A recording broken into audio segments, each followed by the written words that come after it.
Your typical anti-gunner is going to preach the same mantra over and over and over. Why fact when you can react? I'll be right Because, back. I gotta go. all right, being factual does Oh, not did y'all go bring live on you. me? We're not live yet. Now we It are. says live in the upper right. Oh, we are? Yep. And welcome You know to what? Good Travels, you nipped up gunchannels.com. into a holster. Come on, give us some notice. Say action or something. We are live. What Well, he Welcome was type of to starting. production is Impromptu this? Isn't Every that how they Second spent Matters always? Chat. Isn't that It how is they spent October always start 2nd, mid-sentence? 2015. We are all here. We are filling in to the best of our ability to our regulars who typically do this Every Second Matters chat. We will share with you our experiences and what we have done today to help spread our message of being a pro Second Amendment supporter. How's that for an intro, guys? Sounds good to me. Awesome. Yep. So, So back to the story. to rehash what I talked about the last hour, to the annoyance of some, but to the education of others, today I took an active role in what our Commander-in-Chief, who I may or may not fully agree with, has challenged us, the supporters of the Second Amendment. He has challenged pro-gun people to take control and to speak out for what we believe in.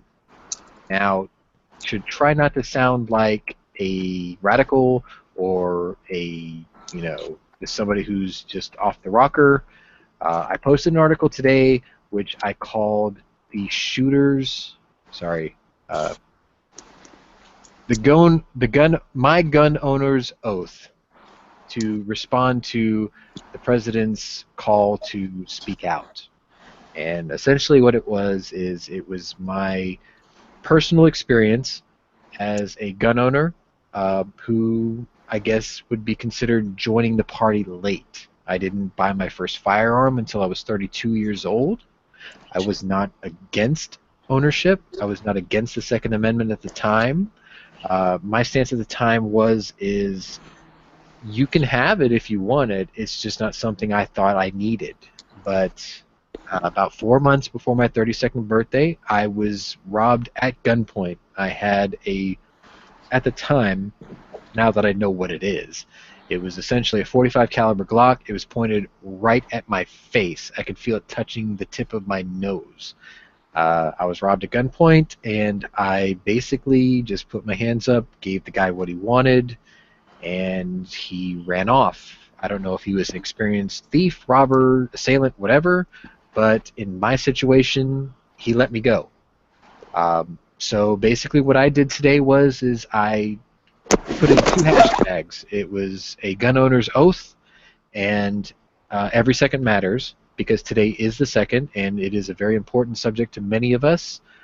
And basically all it was me telling my story of how I believe that we're attacking the wrong crowd. The press, the demographic, the president, the media, they're demonizing you and I to defend our rights, to defend ourselves. They should be attacking the people who are guilty of heinous crimes against us. Don't attack your right to defend people. Attack the people who violate the laws of the land. You know. So that's basically how I laid it out about how I became a gun owner, how I'm willing to help educate, share my experiences, train, suggest firearms purchases to others, how I do not try to twist the arms of people to create their own arsenals, but to buy the one tool that they need to defend their life. I'm trying not to be that crazy gun guy. I'm trying to be the guy who just says, look, this is the world we live in, and this is what you need to do to defend yourself, your life, your liberty, your pursuit of happiness. Our founding fathers thought it was important enough to make it only second to your choice of life, liberty, the pursuit of happiness, your religious freedoms, your freedom of speech, and your right to assemble. So that alone should tell you that this is a very important matter, and you shouldn't just take it lying down. You shouldn't let the people who feel like you should not be allowed to protect yourself take that right away from you, because no matter how many laws any lawmaker, you, me, any city council, any president, any senator puts in front of you, the law-abiding citizen is the only person who suffers from this. The criminal, the determined criminal, doesn't care how many laws you put in front of him. You can make 12 new laws tomorrow, and the only thing that's going to happen is that's going to be 12 more charges against the murderer who killed somebody that you care about. They're not going to stop these people. No gun control is going to stop these people. And I'm not saying that gun control is going to let everybody run rampant. I'm just saying gun control just makes it harder for people like you and me to protect ourselves. And in my own, spiel today, I basically said, go out in the public today, go to lunch, go to dinner, go do what you do every day and look around you. And I guarantee you, by statistics, 1 out of 3 people you run into is legally carrying a concealed firearm because they feel that their personal security is at risk, and they will protect themselves in any way possible by every legal means possible, and these people are trying to take this away from you. I'm really sorry if this sounds like I'm preaching, but I'm just sharing my experience. This is what I did for the second today because this is what I believe in. That was well said. I guess if I can add to this, I really wish Sean from Florida Carey was here. Sorry, because somebody in his group came to Texas and they started Texas Carey, which I fully support. I joined the group. I'm what I consider myself a vocal supporter of this group. You may not fully agree or disagree with this group, but they're there. They're the avenue for folks like you and me to exercise your rights and help inform the public. I'm not trying to insult the public by saying I'm insulting you or I'm belittling you or anything. I'm just saying I'm trying to inform you that these people are out here. We are people who support our rights that were given to us. These folks need to understand that we are wrongly taxed and regulated to exercise our constitutional right to carry a firearm to protect our life, liberty, and pursuit of happiness, our personal freedoms. You have a driver's license. That is a privilege. That is something you have to pay the state and pass a test to do. However, your founding fathers over, 250 something years ago, they put this right in your hands that says that we will not charge you for this. We will not tax you and levy you for this. We will not force you to be licensed for this. And yet, we as gun owners, we go ahead and quietly let this happen because we're trying to make concessions for the rest of society. We pay the fee. We take the test. We take the marksmanship test for your safety and peace of mind, so you don't think just every Joe Schmo has a gun out there. There are regulations and rules put in place for us to have this concealed carry license, or this open carry license, or this right to own a firearm to carry it in public. We're not trying to put you in danger. We're not trying to intimidate you. We're trying to just tell you that we're carrying this tool in the hopes that we never have to use it for the use that it was intended for. That's the point. We don't want to go out and shoot somebody. We don't want to go out and murder somebody. We just don't want to be caught with our pants down when somebody else wants to murder us. If I was in a fight in a schoolyard and somebody had a stick, I want a stick. I want to be on equal ground. If I was being attacked by somebody with a kendo stick, I want a kendo stick too. If somebody was throwing rocks at me, I want a rock to throw back at them. If somebody's pointing a gun in my face and threatening my life, I don't want to be on my knees pissing my pants and begging for my life when I might be able to stop the threat and maybe save others. That's my whole spiel. That's how I feel about it. You should not be having to pay for your rights. Now, you drive a car, You pay for that privilege. You pay for your license. You pay your registration. You pay your insurance. You pay your inspections.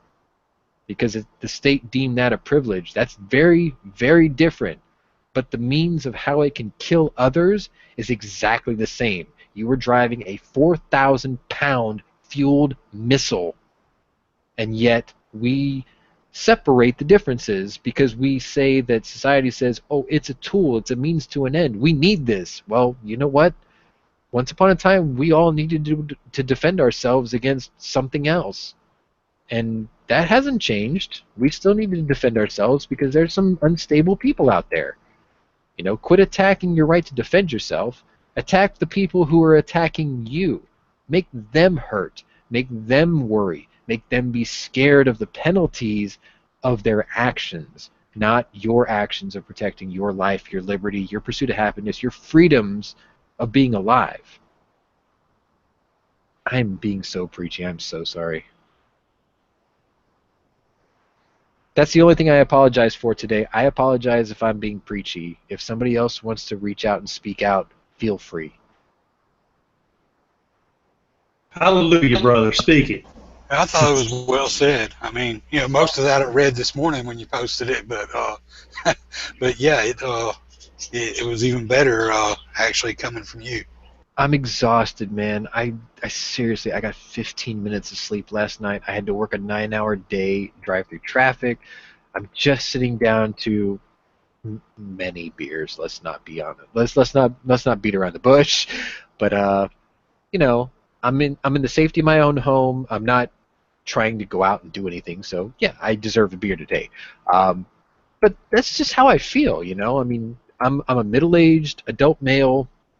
I pay my taxes. I love my family. I love my dogs. You know, I love my cohorts and the people who support me. But I get 2015. I call the year of offense. People have taken offense to everything.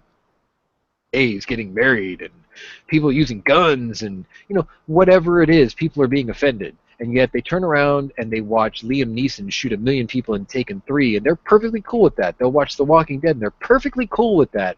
But as soon as somebody has a gun in their hand in the public, they're like, oh, you can't have that. And that's just ridiculous.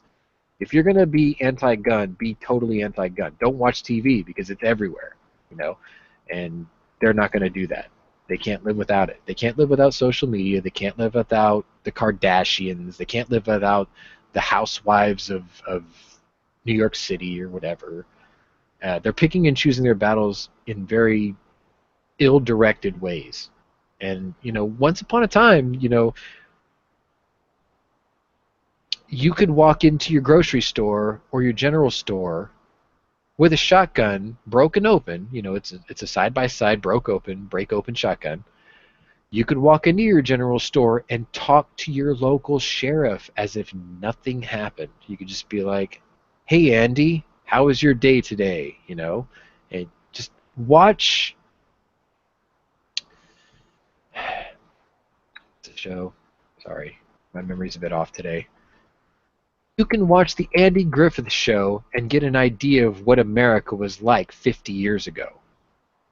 And now we're belittling and demonizing how our fathers grew up. Our fathers grew up just fine. We're still here today. Obviously, whatever they taught us worked. Now, many of you, your fathers, many of you are probably in your late 30s, 40s, maybe 50s. Your fathers are probably in their 80s, right? Is that fair to say?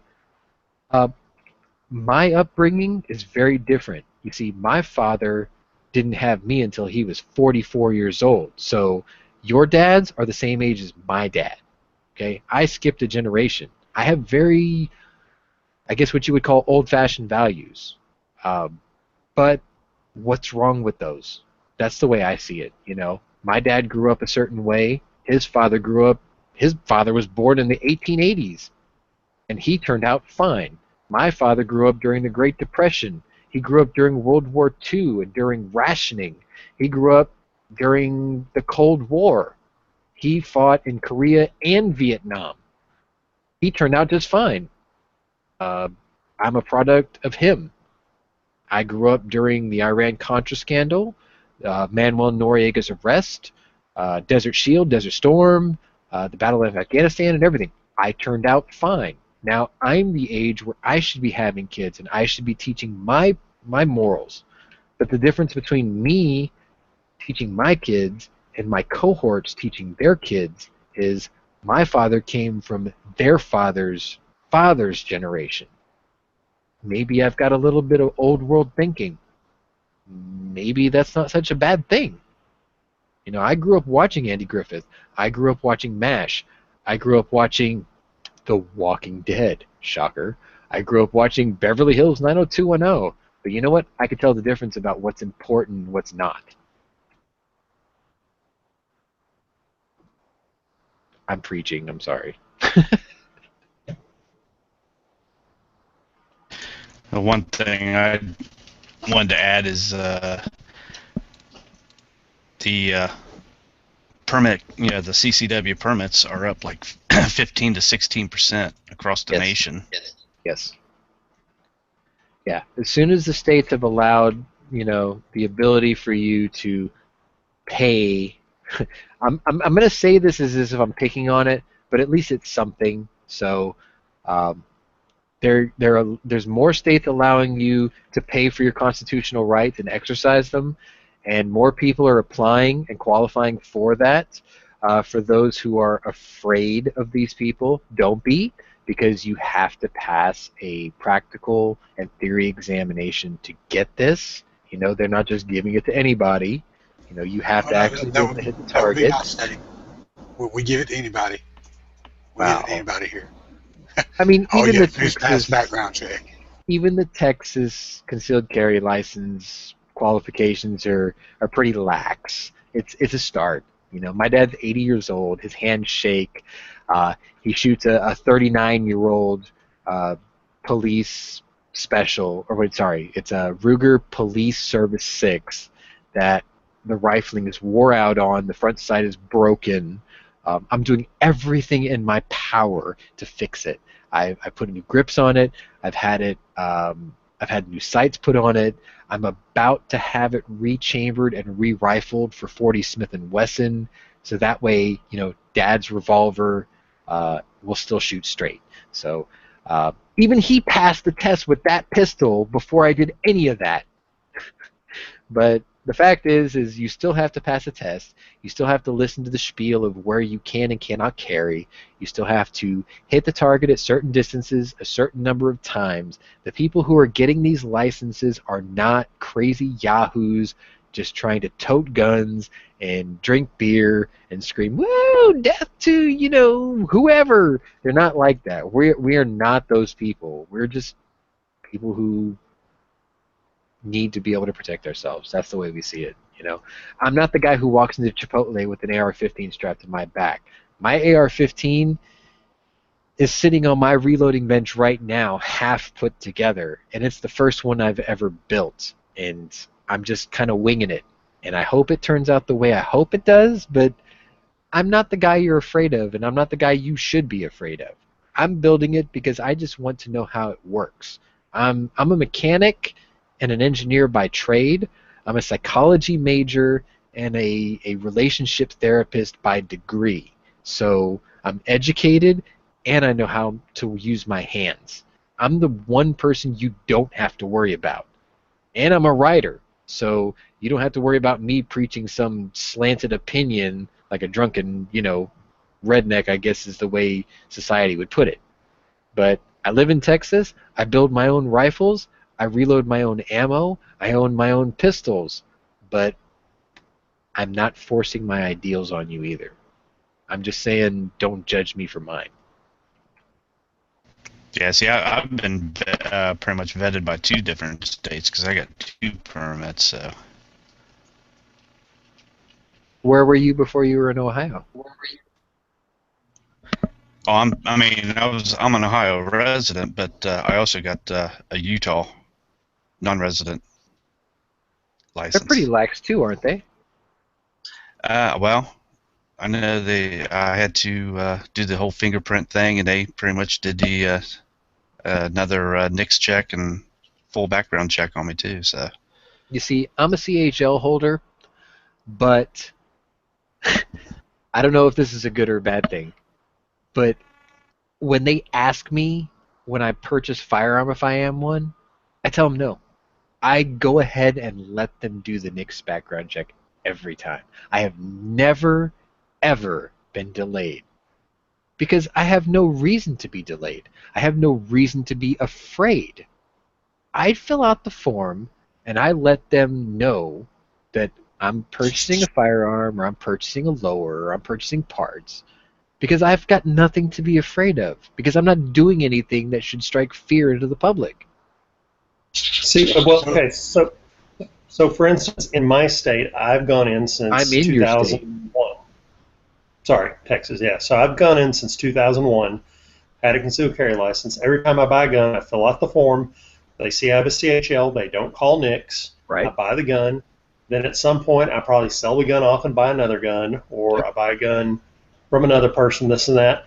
It's to the point now where basically, because I'm not run through the federal background check, whether they check it or not, they know I have firearms, but even I can't remember what I've had and what I haven't had with any accuracy. So, at the very least, if I can't keep up with it, I doubt the government knows what I got because I have to go and do inventories on my gun safe sometimes. I mean, I'm not as bad as Yankee. You know, I've had at least 40 guns pass through my hands, and I've got 15 in my gun safe now. I wish I had his gun safe. Well, It's a nice to be gun fair, safe. since just one of them. I consider myself a Second Amendment. I can't call myself a virgin, but I consider myself new to the 2A game. You know, I've only been really into this for 4 years. I try to keep a very open mind to every side of the argument, just to let them say their piece. You know, I'm not going to belittle them as long as they're respectful. I try not to, attack them. But I keep track of everything I've ever owned. In my lifetime so far, I've owned 11 firearms. I currently only own 6. But the easiest way for me to keep track of what I've had is I've got the original bill of sales or receipts for every gun I've ever owned, and they're all in the same place. Now, I can understand if you've had 40 or 50 guns, that might be much harder to do, but, I joined this game very late. I've seen the concerns of folks like you, Nathan, who actually said you can't keep track or you haven't kept track. But because of your experiences or others' experiences in the same fashion, I've went that extra mile where I've kept my receipts in one place. So if I ever had to, I've got proof. Hey, I had this here. Here's my bill of sale when I traded it off or sold it. But yeah, I mean, I'm sure that's probably a big issue for anyone who's had a larger collection. I never, ever call anything anybody owns an arsenal because that's just ridiculous. If anybody saw the firearms I own, they would look at them individually and go, huh, I know what this is. They're not going to say that's an arsenal. They're going to be like, you collect guns from movies, don't you? And I would just look at them and go, thank God you understand. Because right now, as it stands, this year I have traded or sold, and this might be embarrassing, but I've traded or sold all my semi-automatic pistols. I own none. Every gun I currently own is a revolver. And every gun I currently own is a gun from a movie.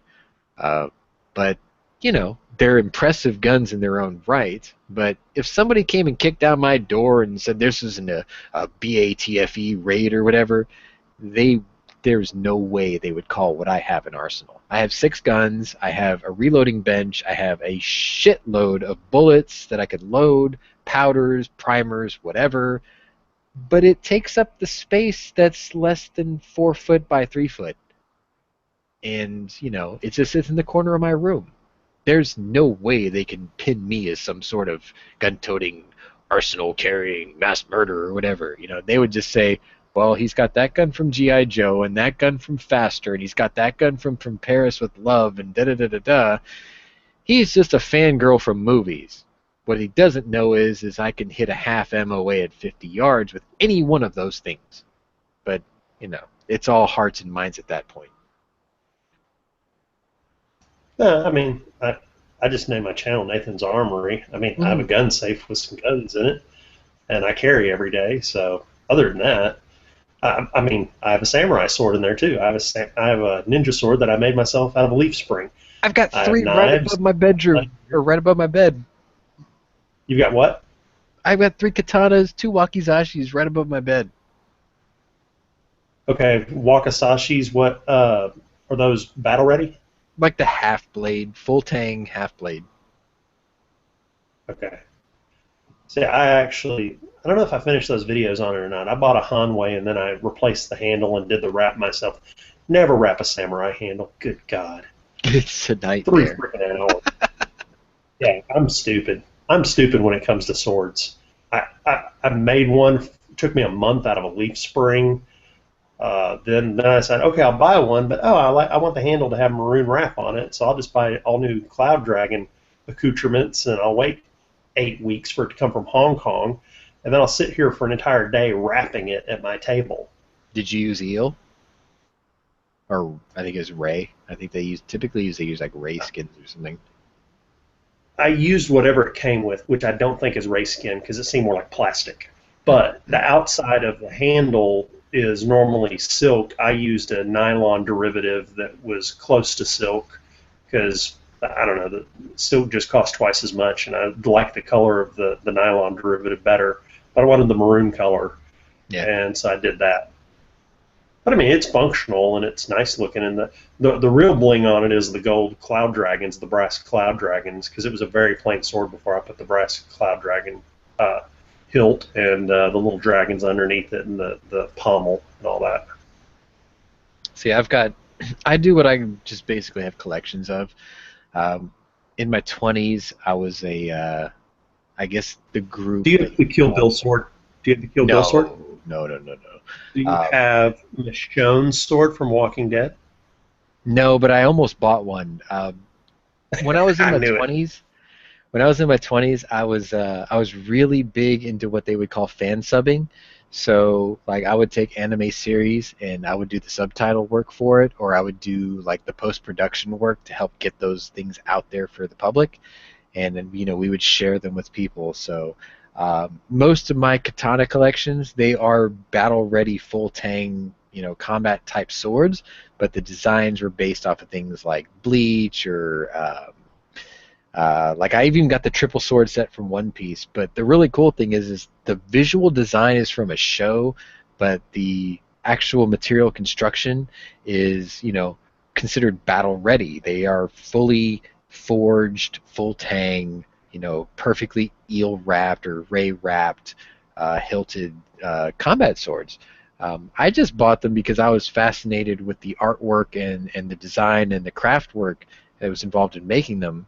um, when I started getting into, say, firearms and wheel guns, I mean, I'm not going to beat around the bush. My first fascination, my first firearm, as a matter of fact, uh, is based off of my avatar, which you're looking at right now. I was fascinated. My favorite Bond is James Bond.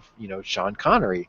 So my first firearm purchase was a Walther PPK. It was not a PPKS. It was not the extended. It was a standard Walther PPK. I bought it thinking it would be perfectly adequate as a firearm, and I found out very quickly that there were deficiencies with the 380. So my second firearm purchase was yet again off of another movie, and I bought the Smith & Wesson 629 Competitor uh, Performance Series revolver. Uh, you've probably seen it in GI Joe, Dirty but Harry? it no, it's the one that The Rock carries in GI Joe for the first GI Joe movie. I saw that. I had to have it. I'm a Dirty Harry fan, but when I saw that competitor, like, I creamed my pants. I had to have it. It took me 2 years to find it, and I bought it cash. I sold a car to buy it, as a matter of fact.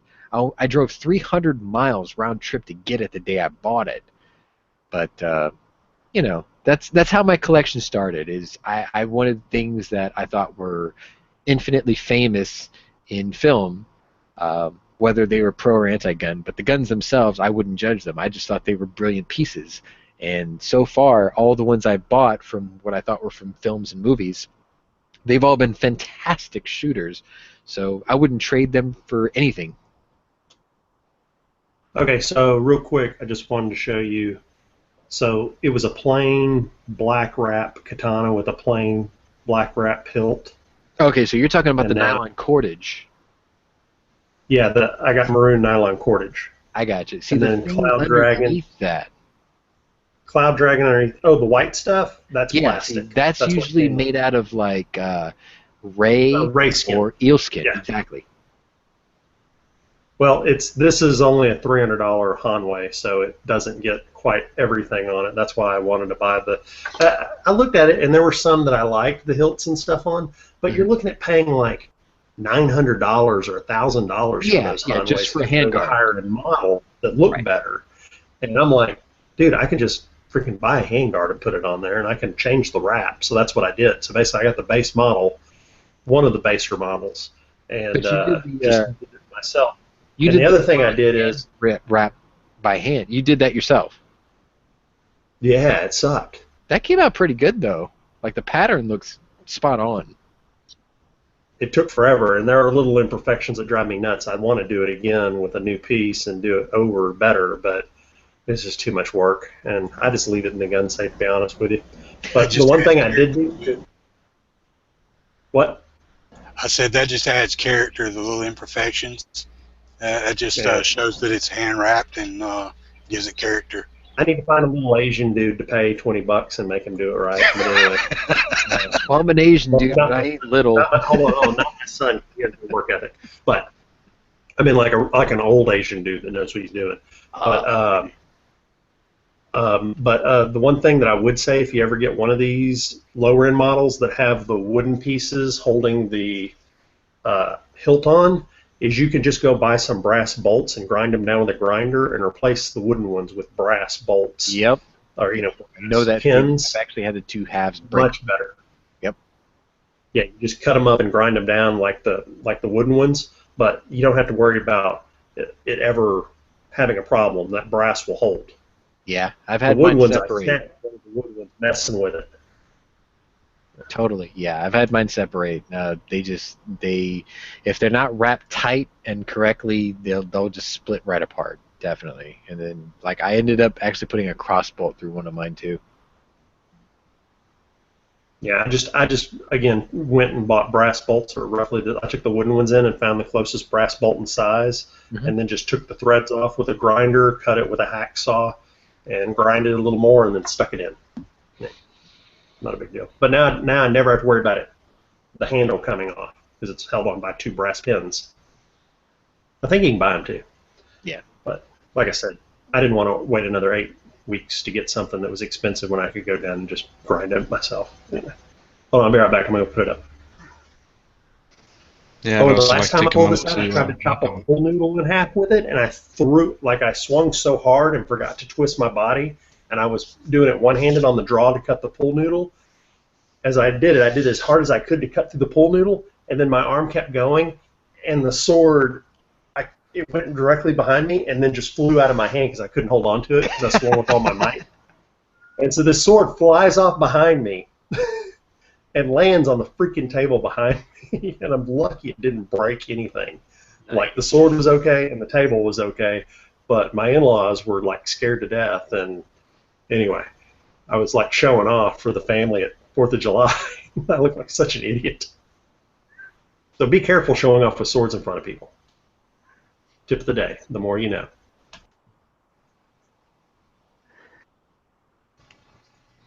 I was going to say, take this moment to welcome Yankee. He usually has a Every Second Matters story.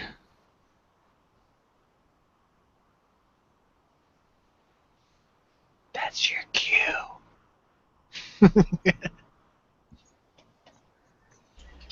Guys, I gotta jump out. I gotta leave to head for work. But it was nice chatting with you guys, and I'll see you guys probably sometime tomorrow or something. Yes, sir. We'll see you in the morning. Okay. Have a good one. Safe travels. You there? All right, you guys have a good night. Alrighty. Why are you putting that gay ass Glock on camera? it's Because Glock. my purse is too big to fit on the camera. We don't all have sexy Glock. But I take great exception to what you said on your Instagram the other day. Real men do not buy their gun to match their purse. Real men buy their purse to match their gun because they have their priorities straight. Ooh.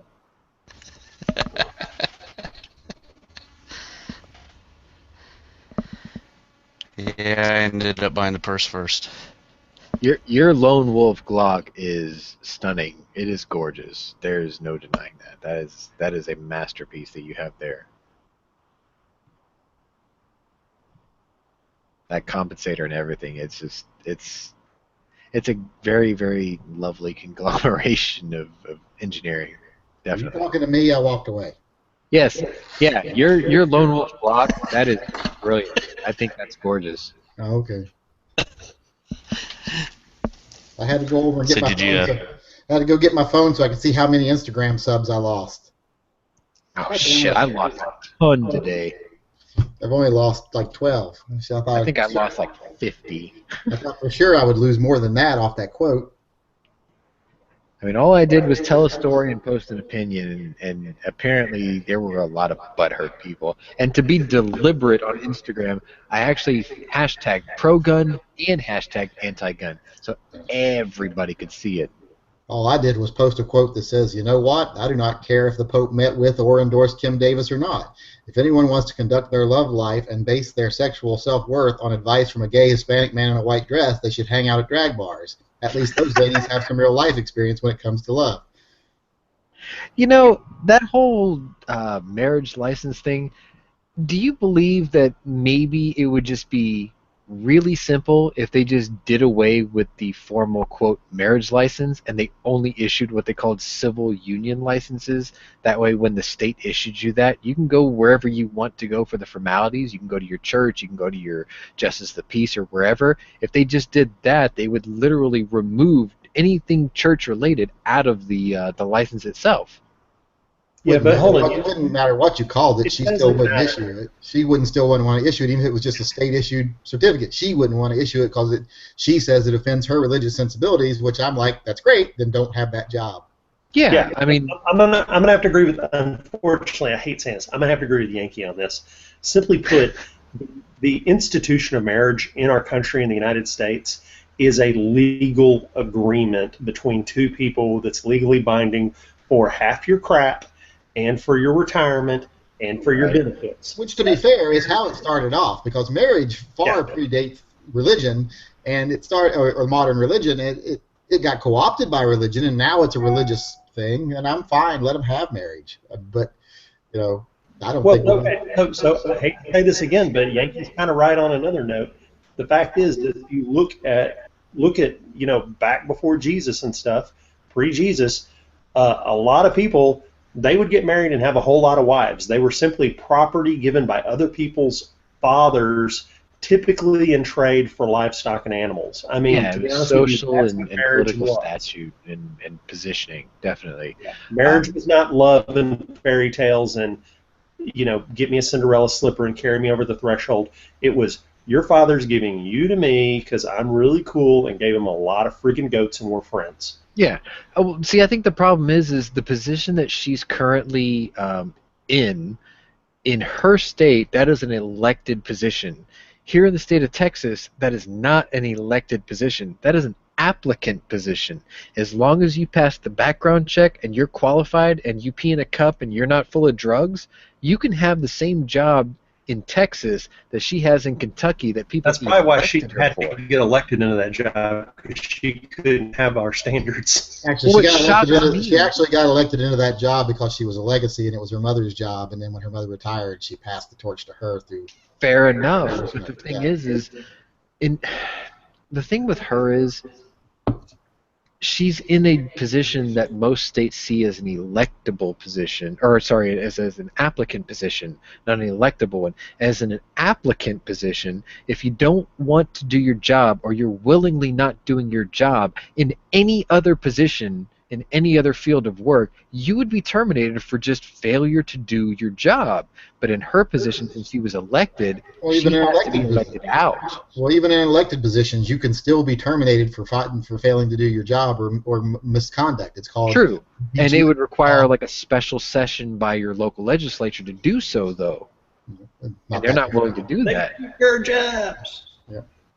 Well, they're not willing to do that. I mean, if they just made county clerks' positions nationwide electable like they do here, then they could just say, well, look, you're just not doing your job, you're not performing the task that was provided to you that you're supposed to be doing, so we're just going to have to let you go. If these are morally wrong to you, then, you have the right to leave. It's no big deal. But because she was elected, Kentucky has to hold a special session to change the rules of what her position stands for and how it's chosen before they can just dump her. They can't just say you're fired. They can't do that because she was elected. She's like, you can't fire me because I wasn't selected in an applicant process. I have to be elected out. They have to hold a special session to have a special ballot to get her ass out of there. And they're not willing to do that, and that's kind of weird. They'd rather go ahead and have the drama. Because they're as back-assward as she is, almost. Well, Kentucky's not that bad, is it? Yankee? Yes. We've got Hickok, and he's not that bad, is he? Kentucky, the whole time you drive through Kentucky, all you smell is fucking incest and bourbon. I can't deny that. Yeah. I don't know. I mean, at least the one thing that came out good today, is that the Vatican said, yes, we met with Kim Davis. No, we did not agree with her. So at least that's one positive. My quote addressed that purpose directly. I don't give a fuck if they endorse her or not. If I wanted a bunch of gay child molesting men in dresses to tell me how to live, I'd be in a pretty sorry place in my life. No doubt. No doubt. Well, I would like to point out the fact I can't imagine anyone lets the church tell them how to live their life or lets the church determine their own personal self-worth. I would like to point out the fact that the church, that just in general, the very old-fashioned Roman Catholic Church is trying to be politically correct. They're trying to pander and get more people to join up because their pocketbook's hurting.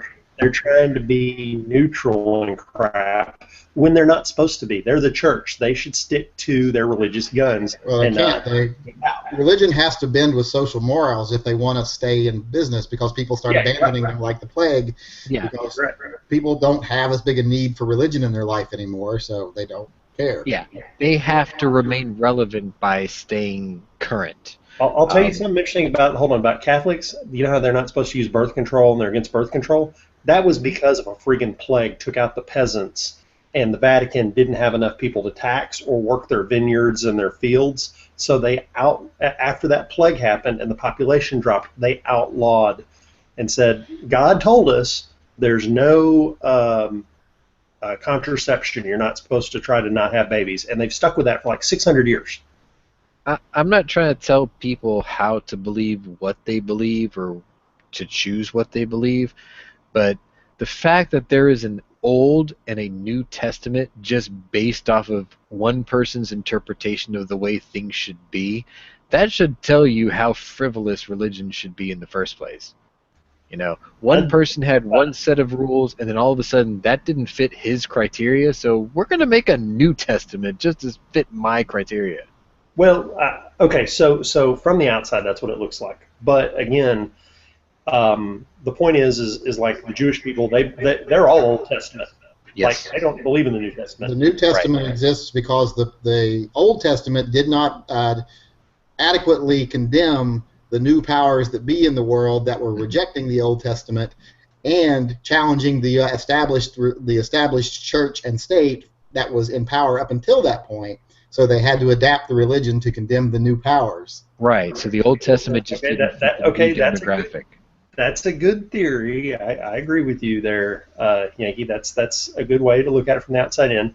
But again, it's one of those things that as you read through the Bible, throughout history, if God exists, he had different agreements with the Jewish people throughout time, none of which worked. So he tried a new covenant. And then that didn't work after like 1,000 years, so he tried another covenant. Wait, doesn't an omniscient person know if things are going to work or not? I'm really glad the way Nathan said that. He said that if it didn't work, then this changed. And if that didn't work, this changed. And that makes a lot of sense to me, because one thing that you hear constantly in society and in history is that any tragedy that happens, somebody out there is going to say, this is God's plan.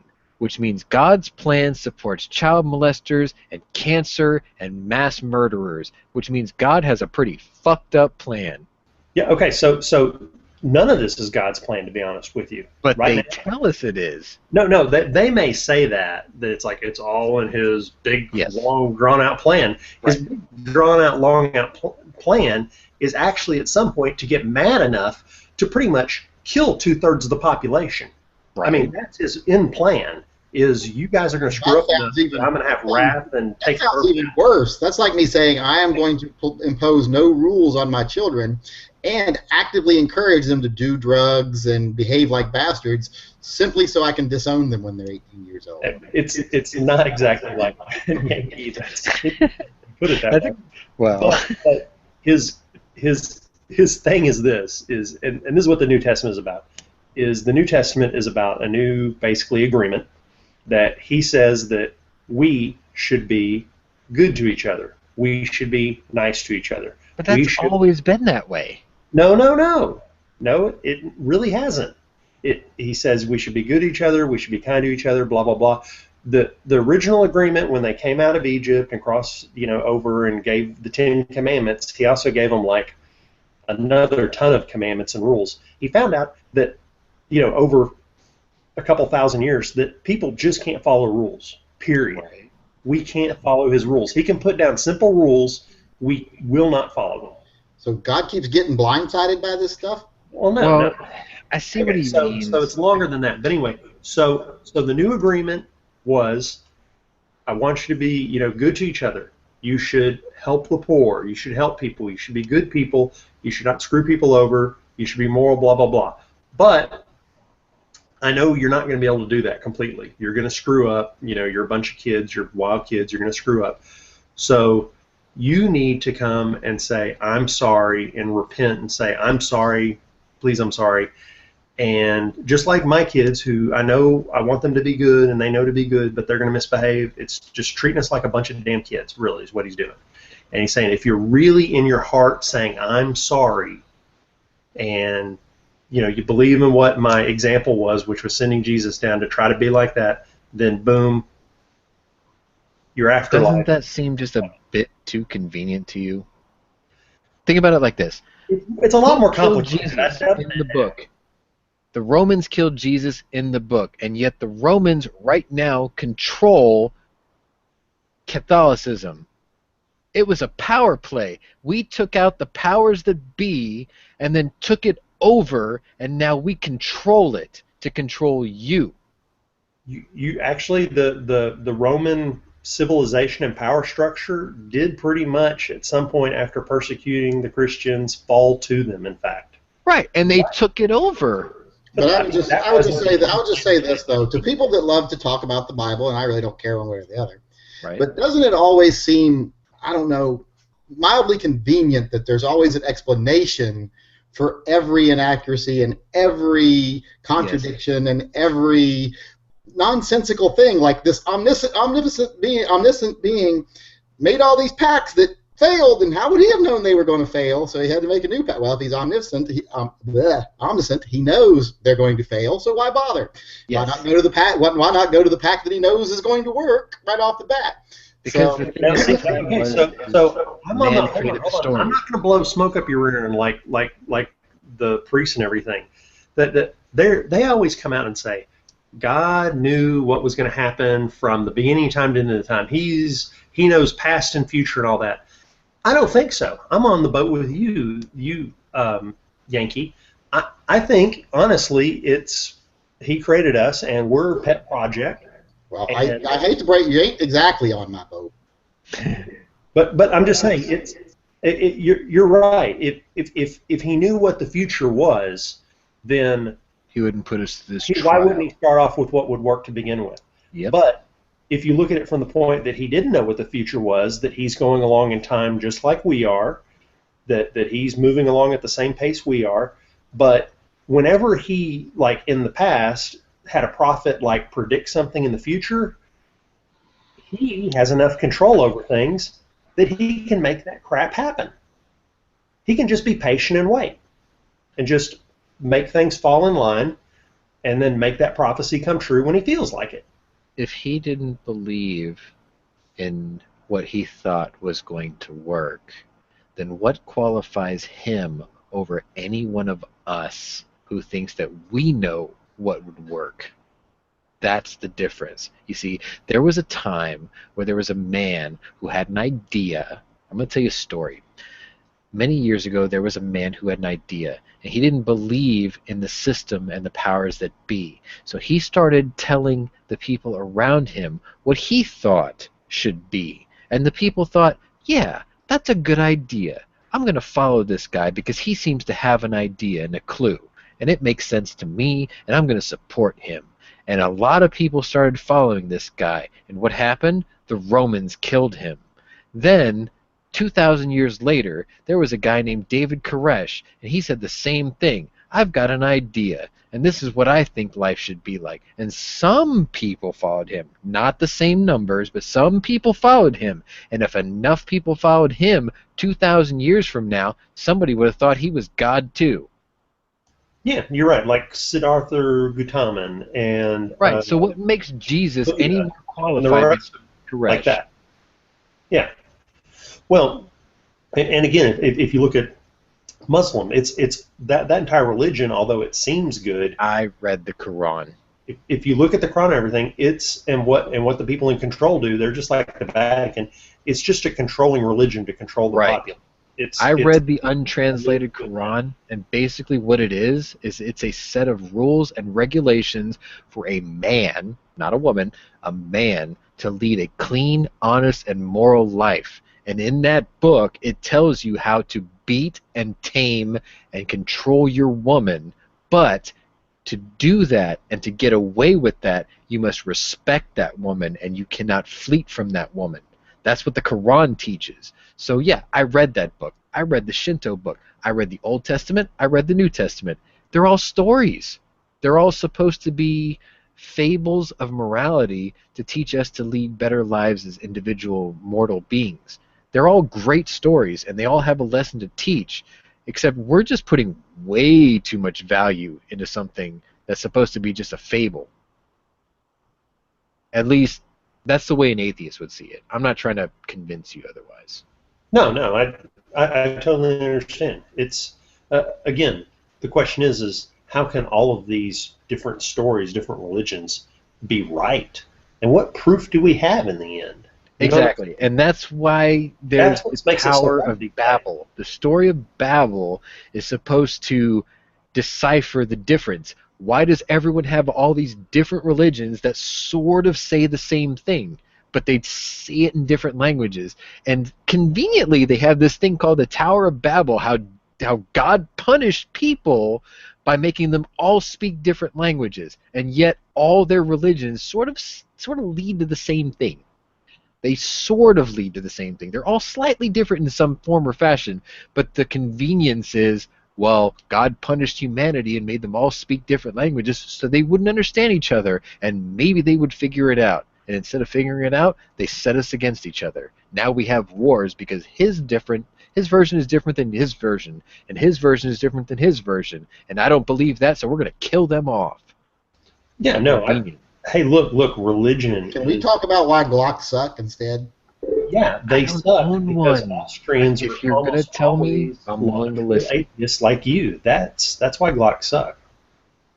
I'm willing to listen, Yankee. I don't own one, so if you want to tell me why a Glock sucks, even though you have like the sweetest one I've ever seen, I'm all ears. Hey, Yankee, do you realize Sean doesn't own any semi-automatics?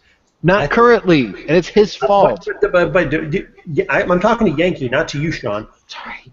Yankee, he doesn't own any semi-automatics. I think he's a communist. Or a cowboy. I have all wheel guns right now. I sold all my semis and traded them off this year. Fair enough. But it's not that I don't want one. Cowboys wouldn't wear tux. It's Let's not just that face it. If I was only allowed to wear one, if I was only allowed to keep one gun, it wouldn't be a semi-automatic. Yeah, because I want it to work. It'd be a That's Smith just & Wesson because you have a 686. third frightened. You're just scared of bear. It'd be If a I Smith had & to Wesson carry any 686. of my guns tomorrow, and it was the last gun I can carry, it would be my 686-6.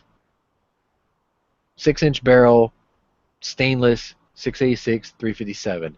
If I had to carry any of them. But my 327 Night Guard 8-shot 357, that would be a very close second. And the only reason I made that second was I don't fully trust Scandium to hold up to the abuse. I would say that if I had to give up all my sidearms and pick one, it would be really hard between my 44 mag and my 3-inch Kimber. I'd probably go with the 3-inch Kimber just for carry.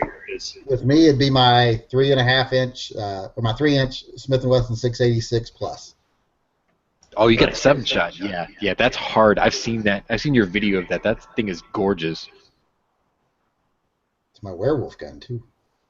Oh, that's the one. Yeah, that's the one you did the silver bullets on. Hey, wait! I want to show you. I want to show you guys this. So I just finally got it in. This is my gigantic custom-made hole punch. Nice. Yeah, So- I remember you talking about 2 holes and having to fill in the gap before. So this is a standard punch. Is that for belt loops? What's it for? Yeah, that's for the big belt loops. This is the standard punch, and this is the custom one. Why are you putting big old belt loops? Because my belts that I make, the gun belts, are double thick and really hard, so you need extra large belt loops to go through. That's just a 1/2 inch. But a regular belt will barely fit through the standard slot, so you had to. I made a custom one so they would fit. Those holsters that I sewed the bottom shut on, boy, they're nice now. I'm happy with those. Huh? Wait till I get you the pretty black one that. No, wait, you wanted oil colored one with Every Second Matters on it for your Beretta. You'll like Yes. that. Yes, I want the oil colored with the Every Second Matters. That just tells me you haven't made it yet. Why am I not number 1 on the list? I've not made any of them. Hold on. I have not finished any of them yet, Yankee. Mm-hmm. They are all in production. Oh, mine obviously hasn't even started. You haven't picked the color yet. No, I haven't colored any of them yet, actually. They're all in production. Mm-hmm. Yeah, I'll believe it when I see it. If I see one person get one before I get mine. I will mail yours first. And overnight.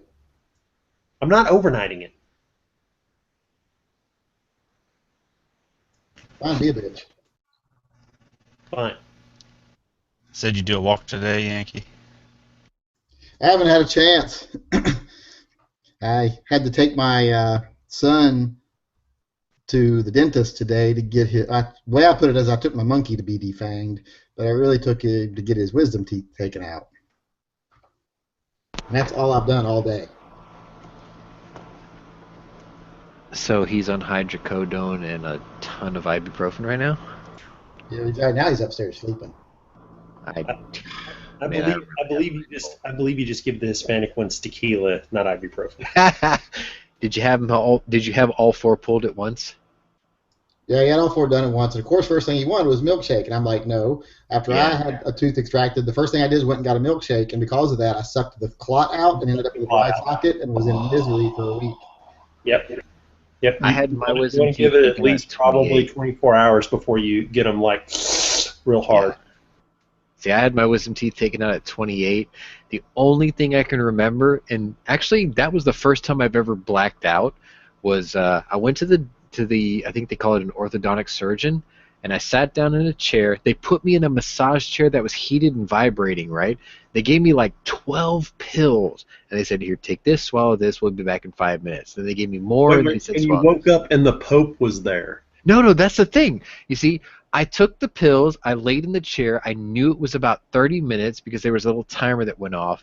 Then it took 2 nurses carrying me, each in one arm, to drag me to a chair, and I remember seeing a bright white light and seeing a bunch of hands in my face, and the next thing I know, 7 hours passed by, and I heard the doctor go, you did great, it's all done. And then they lifted me out of the chair and took me home, and then I just passed out for the day. whatever pills they gave me, I need more of those. See, I had my wisdom teeth out, and Mom was there. I was out for maybe an hour. They had an anesthesiologist there keeping me out, and I never got the gas. It was all pills. oh no, they had me like with an anesthesiologist, not gas. They had me hooked up with an IV Oh, you had the IV. under, and I was like Yeah, my son had the IV too. 22. Yes, so obviously I had good insurance. Anyway, so they put me under with anesthesiologist there, and then the other thing is he was doing this special test where they took aloe vera powder. Yeah. So it's aloe vera dried up and turned into powder. They packed that in the holes and sewed them up, and dude, 3 days later I was eating regular food. That's not bad. No problem. Yeah, see, they had me take like 12 pills, and then I could feel like pressure and people pushing on my face while the guy was doing. I had a root canal done at the same time. I could feel all that, like, Lord. yeah, I could feel all that like pressure of things happening. I couldn't feel any like pain or anything. And then I went home. You know, I went in at 7 a.m. By the time it was all over, they said it was 2:30 in the afternoon. I was driven home, and I just sort of laid on the couch. They gave me 600 milligrams of ibuprofen that I had to take twice a day. They gave me hydrocodone that I had to take twice a day. So I was a little bit lit. And I don't remember feeling anything but what felt like my mouth was sunburned. It had like this burning, tight feeling for about 4 days, and I couldn't eat anything. I had to drink things, and I had to like... I had to take like a grilled cheese sandwich. That was just the infection from the gonorrhea. I took a grilled cheese sandwich and I threw it in a blender with a bowl of soup, and I would just sip on it through a straw for like 4 days. But after that, I was fine. I do that today. Was there an Every Second Matters chat today? No, this is it. Sort of is what it was, and it turned into this.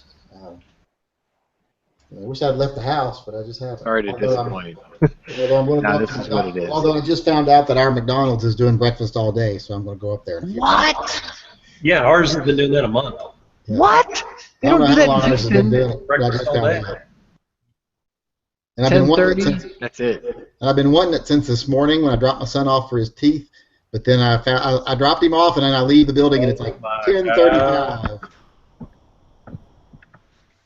Oh, the hate is real for you too right now. Yeah. 10:30 in Houston? Oh shit.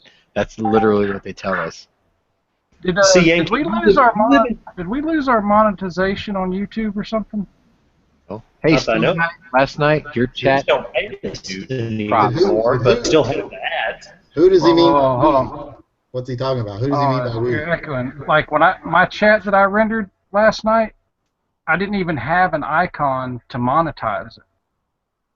Did you have any music playing? No, nothing. I didn't get any Also, in the flags. live chats, it sometimes, depending on the length of the chat, it can be hours before you can actually monetize it. You have to wait for it renders completely. Well, like even today, I don't even like when I go to my video manager today. There's like the monetization little icon isn't even available. Like it disappeared. Was it YouTube a sometimes. try? What's the title of the chat? Oregon shooting sparks gun control. A lot of the times they will not allow you to monetize things about current crisis. Oh, really? That makes Yeah. sense. And Stone Guys, sometimes they do investigations on gear whores. On what? Gear whores that beg for gear. Deer? What? He's What not are your- here. What are your People who beg what are for your tags? What are your tags on that video? You Nothing. probably Like I didn't. No, I mean I didn't put anything like crazy drastic or anything. If you put anything like killing or mass shooting or anything like that, it Yeah, I won't think I did monetize. put mass shooting. Won't monetize. It's about if it's about killing or murder or war now, they won't monetize it. Oh shit. Oh, Well, crap. Anyway, your chat last night was great. That's why it ran so long. I didn't join the vocal part. I did the text part of it, but that was probably one of your best this year. I Absolutely. saw a few seconds of Matt's chat, and that's all I saw. Oh well, thanks, man. I appreciate it. Like I just kind of voiced my opinion in the middle of it, during the text part of it or whatever. But after what I heard last night, and after what I saw on TV, what I saw what my quote commander in chief encouraged me to do. If you haven't seen it yet, I did do a post this morning. It's called the Gun Owners Pledge. I Right. hashtagged it along with Every Second Matters. I just encourage people who read it, who thought that it was something that was agreeable to them, to please share it. What I found absolutely shocking is everybody I sent it to, I asked them, I said, is this offensive in any way? And they said no, it's very educational, it's very insightful. And my local gun lobby group, Texas Carry, refused to share it. And that really surprised the hell To out of me. share what? My chat? My Oh, post your this morning, your post. Oh, no yeah, shit. I That's was ridiculous. devastated. I was like, are you kidding me? I was just told, I was instructed by my commander in chief to be a proactive gun owning person, to speak out, to try to educate the masses. That's what he told me yesterday, regardless if I agree Right. with anything else he says. So I posted yesterday of what I thought, and I shared my experiences of how I became a gun owner at 32, 4 years ago, and how I want to help others feel the same way I do, or why I feel the way I do, or if I want to educate or inform or instruct or help others choose their first firearm, to do so and not make the decision after they become a victim. I posted that today, and I try to be very factual, punctual, and as least offensive as possible. And my own lobby group in my own state didn't support it. And I was Hmm. shocked. Yeah, that's crazy. Like, there was 20 or 30 other messages hours after mine that was seeking approval of fluff, and they got posted. And I'm just like, really? This is the group I support? And they won't even like help spread my message. If you see it and you feel offended by it, tell me. I'll change it. I'll edit it. I'll try to make it as least offensive as possible, as long as I can get the message out. Oh, Because fuck that. I mean, today speak was your mind, important right? for that. Yeah, but there's no. I wouldn't change it if you offend someone. I mean, that's what's wrong with this fucking country already. Is where the United States is offended. That's the thing. Everybody's. I'm I've cursed with only intellect. changed like one video I put out because Huck took offense to it, and I care about Huck. That's the only reason I changed it. Well, that was because that was a shitty racist video that you put.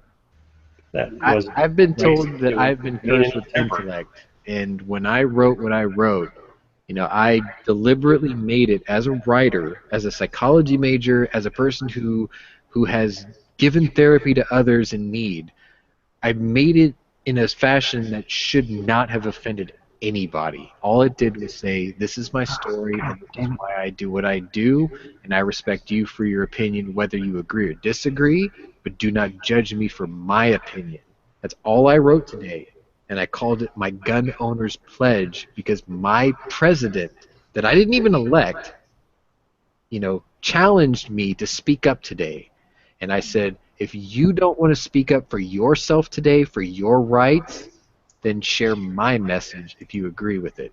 And not very many people did. I don't know if it's just because they were afraid that they would offend others, or if they were going to lose people. But you know what? I had nothing to Oh, lose. fuck it. Like I said, and that's the one thing I like about having these chats is to get, like I've said in the past, you get a chance to hear a different train of thought or way of looking at things. Because as people, as individuals, we think how we think, and a lot of times it's a different thought process would never come to mind for you. And like G-Webs, he has a lot of differing opinions from the way I think a lot of times. Most of them are wrong. But well, in last night he said something that I kind of agree with, in the fact that that this is a situation that we're really giving more validity to than may be necessary. You know, at this point, we're the ones that are keeping it in the headlines, or you know what I mean? Like, he's I don't remember how he said it exactly, but he basically said something to the effect of, we need to learn as a gun community how to take a black eye every once in a while and not get all bent out of shape and all like freaked out and scared and on the offensive right off the bat when stuff like this happens. There's a point, and that's why you don't ever see me post videos about tragedies the day of or the day after. I did post a video today addressing what Obama said, but for one, I don't like the exploitation of tragedies, and two, it does that. It makes us look like we're reactionary to everything. But you also have to be careful about public sentiment is a very fluid and easily manipulated thing, and if you allow the public to be flooded by just one thing, which would be Obama saying we need new gun laws, before long that 78% of people who think we don't need new gun laws, about half of them would be thinking maybe we do need gun laws. That's all I've heard over the last week. So you do have to be careful and balance it. Sure. I basically took his message as a challenge yesterday just because when he said pro-gun people need to speak out, the only thing that I took offense to was the fact that he didn't recognize that every time something like this happens, we do speak out. You know, it's like when you read the statistics of drunk drivers that kill people in accidents, or if you read just vehicle fatalities in general, you never hear General Motors defend themselves. You never hear AAA defend themselves. You never hear the auto manufacturers defend themselves, because society realizes the vehicle is a tool that is a means to an end. But yeah, it can kill people. And yet, for firearms, anytime something like what happened yesterday happens, everybody who supports firearms or the Second Amendment have to defend themselves just to shore up the defenses against all the people who attack the people who exercise their right to defend themselves. And it's like, this is the only industry that ever happens in. And it gets really old really fast. And I've only been doing this for 4 years, and I'm already tired of it. Why do I have to convince people with facts when all they do is rebuttal with emotion? You know, why fact when you can react? That's what I've been saying for the last 2 days, because that's what those people keep doing. Well, I've been having conversations on Facebook since yesterday with people, because every time one of my more liberal friends posted, we need more gun control, I go in and ask the same question. I'm like, okay, what gun control do we need, and how would it have stopped this event? Exactly. And not one of them actually reacts to the question or answers the question. They all react to the question with spouting propaganda about Australia, or screaming about violence in other countries, or I'm like, I didn't ask you for a synopsis of world politics. I asked you, what restrictions would you say we need, and how would they have stopped it? And not one person yet has actually answered the question. I am so glad you said that. You just said the magic word. You said they cite Australia. You're right. The anti-gunner population, by and large. Of course, none of them are aware of the fact that violent crime rates have not gone down in Australia. Homicides have not gone down in Australia since they enacted the gun laws in '96. They're like, they haven't had a mass shooting since then. I'm like, yeah, exactly. The overall number of shootings every year has not changed. It hasn't gone down. It's actually crept up slightly, just like Europe's has, while ours has gone down. Right, but see, that's the thing. They have you gotta take their example and throw it right back in their face. For months at least, they have been throwing the quote Australian example in our face. I had to repost the charts of actual homicide rates in England and Australia since 1990. They're using knives now. And every one of them has an increase in homicide. Yeah, Wait, and well, that's let the me go ahead and difference get is this they out don't. before we get Well, hold on, into real this. quick. They don't. He cites the fact that he might say gun violence, and I don't even remember if he specifically said gun violence. But the fact of the matter is, in those countries, in places like Australia and Europe, their violent crime / homicide rate is like 3 times what ours Per is. capita. Per capita, right. Yes. You know, when you're comparing a country, you know, we're 330 million people, you know. I got a You better know what I'm one saying? than that. You gotta do it per capita, and like I said, does he want to stop gun crime, or does he want to stop violent crime? And even still, they never use fact and logic. It's They never do like you because said, emotions get all rating. emotional, all emotional. The point I that got a better one than that. You're pointing out. The point I made in my video today was that the thing that bothers me is there are so many people on one side that want to harp on how people are killed instead of why people are killed. Until you start dealing with why people are killed, you're never going to be able to stop the how, because how can adapt. You can always adapt how you kill someone based on what you have around you. Until Absolutely. the why is removed, and I try to tell people, I'm going to do a video on it, but there's lots of reasons, lots of things we could do to stop the why. We could stop persecuting people in our own country. I know how a lot of people hate when Muslims tell them they're going to burn in hell because they're Christian. Well, how do you think other people in your own fucking country feel when you tell them that every goddamn fucking day that they're going to burn in hell because of they don't worship right or they don't live the right lifestyle, etc.? You do the same fucking thing to your own countrymen that Muslims do to you. Maybe that should stop. And if that stopped, maybe the people that persecute Christians would stop. Like this guy apparently was a persecutor of Christians. Maybe that would stop. Also, maybe instead of allowing the wealthy and the powerful to tell every poor, unemployed, downtrodden, uninsured person in this country that the reason you're poor, downtrodden, uninsured, and undereducated is because of that other uninsured, downtrodden, poor person. Because we all know it's other poor people that are making all the decisions in this country, and it's poor people that are holding everybody down. So if we quit doing all this shit, there's like a long list of things we could quit doing that would actually solve the why people are being killed. But that's not easy, and it's not. That's not even why we don't do it. We don't do it because it's not easy. It's not profitable. There's nobody that's going to put a lot of fucking money in their pocket by doing what they need to do to address the why people are getting killed. So that's why they want to hear nothing of the why people are getting killed. They just want to talk about the how. That would be like saying, well, a lot of people were dying from drunk drivers, so we're going to ban cars. Yeah, well, that's not addressing the why. Addressing the why is a lot of people are drinking than driving, so you address the why. You say, okay, now it's illegal to drink and drive. We'll start prosecuting people for drinking than driving. We'll start setting up checkpoints for people that are drinking and driving, not just eliminating driving, because you weren't worried about how they were dying. You were worried about why they were dying. Let me run a theory by you.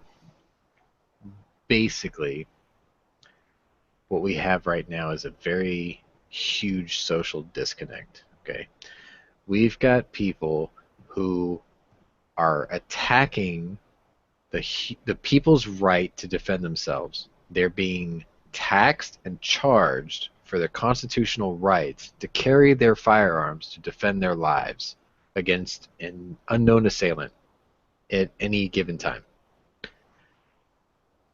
You're also taxed and regulated to exercise your privilege to drive a vehicle every day.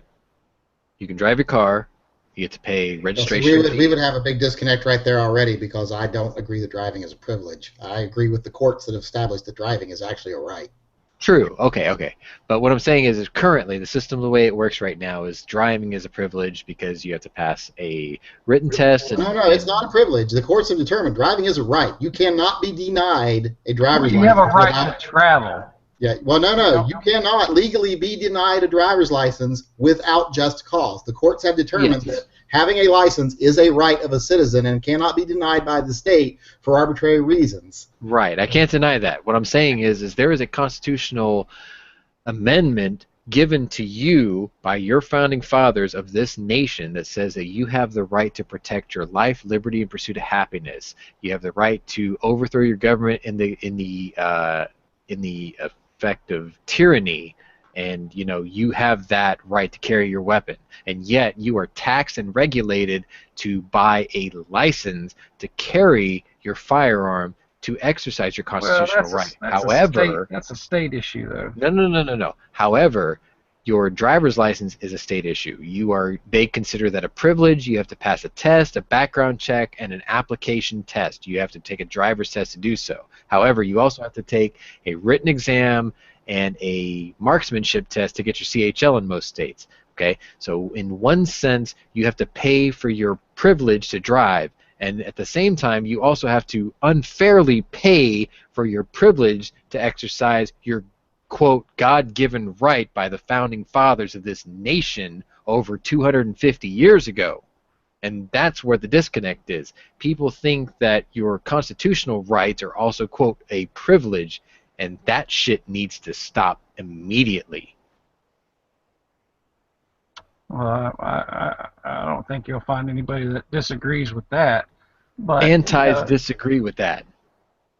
The fact that, like you were saying, as far as the licensing, yeah, in a sense, it is ridiculous to have to pay for a constitutional right in the sense of, having to acquire a license and all the aforementioned things. But I'm kind of okay with that in a sense, because it is individual states that have. They can set the criteria for what it takes for you to be licensed to exercise your rights, but it's still some sort of backhanded tariff to let you allow yourself to execute those rights. And that's where the fault lies, you see. Right. It was so important to the founding fathers that the only thing that was more important than your life or that your right to defend yourself was the right for you to speak your mind. Okay, that was how important that the right to defend yourself was to our founding fathers. Now you got to remember, I'm not all what you would call white. You would have a field day with me at the end of one of your chats, okay? And I'm cool with that because I think it's funny. I find humor in it. My mother is Korean. My father is Asian. What does that have to do with anything? Well, what I'm saying is I'm a half and half. But what I'm saying is we all have that right. Arms. Right. We have been given that right, and I shouldn't have to pay for such rights to defend myself against somebody who doesn't want to follow the laws of society that want to take my life away from me. I just want to be on an equal playing field. That's all I'm saying. I'm not saying that I'm going to brandish my weapon in a freaking Chipotle. I'm not going to carry an AR walking into a subway. I'm not trying to be a provocateur. I'm just saying that if some jackass wants to walk in with a rifle and start shooting up the place, that I'm not going to be pissing my pants on my knees begging for my life just because you thought that this was some all-you-can-eat buffet that you call a gun-free zone to prevent me from exercising my constitutional right. That's bullshit. Well, but just to play devil's advocate, just because a state requires a license and a fee, that doesn't prevent you from the right to defend yourself. This is true. What I'm just saying is if you want to split it down to the most elemental level, okay, if you don't want to allow everyone to carry a gun because you're not sure if they can handle that gun, because you're not sure if they can control it, that's one thing. That's cool. I get that, okay? If you can't hit the blind side of a barn, you don't want that guy to carry a gun. I get that. I fully agree with that. When you charge people a fee that they feel like they have to go through, they have to jump through hoops just to do something that they should be given a right to do, there's a problem there, I'm not saying that everyone should go, every Tom, Dick, and Harry should grab a gun and just go out there and carry it and do whatever. If the state feels like that's unsafe, fine. Don't charge them for it, but don't say, hey, you can't have the right to do that and a license to do that if you can't hit that target. That's just a little bit off. At least know what you're doing before we say go ahead and do it. You know what I mean? They don't send soldiers out to war that don't know how to even load their freaking rifle. They do some sort of training. They tell you to hit that target hit that target at least 10 times with that 30-round magazine. We'll give you a rifle qualification. My dad's got one. He's got a pistol qualification, a rifle qualification, small arms qualification, explosive qualification. That's bullshit. So you're saying that your grandma, okay, let's go hypothetical. She's laying in bed watching TV. She can't hit the broadside of a barn at 10 feet. But if somebody comes into her house and she's right at the bedside because she can't hit him at fucking 10 feet, she shouldn't have a gun? Oh no, no, He's no, no. saying, he's Oh, saying it can oh, still oh, carry. no, don't get me wrong. You see, I make this joke all the time. In Poneries America, there is no national reciprocity. There is no concealed carry license. In my America, there is constitutional carry nationwide. If you want to carry a gun and you want to protect your life, so be it. If you're going to regulate people to protect themselves, don't charge them for it. Just make sure they can hit the target. That's all I'm saying. I'm not trying to deny you the rights to carry your gun. Grandma can carry her gun because my dad's 80. He can hit the Okay, target. wait, hold on. I got a thing for you. How much does it cost to get a driver's license in Texas when you go to the DMV? On the average, Yeah. what was it, like $60 every 4 or 5 years? Something like that? Isn't it 26 or something like that? I don't know. I mean, I haven't done it If in you a want while. to get your license replaced, it's $25. I think if you renew it, it's 25, 26. Fair enough. Okay, so the same department, the Department of Public Safety, processes your concealed carry license. So the question is if they're checking your driving record and everything like that, why doesn't it cost the same amount as the CHL in Texas? Huh? So what you're saying is the dollar amount is the issue, not the fact that they're tariffing you for your constitutional right. Okay. There is Why no are they charging you Hold on. to You deal with the said money? tariff. I'm saying charging for a service of a background check and Well, for okay. processing. I mean, we have the right to travel the highways. We have a constitutional right to free travel. But Right, they but still 100 tax years us- ago, but there they was no still tax us highways. on. They still tax. Well, they still had taxes inside cities for maintaining public ways, etc. Yes. So they still did have taxes on your right to travel.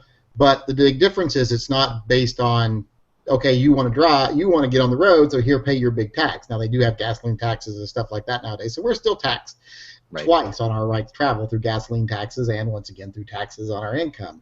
Yes. But if they wanted to use that same ideology, I'd be almost happier with, okay, everybody in the fucking state is paying 30 cents this year in taxes to support the framework for providing training, concealed carry license, etc. for people, but not charging people each individual a much higher amount simply because they want to exercise their right.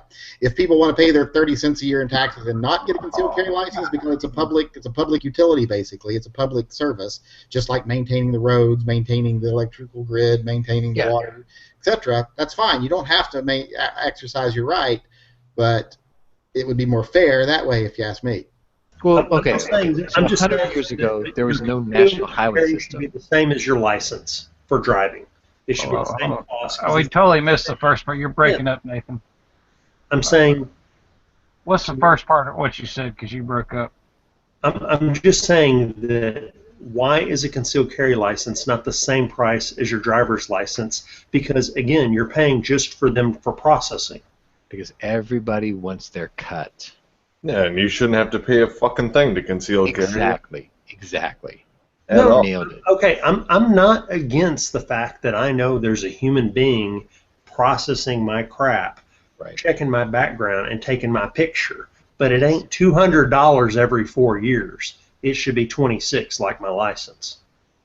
Okay, so what you're saying is Be any of that.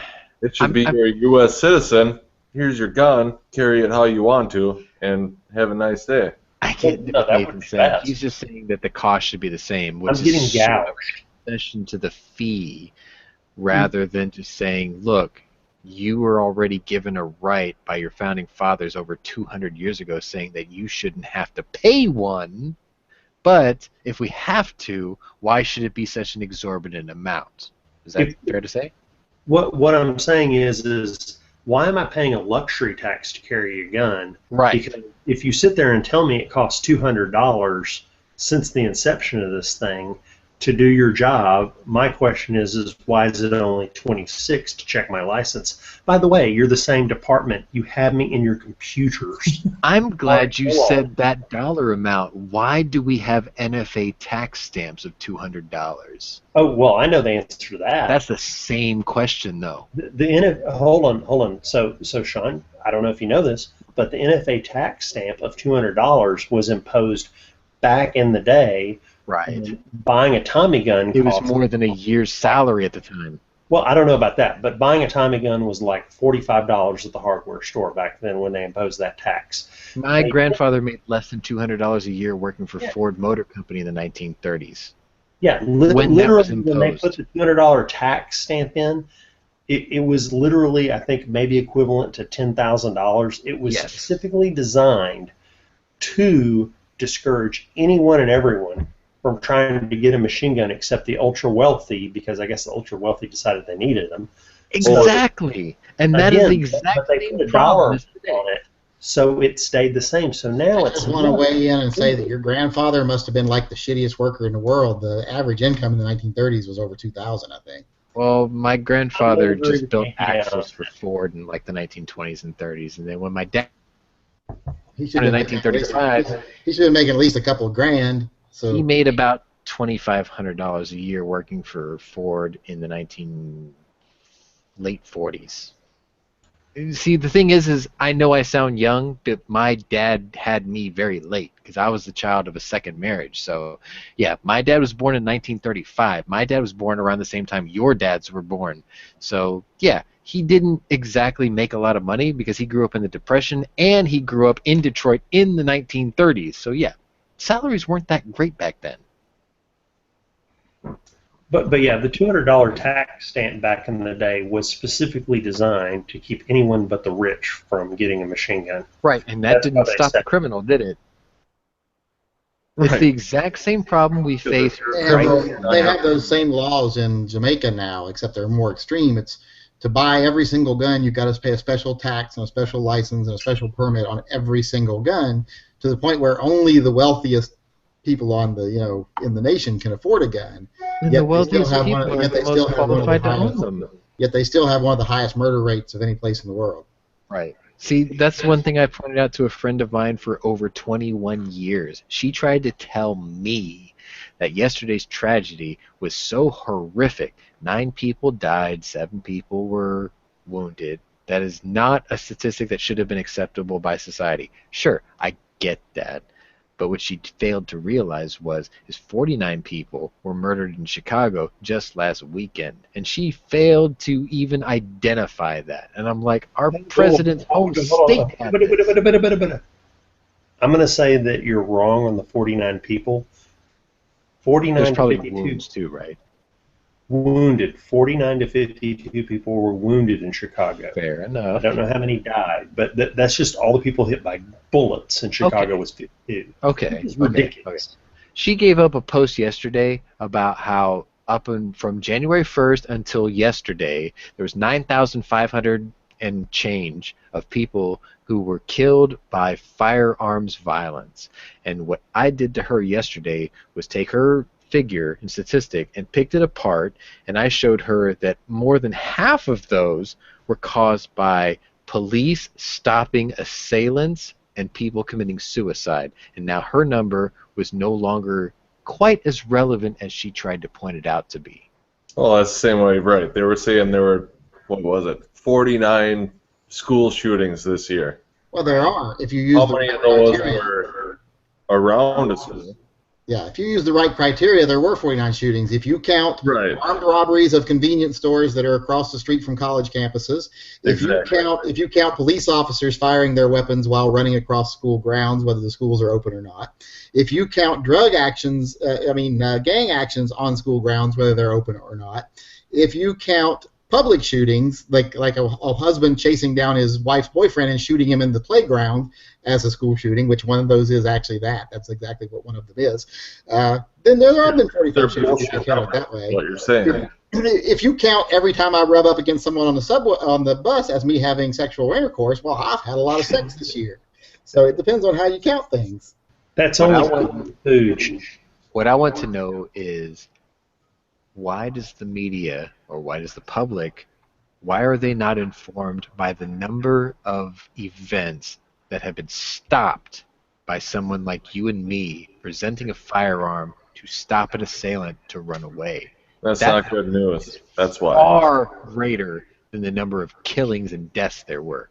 That's not good news. Well, of course not. But the point is that should be equally as illustrated to inform the public that, hey, yeah, there was 9,500 killings, but there was 45,000 that were stopped by someone like me who pointed a gun at somebody who was trying to point it at you illegally. Right, And that's they the ran whole away. reason. It's not good news, so they're not going to play that shit. See, the Hold on, thing hold is for Hold me, on. gun-free zone just means all-you-can-eat buffet. And as soon as that disappears, there's going to be a lot less evidence for those people against us to use against us. I want to say that it would be nice to remove the soft targets, to simply say the state laws are the state laws, and or at least to say if you conceal carry anywhere unless they have an armed security force. So gun-free zones that are truly gun-free, meaning no cops, no private security, that should be eliminated. Right. I'm okay with going to the airport and going through a metal detector. I don't have to carry a gun there. Right, well, nobody gives a shit about that. That's the whole point. But Because what I'm if it's saying a is, gun-free zone, then criminals don't give a shit anyways. So what is what the I'm point? saying is a gun-free zone should be truly a secure zone with security, not just a place they say is a secure. There's no such thing That's as like saying 100% my security. field behind my house with all the sheep is a wolf-free zone, and Right. Exactly. But that's the same thing where, oh, at the college, well, these kids can't be trusted to carry guns. Well, we'll just keep it a gun-free zone because then no one will get killed. and the kids could Stupid be you have to be.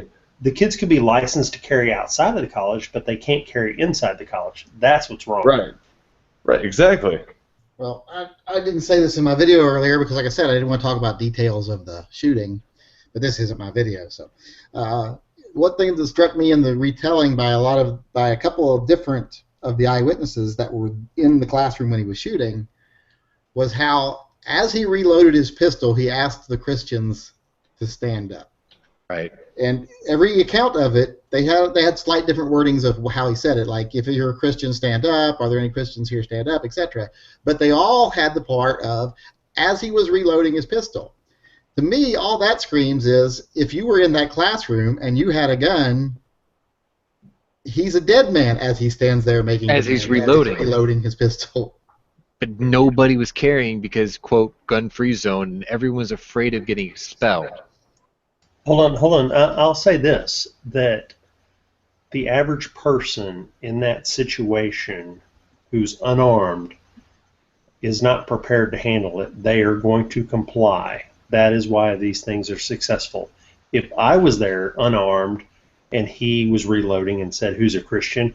his balls would be at his feet with my right hand on my knees. I'd just rip them Trying your best to stop it, like that Chris, Yeah. whatever his name is, who got shot 7 times trying to stop him. But you're right. We're people who carry. We're people who've thought about this. We're people who are sheepdogs who are prepared somewhat for this situation to know if I don't react at all, I'm dead. But if I do react, I may have a chance. I got to tell you, man, Think that way. if I was that guy, right, and I watched him stand people up and ask him what their religion is, and I saw what he was doing to the answers of those people, and I couldn't reach my gun, you know damn well I'm going to give the answer that gets me shot in the leg instead of the head, whether or not I am that or not. I mean, that's just the way it is. Stand up if you're Christian. Anyone who is a concealed carrier, probably, or anyone period who's militarized, is going to act like that other guy and is going to fight back. But the Yes. vast majority of people are not concealed carriers. They are not militarized. They're going to comply and be in fear and pray and hope Right. that he doesn't kill them. That is the way human nature is. Yes. If you're attacked by something, if a person attacks a person, you either fight, flight. It's fight or attack. flight. That is basic psychology, No, right? no. It's not. When it's the same species, there are 4 responses, and one is comply and surrender, and that's what most people do. You're splitting hairs, though. See, in basic psychology, it is fight or flight. You nailed it right on the first time. No. Okay, no, I'm not saying that. If it is one species and another species that are, like, if I'm against a wolf, it's fight or flight. If I'm a human on human, then there are 4 responses. That's social distinction though. That's different. That's completely different. I mean, you see, the thing is human Okay, these beings people are didn't run, they animals just like complied. everything They else. got We all down on have the their same knees instincts and to they reproduce, to kill, to everything, to create things, okay? So that reaction that you're talking about, it's perfectly normal. You made perfect sense when you said fight or flight. What you're trying to do now is label social distinction, which is completely different. Those are individual things that are done on an individual basis. But as a human element, it's fight or flight, regardless if it's a lion, a bear, a man, a cow, whatever. That is okay. always the same. Sean, I'm going to disagree because Lieutenant Grossman, on the book I read, just telling you, Lieutenant Grossman for On Killing says that when it is species, the same species, there is fight, flight, surrender, Or or comply. not comply. It's what do you call it? Like if you like do something like make yourself look bigger, like Intimidate? posture. Okay, yeah. Okay, so there's 4 responses when it's human on human. There's Right. posturing and complying. It's not just fight or flight. So these people who kneeled, they didn't run, they didn't attack, they complied. Okay. Well, see, the thing is in my blog today, in what I posted on gun channels and what I posted for Every Second Matters in my response to the president's challenge to speak out as a gun owner today, it was the most basic thing possible, okay? You are not always afforded 4 options because you are at the mercy of your assailant. Now, when I had a gun pointed to my face, I could feel the barrel touching my nose. Okay? The only choices I had, because it was that close to my face, was comply or die. Okay? So what all I had to choose from was compliance. And it was my fortunate luck that my assailant decided that I wasn't worth going to the death chamber for. He got what he wanted from me, and he walked off. Okay? So when people, before they get to that situation, ask me how I feel about firearms and whether I should convince them to buy one, I tell them the same thing. I'm like, listen, don't wait until you are a victim or an outline in chalk before you make that choice. You can always buy a firearm and feel like you don't need it, but don't buy one after the fact if you become a victim, because your assailant may not let you walk away. Mine did. Theirs might not. You don't get that choice at that instant. You choose before you become that victim. So, you know, I didn't get fight or flight. Hold on. I'm just going to say, if I were in the same position, Right. guy rolled up on me, stuck a 45 to my nose, and said, "Give me your wallet," I'd do exactly what you did. I'd give him my wallet. I'd do exactly what you did. You did the right thing. But I hope I wouldn't let him get up and get in that position before I drew on him. My 64-year-old mother is standing next to me. She's asking me to choose a color for her nail polish for tomorrow, so you'll have to excuse me for a second. Well, no. Hold on. You got a whole panel. Tell us the colors. Okay, so I can't believe you said that. Really? You Yeah, just showed let's on your see 'em. Mysterious, Silver Screen, and Plum Night are apparently the colors she's asking me to choose from. One is dark blue, one is silver, and one is purple. I can't believe I'm Silver. sharing this with you. What? I would go with silver on reflex, but is she going on a date or something? No, she's going to take my 79-year-old man out shopping tomorrow. Yeah, Okay. silver. Silver. Yeah. All right. Blue. Well, the panel has spoken. This is what they chose. She I'm likes going with that one Stone Guy too. You Silver. guys have good taste. Stone Guy is a jeweler. He knows. All right. So she chose silver because you guys chose silver. So I thank you for your opinion. She's looking at me saying bullshit, but she's walking off with the silver. Nice. There Thank you you go. for making that easy for me. Drop the mic and walk away. Appreciate it. Yep. Like, I feel like I've been talking way too much tonight. I'm sorry if I feel a bit too pushy and belligerent. It's just, today is what it is today. This is Hey. what G-Webs has given to us to share. It's all And good. I've been married 13 years. I know all about pushy and belligerent. Look, Trust I'm me, if you were 36. on the I'm line, just taking Yankee would care of my talk folks because for they're, about an hour. you know, they're in the house that I bought because I can't trust them with their own decisions anymore because my dad's showing signs of senility. My mom, she's kind of dependent on him, so they live here. It's affecting my life, but you know what? I'm doing the best I can with what I've got. So But in all seriousness, that's admirable that you took your parents in because I think that's only fair. They took care of you as a child. they did, and Yeah, I'm I feel like actually this is the 18th year, so it's like we're even now. yeah, exactly. I feel like people that put their parents in a nursing home is a fucking cop out. Like I could never do that to my parents. I don't know. I'm I done. guess in different situations, I guess that's one thing, but like your parents raised you, and I really feel like as you get that old, especially if you get into like Alzheimer's or Yeah. Like I stuff didn't like know who that. my dad was until Well, about it's they 5 years like ago. revert back to childhood. Like when you get so old, it's literally like raising a child. Right. So I think it's admirable that you did that, and I think all people, if you can, you should take your parents If and you will. support them. If you will, exactly. You will.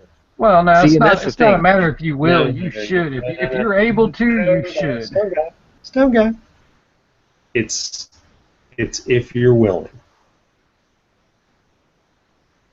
Well, that's what I'm saying. Well, willing if you can. Like if you have the space, if you're financially capable, if you have the room in your house. Oh shit! I You made know what this I mean? space That's before I even left for college. I left my own house and I came back 10 years later. That's what my life is. If you really want to take care of your kids, or you really want to take care of your parents, or you really want to take care of anyone, you can find a way, Stone Guy. Take care of the brown kids, Stone Guy. well, and your America. wife's Oriental, right? Or Asian rather. Yeah, both. So her parents are gonna come live with you. Right. Oh, wait. See, this is almost worthy of an on that note, okay? My mom's father is only 3 years older than my father. Boom. That's weird to me. That is very weird. That is weird to me. Is that Girk? Oh, yeah. Oh, you made it. I was in here earlier, man, listening to you talking about your little oath or whatever. I'm sorry if I was preachy, man. No, you good. Yeah, I saw you in and out, and I was like, oh, shit, I must be pissing him off. Yeah. Nah, I'm at work, so I had to come back inside. I gotcha. Now I'm eating my little Ethiopian food. But Girk, I can't hear you. You said something about Ethiopians, and you sounded like you were chewing on flies. He's What did eating you say? Ethiopian food, man. I've had African land snails. They're fucking awesome. Hey, I've eaten everything that walks or crawls on this earth, so. Hold on. Girk, are you showing us a dirty diaper or your dinner? What are you showing us? I can see the top of your head. Oh. You gotta move the camera down. How's the baby doing, man? you doing all right. You chilling, sucking Tip on it down a bit, man. We can only see the top of your head. I said sucking. I can't show like my uniform and shit. There you go. But you just at Baby home. Girk did his first coil yesterday too. Hmm. I said baby Girk did his first coil yesterday. But everything's good with the baby, no issues, no problems. Yeah. Awesome. Yeah, he's good. He's good. I'm trying to see how many days until I teach him how to build an AR. So, How old is he? 10 days. Holy crap, that's brand new. Yeah, That still has the new baby smell. That's got the new baby smell. Yeah, it still smell like vagina. Awesome. Has he gotten done pooping the black oil That yet? tar shit. Yeah. Oh, He only did that. that's rough. That is the crude first, oil. The first one was at the hospital, so the fucking nurse changed it. Actually, both was at the hospital. I changed the second one, and the nurse changed the first one. The first one was bad. That shit looked like some damn Play-Doh. Naquita. I was like, oh my god, what the fuck is that? That ain't no normal shit. What girl? What's his name? It was like some tar heroin up his ass. I was like, am my kid smuggling drugs? What the Dirk, what's your kid's name? Jackson. Oh God. Like, Hey, sorry. I got a story about that. Hold on. Wait. Before you read into that reaction, that's my last name. I was about to say, I got a story about that shit. My first cell phone, which I still have to this day, has some messed up caller ID. Now listen, my dad's from Michigan, right? He grew up on 8 Mile. He's an 80-year-old white dude. My mom, she's a 65-year-old Korean woman, and I don't know if she came from north or south the way she acts, right? But when I call people, my caller ID says my name is Leonard Jackson. I was like, yep, that's me, Leonard Action Jackson. So you know what? Rock that name. They called me Action Jackson in junior. But we were cool and we spelled it with an X. Oh, shit. Okay, I can respect that. Jackson is a first name with an X. I can Yeah, respect that's that. cool. That's a cool, Yeah, and that's it's cool. not like your typical black name either, which is Exactly. Because I was thinking about Daquan, but I was like, man, he's not going to get a lot of jobs. awesome. Yeah, There you go. exactly. I mean, honestly, no offense, but you got to think about stuff like that. Yeah, I was like, man, if I name him that, Stone's got to go shoot him on sight. Like, it's no way. So tell me, was the third name Pajamas, spelled pajamas? Did the what? What was it? Pajamas. Were you thinking about Pajamas? It's spelled pajamas. Spell pajamas. Pajamas. Pajamas. Okay, I got you. Nathan, you come up with some dry ass humor sometimes. I gotta admit. I'm sorry, but that is a serious name. My brother knew a guy named Pajamas. Pajamas. Oh my god. It's effed up. Bye, Felicia. You gotta name your child Richard Shafton Head, so that way that D's Nuts has a running mate, and you can call it the perfect pair for America. Just do it. Oh man. You know, a lot of people don't get that name, Richard Shafton Head. You have to really kind of explain that to them. Yeah. Okay, if wait. only I could tell you guys my last name, it would sound pretty funny. Head. What is it? I'm not going to say it on here. Oh, come on, share. Okay, Begurk. I have one piece of fatherly advice for me to you, and this is totally serious. Okay, so at the hospital, they show you how to do, what do you call it, swaddling blanket? Mm-hmm. Well, they didn't show me. I had to YouTube that shit. Okay. So go down to Babies R Us or order it online, but it's called Miracle Blanket. Mm-hmm. Shit you not, it'll make your life livable. Oh, we have a swaddling thing that has like Velcro on it. No, bullshit. No. It doesn't work. It's not a Snuggie. Trust me. Snuggie. The Velcro one that busts right out of, like the Incredible Hulk. Okay, Miracle Blanket. It's called Miracle Blanket. Miracle blanket. Okay, I'll check it out at Bye Bye Baby. I'm not kidding you. It's Okay. trust me. My wife sews and embroiders. She made that, gave it to my neighbors, and they loved it. We loved it. Another set of neighbors loved it. Every time somebody has a baby around us, we give it to them. They always use it. It is the best thing for the first 6 months. But makes it. Well, why the hell you not giving me one, motherfucker? Huh? Shit, Because I only work with leather, and I'll have to make you a giant blanket out of leather, and your kid will get overheated. Make him a Freddie Mercury version. What the hell? He looked like a fucking holster. Yeah, he would. A light skinned fucking. He looked like Ivory Grips in a holster. He's starting to hop on the right foot. Let me I'm gonna hop back in. Let me step outside and smoke. I can't walk through the building with this one. Oh, you motherfucker. I was about to say what I would do for a cigarette right now after the day I've had. Walk outside and smoke one? Shit, I quit smoking like freaking 8 years ago. quitter. I know, right? I'm ashamed.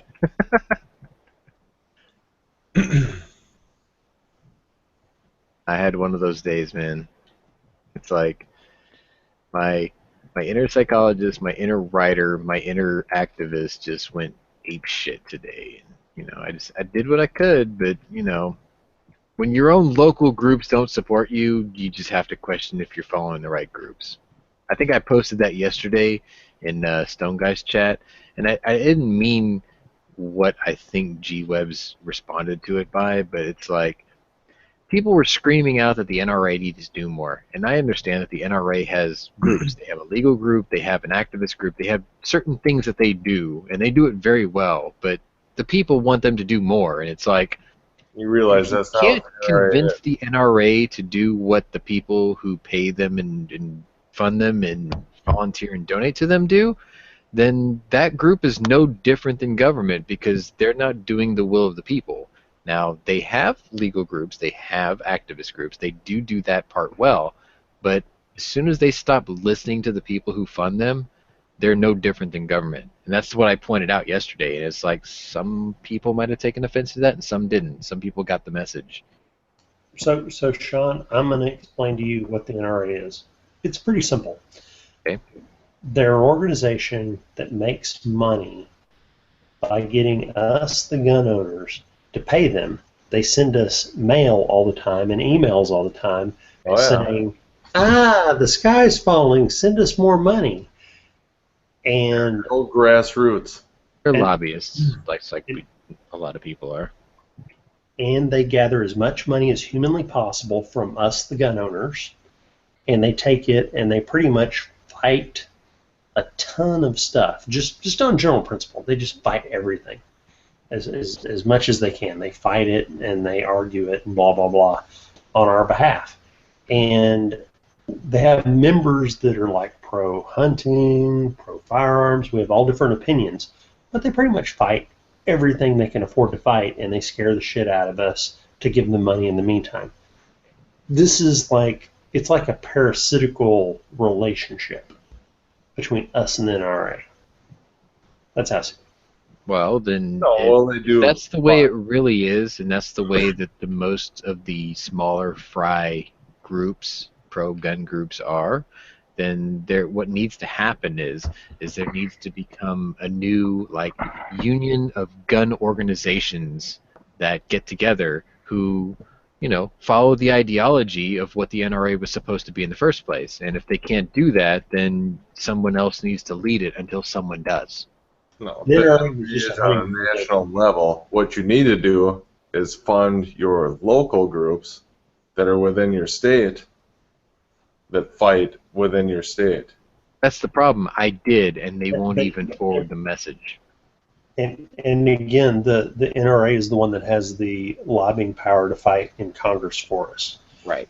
That's the real thing is we may not always appreciate what they do or think they value exactly what we want to do, but at least they are fighting on our behalf in their hearts. They don't have to be the only one. That's the problem. We think that that's the only one that has to be there because it's the most established and long-standing organization, and that's fine, and I agree with that. But the problem is who determined that they have to be the monopoly to speak on our behalf? They're not. Right, but Yeah, who's there are other big enough to organizations help that fight and speak do on the our same behalf? fight? But you have to realize that in our current political situation, that money is king and corporate powers are king. If we were to split the NRA up into 20 different units, all fighting differently and not coordinated, and just have it all be gun rights and not coordinated and all that, all flimsy, then corporate America would outbid us, lobby against us, and take all our rights away in Congress. Don't you see that as the problem right now? That is Okay, it. the one thing that that is I the took away from thing. yesterday's chat, You should be an NRA member, but you also need to get your grassroots right? and understand who's fighting for you in your state. Right. Well, see, this is the thing. Today I felt like I was betrayed by my own state. And that was shocking to me. That was a revelation to me. But what I'm saying is shit, I just brain farted. Basically, my point is there doesn't have to be just the one, right? And there isn't, as you all say. There are other groups, but the problem is after watching Stone Guy's chat yesterday, which was brilliant, by the way. That's why it ran so long. I didn't chat in it because I was trying so hard to find the words for what I wrote today that I didn't want to like distract myself. But the point is what I took away from yesterday's chat yesterday was there comes a point where you have to realize that the public, the TV watching, Kardashian watching, housewives of whatever fuck city this week they're watching is paying attention. That group of people working against you, me, and the rest of us has more influence for some reason because of emotions and the hearts and minds of reality TV public. And the problem is us as pro Second Amendment gun owners, we have these many different groups and we have the NRA, and yet we still don't feel unified enough to stop the anti-group of Moms Demand Attention and all these other groups out there who seem way better organized in front of a camera, whether or not they're factual or truthful or not. They're more influential than we are because Bullshit. the world of public opinion is buying that. They're not, but they're buying it. Well, no. The simple fact on the couch is drinking this shit up. Come on. They're buying it. The news cameras turn to the mom's cry. Well, and Mom's Demands Action is becoming a lot less relevant here lately. I think they've lost a lot of support and like recognition because they haven't. They came on strong, but they faded quickly. They lost a lot of steam. Because they're completely irrelevant. Is the point? Yeah. The shit they told it just doesn't hold water. Well, and I think people are starting to see through that bullshit. You know what I mean? Like, they're starting to wake up. I mean, you guys have seen it. Even in our own groups, we argue amongst ourselves. That you cannot deny that. We argue amongst ourselves. It's over trivial things or trivial ideology. Yankee versus everybody. We say that, but I mean, you know what I mean. You know what it is. You know, we pick on Yankee because he takes a little more liberal approach than most of us. But the fact of the matter is we all still have a lot of political infighting. And for some reason, every time a camera is pointed on against what works against us, it seems more unified than it is. But you know what? People are buying that, and that's hurting us. I don't think. Hold on, I'm going to say. Hold on, I just want to say something from earlier comments, and that comment, it reminded me of it. Is Obama said last night that we all are getting numbed to this, and no one's talking about it. And he's actually right. Today, I went through my entire day, and nobody mentioned anything about this Oregon shooting here in Texas. No one. I talked. I sat down with 20 people, and nobody said a damn thing. Is that not? Because nobody even knew about it. What do you think these douchebags are looking for that are doing the copycat, oh, I'm going to be the next fucking shooter? They want their name to be known. If you don't know who they are, because I could give a shit less about them. Well, the sheriff had a right idea. Would that not? He wasn't going to name and identify. But hold on. But the whole problem with them not talking about it is not because they're not giving them recognition. It's because they're not even what they're doing. By them not talking, all they're doing is intaking bullshit information they're getting from the media instead of talking about it and coming up with real fucking common sense solutions. No, they're not. Not necessarily. Things like that. You know what I mean? Because they're not talking about it, they're just drinking it all in. I think that's more the whole reason it's kicking up is because everybody, oh, I want my name known too, and I'm going to do my own stupid fucking thing and be a piece of shit, is what I think. Now let me, and this is a little, I mean, it's on topic but off topic. Let me just throw this out there because I kind of scanned through a lot of the different channel or different titles that had that in it on YouTube, and without a doubt, which I kind of anticipated it, but there's already people calling false flag on this. Oh yeah, I seen that too. And like, now there was one video I saw where and it was on an actual recorded news conference where you could see the clock inside the building, and the clock inside the building you could read clear as day was like 1:20, but the newscast thing said live, and it was supposed to be live at like 4:45. So that was kind of weird. But anyway, the whole point I was about to make was the fact that how do you guys feel about the people that call false flag on things like this when there's a tragedy involved and people, you know, it's obvious that people have been shot and killed, and do you think it really gives the gun community a black eye and gives No. No. Because all it is it's the media playing the why fact when we can react thing, and they're just, you know, constantly trying to stir something out of people for, you know, whatever sells.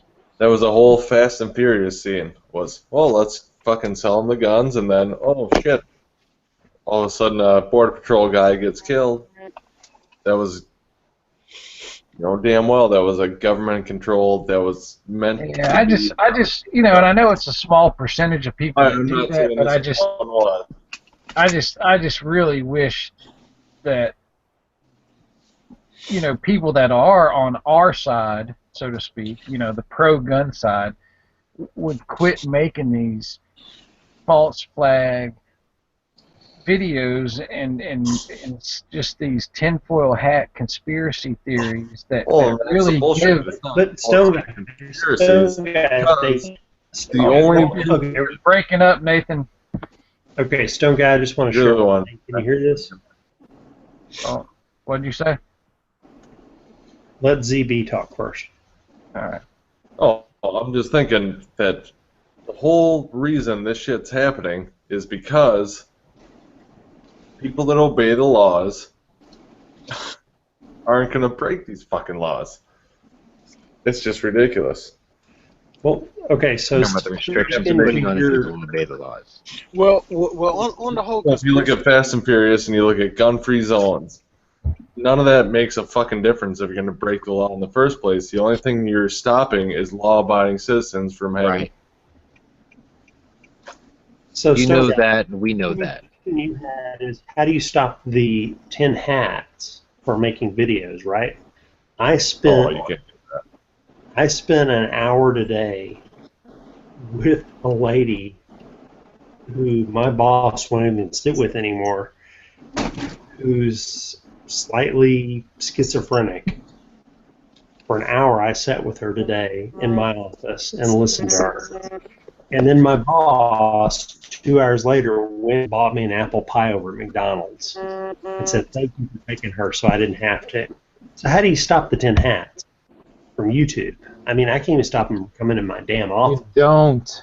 Well, you don't. You don't stop the tin hats. What you have to do is you have to stop the criminals, which has been the problem the entire time. And the way you stop the criminals is not by taking the guns away from the citizen. What you do is you punish the criminals in such brutality, that it scares the criminals to even committing the acts. You don't give them the option of thinking, oh, I'm just going to get a pinprick in the freaking arm. You give them the idea that we're going to put you in a human blendering. Oh, now see, I'm kind of with you on that one, because you got to think about other countries, especially the Asian countries, like Singapore and think about Saudi Arabia, man. Yeah, there's these a people lot are of these beheading people for less crimes than what we're committing people to life in prison for. Yeah, but think about it though. the countries that do that, the countries that, if you steal, they cut your fucking hand off. Those countries' crime rates are drastically inferior to ours. Like, because they know that they don't play. Like, they don't have, and people say, well, we're above that. We're not a third world country. We don't have to. Right. And yet the third world country has a lot less instances of these heinous crimes. But also in those third world countries, they don't have a lot of the fucking freedoms that we do either. But right. Well, that's just because of religious law. You're right, Bigger. You're right, Bigger. They have the freedoms. People's hands off and shit like that. But for fucking a mass murderer, yes, some fucking ridiculous punishment should be at hand. But I think with the whole conspiracy thing is that, I mean, even like the Roanoke thing, that shit to me is super fishy. And I'm not a conspiracy guy in the least bit, but I mean, these people, I think themselves are fucking nuts for even half the shit I do. They do. Oh no, shit! And you can twist anything to make it seem true, just how the media does it. So, you know what I mean? They're just that's their lane. And I don't think they give us a black eye or anything like that. On one end of the spectrum, between what we see in other places, if you say something that's good, you get a penis in your mouth, like you get your own penis in your mouth. And then another time, you get your hand cut off. And then another country, you get tried by your jury. And then another country, you just get let off because you're insane. The difference between us and those other countries is that they went ahead and did what they do, and we say that we're better than what they're doing. But the thing is why don't we try what they're doing and see how it goes, rather than just criticizing what other people are already doing? You know what I'm saying? Go that far. Why are we affording the protections of the Eighth Amendment to the most heinous criminals who kill cops and soldiers and willingly and calculatedly killing people?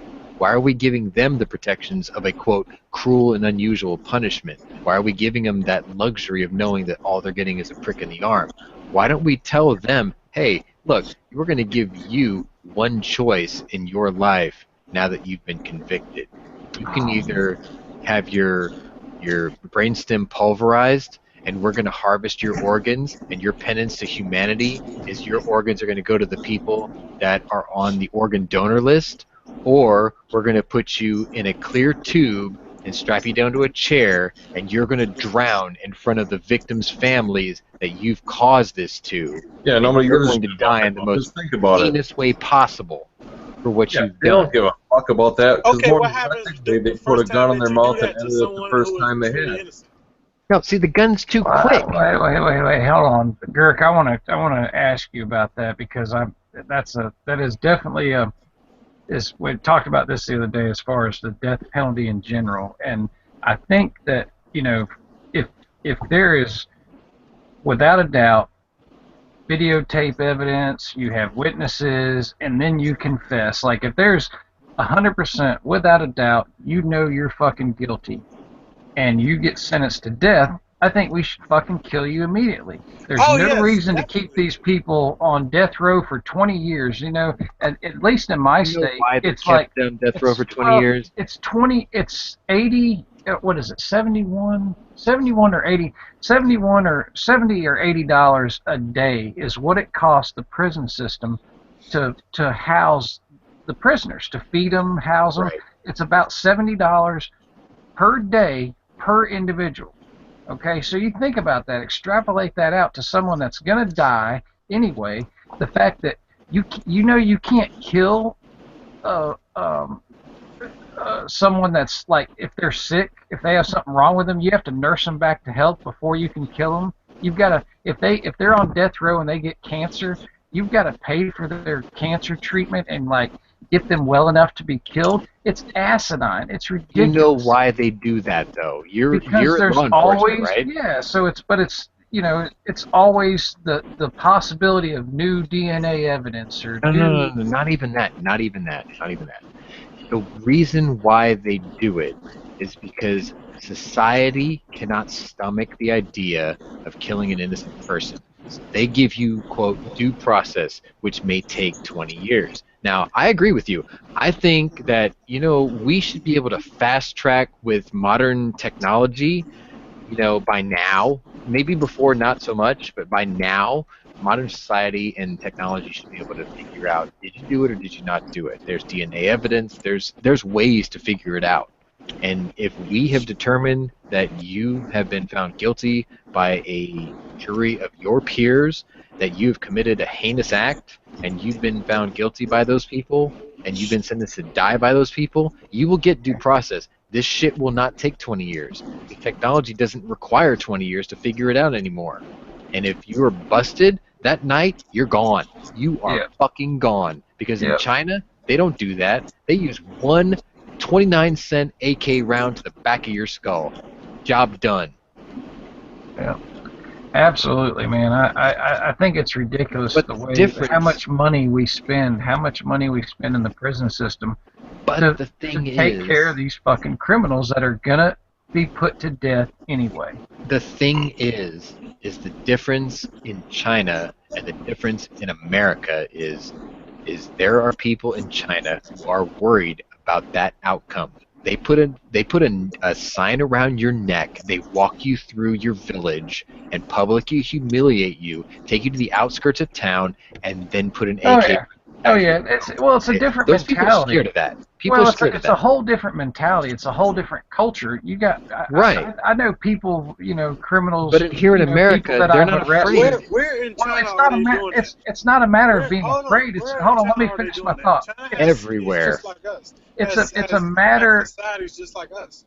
Everywhere. it's- Go it's a watch matter- Live China Leak. isn't like a third world country. No, It's not a third world it's, country. It's a but different with culture. the First When- justice is Hold much on, more let me abrupt. finish my thought. When it's a different culture, it's a different way of life. In China, and in other countries, in America, I speak from experience. I've known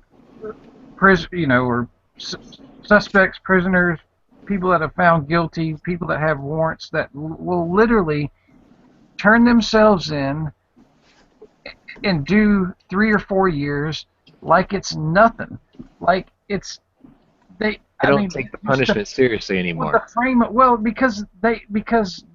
prison isn't. Prison isn't bad for them. Right. Prison isn't what it was intended it's to like be, a fucking rehabilitation. It's like a family reunion in some cases. They know more people in prison than they do on the street. It's not what it was intended to be. It was supposed to be a correctional facility.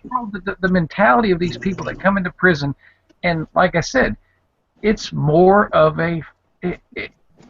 It doesn't affect them the way it's supposed to. It literally, for a logical person to know that they've got to go spend 4 years in jail would be crushing. Right. It's just to some of these people are like, I'm going to go do 4 years because I'm going to get fed, I'm going to get free health care, I'm going to get, to see all my buddies. Right. It's nothing to them. It's absolutely ridiculous. And so it's different. It's a whole different mentality, and you're never going to get it. Scared to go to jail. Never going to get over That's that. the problem. That alone is the problem. It's a systematic breakdown in our society. I mean, honestly. Is it our society or is it our system? Our society and our system.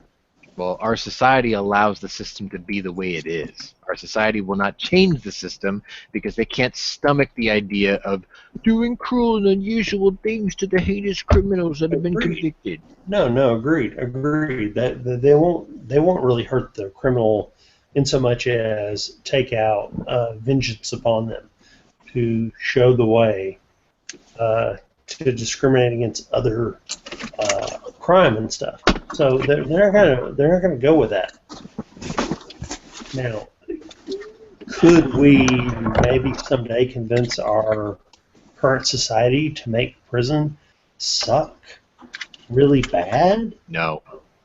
It's not going to happen. Right, because prison system right now is an industry, and that makes money. And that makes money, and keeping them happy cuts down on costs. That's the thing. We're attacking, or not we. Don't, let me start over. The anti-gun people are attacking the wrong avenue. They are doing root canal surgery through the anus of society. They're not going to the teeth. They're going to the ass, and that's wrong. They're attacking the Second Amendment. They're attacking your right to defend yourself, rather than punishing and scaring stiff the criminal or the would-be criminal and deterring them on the penalties that could come to them should they be caught. Don't attack the second, attack the eighth. Scare them into thinking that we're going to be no different than China or Saudi Arabia or whatever. And this isn't for everybody. Don't get me wrong, okay? If you are a guy who was, drinking and driving, and you got busted for DUI, and there was, an involuntary manslaughter or vehicular manslaughter. Obviously, you weren't planning to kill that guy. That's a different thing, okay? You're going to serve your terms under the court of law for that. What I'm saying is the guys who thought, I'm going to kill this cop. If I'm going to kill Officer Goforth here in Houston, Texas, who put 15 rounds in his back and in the back of his head in an ambush at a gas station, okay? That was a cold, calculated move. That guy does not deserve the protections of the Constitution of the United States. Okay, that guy has waived his rights of the protections of the Constitution of the United States. He does not deserve a non-cruel and unusual punishment because what he did to that person is not, cruel. And what he did to that person. Wait. He deserves. I look at that completely, but I can look at that completely backwards. I think everyone deserves protection of the Constitution. Everybody deserves a process. But I don't. What I look at is it is not cruel and unusual to visit upon someone a punishment less than they visited upon someone else. So if someone is a vicious murderer, the fact that it burns a little when we put them to death doesn't bother me. Yeah, I'm gonna agree. Yeah. So what you're saying is you're agreeing that eye for an eye is not outside the realm of possibility. Is that fair to say? I don't know if I'd call it eye for an eye because that makes it sound like vengeance. I prefer to see we're not seeking vengeance. What we're saying is that I'm just saying that I think the needle shouldn't be the only option. I can't fathom why people like Rachel Maddow and her ilk have taken up the defense of these criminals as their cause. They've taken up the banner of, my God, they're making rapists and murderers suffer when they put them to death. Right. What I'm saying is if it burns a little. I mean, you could, if you want to go to the extreme of saying, well, it's cruel and unusual to let someone know they're going to die because that's psychological torture. I don't care about that. If someone is a convicted murderer, and if your biggest argument against the death penalty is it hurts when we kill them, then find another argument. Find another because I mean the thing is there is the firing squad. There was the electric chair. There was hanging. Now the electric chair and hanging was technically deemed against the Eighth Amendment. But you know what? This guy sawed off someone's head with a saw. Don't they still have the firing squad in like Utah or something? It's an optional execution. You're not chosen to be done that way. The person that's condemned to die can select that. Yeah. But the thing is, see, those other methods that we used to have all across the nation, different ways, hanging, firing squad, the gas chamber in California. Yeah, remember, California used to have the gas chamber, the electric chair, all these things, those would technically be considered illegal against the Eighth Amendment. And the problem is no matter what those people were sentenced to those executions were, whatever they did could have been far worse. And they didn't take into the accounts of the Eighth Amendment to their victims, so why should we afford those rights to those people? What's the Eighth Amendment again, real quick? The Eighth Amendment, when they executed people, meant that they didn't drag it out for hours. So fair enough. We're not talking about drawing and quartering, but you know what? I want to scare people so stiff that they don't want to know what's going to happen to them. Yeah, if it takes 20 seconds or 30 seconds, it's too long. I'm perfectly fine with putting someone in a clear plastic tube with a chair, strap them down, and fill it with water without a hood, and let the victims' families watch. I'm perfectly fine with that. I think drowning would actually be really It's not slow. Right. That's what I'm saying. That would be a great. That would be That'd the be a ultimate great for me. way. See, I'm going to say this as a joke. Don't take me seriously. But in Ponaries America, you have two choices. You're going to take a spike in the back of the brainstem, and all your organs are going to go to people who need them, and that is your penance to society. Or you're going to go into a clear plastic tube strapped to a chair, and we're going to fill it with water. And I guarantee you, I bet my life on it, 99.9% of the convicted are going to take the spike. Not very many people are going to say, drown me, motherfucker, I wish you would. I doubt it.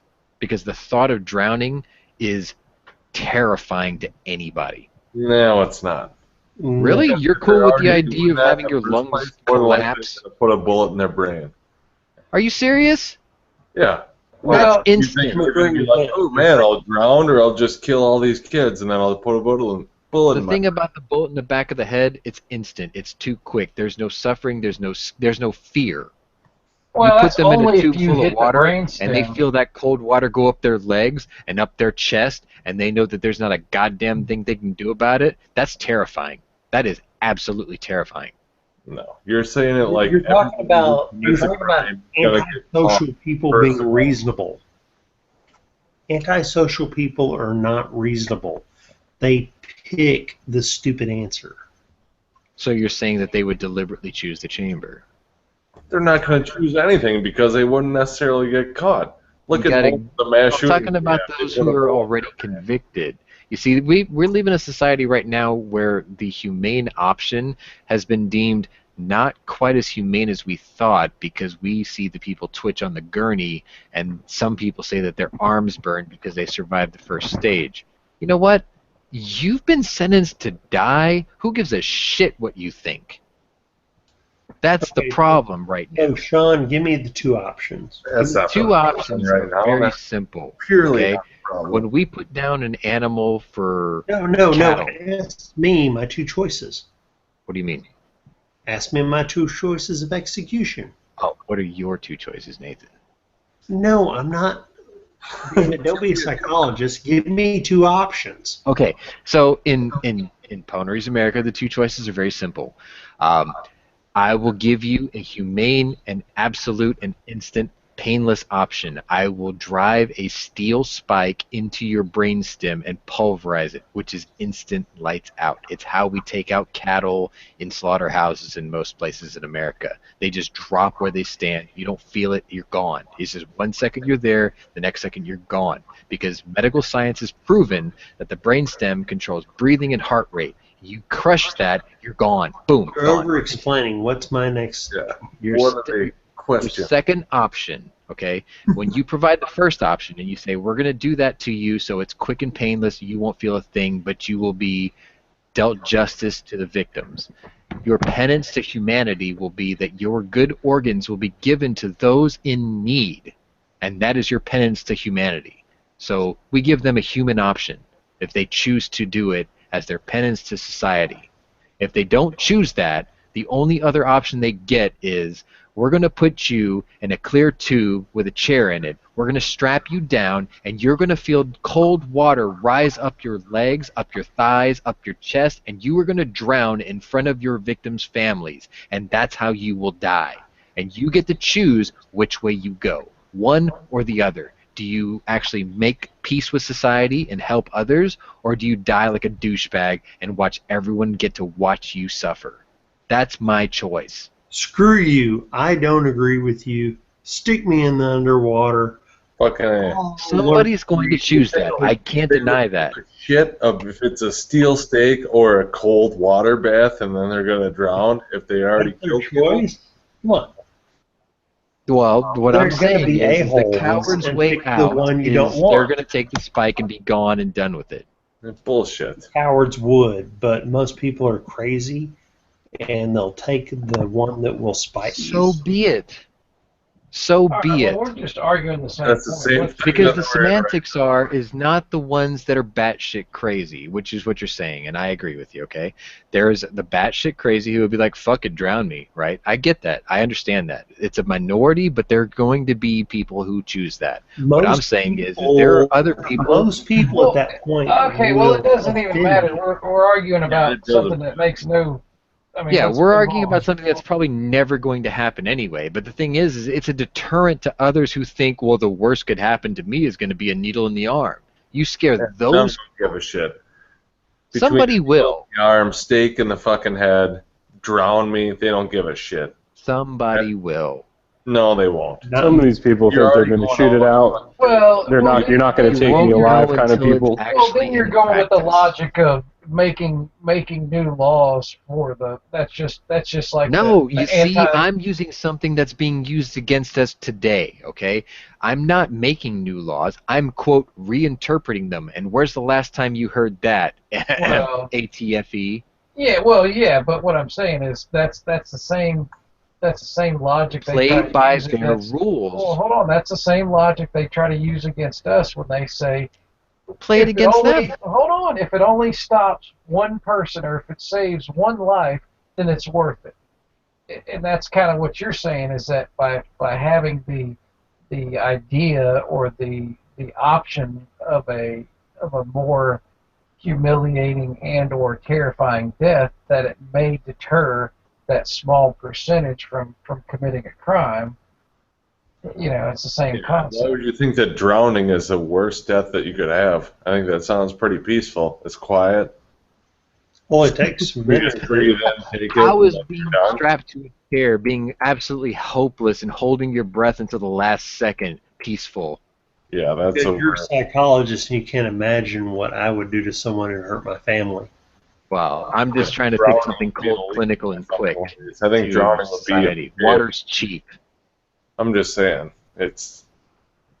I'm not saying it's perfect and without flaw, but what I'm saying is if I was to think of the most heinous way to kill somebody in the most fearful way possible, in a way that they have absolutely no control. Okay, fire is cruel. It's going to stink. There's going to be a smell. Filling a tube full of water. Water's cheap. Water is absolute. You can't breathe water. It will be absolutely terrible. Fire is not smoke either. On your nerve endings. It's going to stink. Like, anybody gives a shit. Why would the person that's getting burned give a shit about the smell? The guy who's got to clean the mess. So you're punishing the person that thinking cleans about the up after executioner murder, at that point. is what you're saying. There are horrible ways to die, much horrible ways to die than just being drowned. Well, that one's clean and painful. Over some other things. That one's pretty clean and painful. If you've ever seen anyone who's drowned, I was actually a lifeguard once. I've actually had to announce people dead while I was waiting for the ambulance to come pick up the body. Wait, people so you who were a have shitty drowned. lifeguard, huh? Well, no, it was before I even got to work. But what I'm saying is I've seen people that have drowned. I've seen what it does to their body. I've seen their eyes bloodshot and their blood vessels look like they were about to burst in their neck. There's no peaceful drowning. There's absolutely no way. There is suffering. Okay, what do you have to do with peace with a minute and a half of agony? Well, That's because the nothing. thing is like the gas chamber before it, that guy is going to sit there and hold his breath as long as possible, but there's going to come a time where he's going to realize that there isn't a goddamn thing he can do, and he's going to die, and he's going to be terrified. You're being way That's too the worst analytical about this. The worst situation I've ever heard of. That son of a bitch is going to hold his breath so long that he's going to hate it. Well, no, the fact of the matter is the idea of holding your breath is going to be torture because you know there's nothing that's going to come from it because you're still going to have an inevitable end. You know what? I'd rather die in water than flame. Hold on, you know what, Sean? You have inevitable end coming on. We all do. So do I. We all do. But it's the way we face it that matters. Right. Well, Who's the other guy in your picture there, Nathan? I know that's, hey, you guys. Hey, we have a sorry. ballistic Who's the guy on the here. left? My picture is Ronda Looney. Rousey and Ronda Rousey. Ronda Rousey is so freaking hot.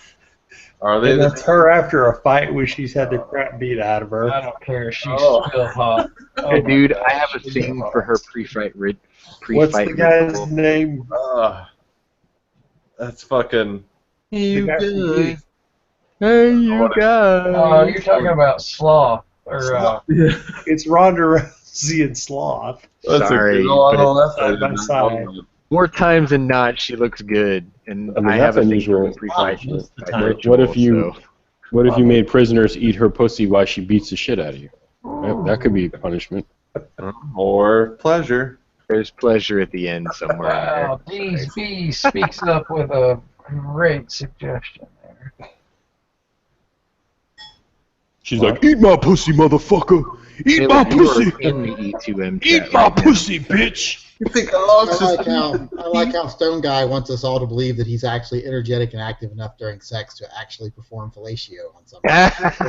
Or cunnilingus, I should say, on someone. When I don't even know how to spell that. We all know he just lies there on his back while she does all the work. If Stone Guy could have Ronda Rousey in Any bed, other way he to would have go sex get that there? surgery to have his tongue split just so he could be twice as I'd be effective. really surprised if he's not lying on his back eating a sandwich while she does all the work. You say this like it's a negative, Yankee. Yeah. I'd let her do all the work. Are you Good kidding me? plan right there. Yeah. It's not that bad looking. Come on, let's be fair. Oh, that bitch is gorgeous. Yeah, shit. I like a girl My with dick big in legs. the If you like your girls look like Archie Bunker, she's hot as fuck, man. I like a Dude, girl she with big does legs, man. not I look think like the volleyball Archie players. Bunker. I have an aunt that looks just like Archie Bunker, and my grandfather looks just like Archie Bunker. Even the cigar. His sister looks just like Archie Bunker with a little bit more hair. I saw it today. That's why I thought of it. Google on YouTube Archie Bunker on gun control. It's the funniest shit ever. He sounds just like one of us. My favorite line is, "Would you rather they was pushed out of windows?" He was talking about bus robbery or train robbery. He's like, what you got to do is give all the passengers a pistol when they get on the train, and then when they get off, you take it back from them. But I don't know, for some reason, Archie was on TV. In the episode, he got himself on television, and the one subject he keeps talking about is gun control, and it had to be like 1976. Yeah, my favorite it's quote funny, by him man. is when Gloria points out how many people are killed by handguns every year, and he says, "Would you rather they was pushed out of windows?" Yeah. Yeah, Archie. He had it right, man. That show was maybe 2 years before my time, but I remember watching my dad watch reruns of that. That was my favorite show. When it Yeah, was same on. here. That was always like, my parents would watch it. Mostly my dad, I probably. use memes from it all the time. Like every time I try to remind people of the way things were, I use an animated GIF of that where it's like, "Those were the days," and him and his wife Edith were singing in front of a piano. And I bet he wishes Edith had a gun when she was almost raped that time, and she had to attack a guy with a burnt cake. Oh my god. Damn, With who would Some of the things he said right off Who the he hell starts his would've gun hit control that? speech off with he says Hitler did it, Mao did it, Stalin did it. It's the first thing they do is take away your gun rights. I mean, it was fucking hilarious. It was just like, wow, I never saw that episode. It's way before my time, really.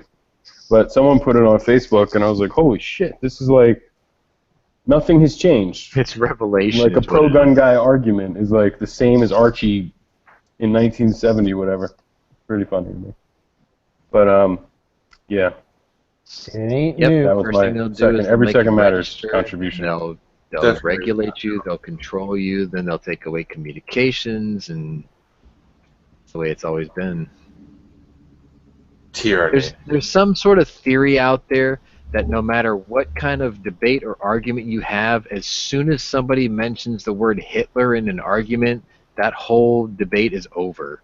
But yeah, I mean, it's sort of true, restrict your guns, restrict your freedoms, make you register this, make you register that. There is truth to that, but He was good at what he did, controlling people. yeah. I mean, Not I wrote exterminating Jews. I wrote a doctoral thesis on it once for psychology, and I almost got expelled for it. But when I cited everything, then all of a sudden I got an A for it. But basically what I did was I was like, look, the guy started off with a good idea of nationalistic pride, and it became warped the farther his Parkinson's disease took over. And as soon as they finally understood that, they let me go. It was the disease that got you, huh? Well, that's the slant They I all put on it. understood. He had Parkinson's.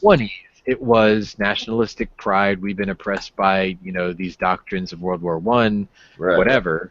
But He didn't want I'm to not saying I agree discriminate with the guy. people. He was just a proud man with Parkinson's. Yeah, that's how it started, but it got completely warped. Sean, get up here.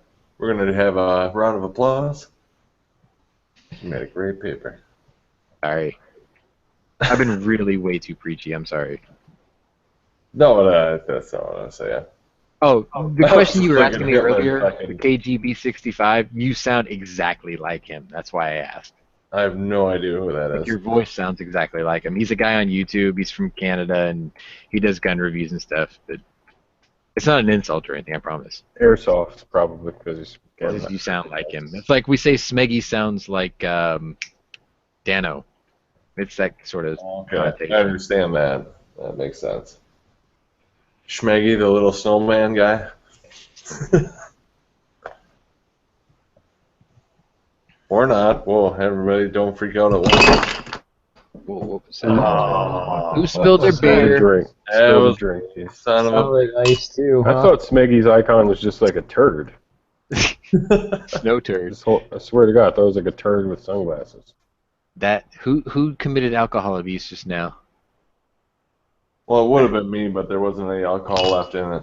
Sweet. It was just a cup with ice. All right. I've had way too many tonight. Fuck. I've been preachy. I apologize. Caleb, say something. You just joined.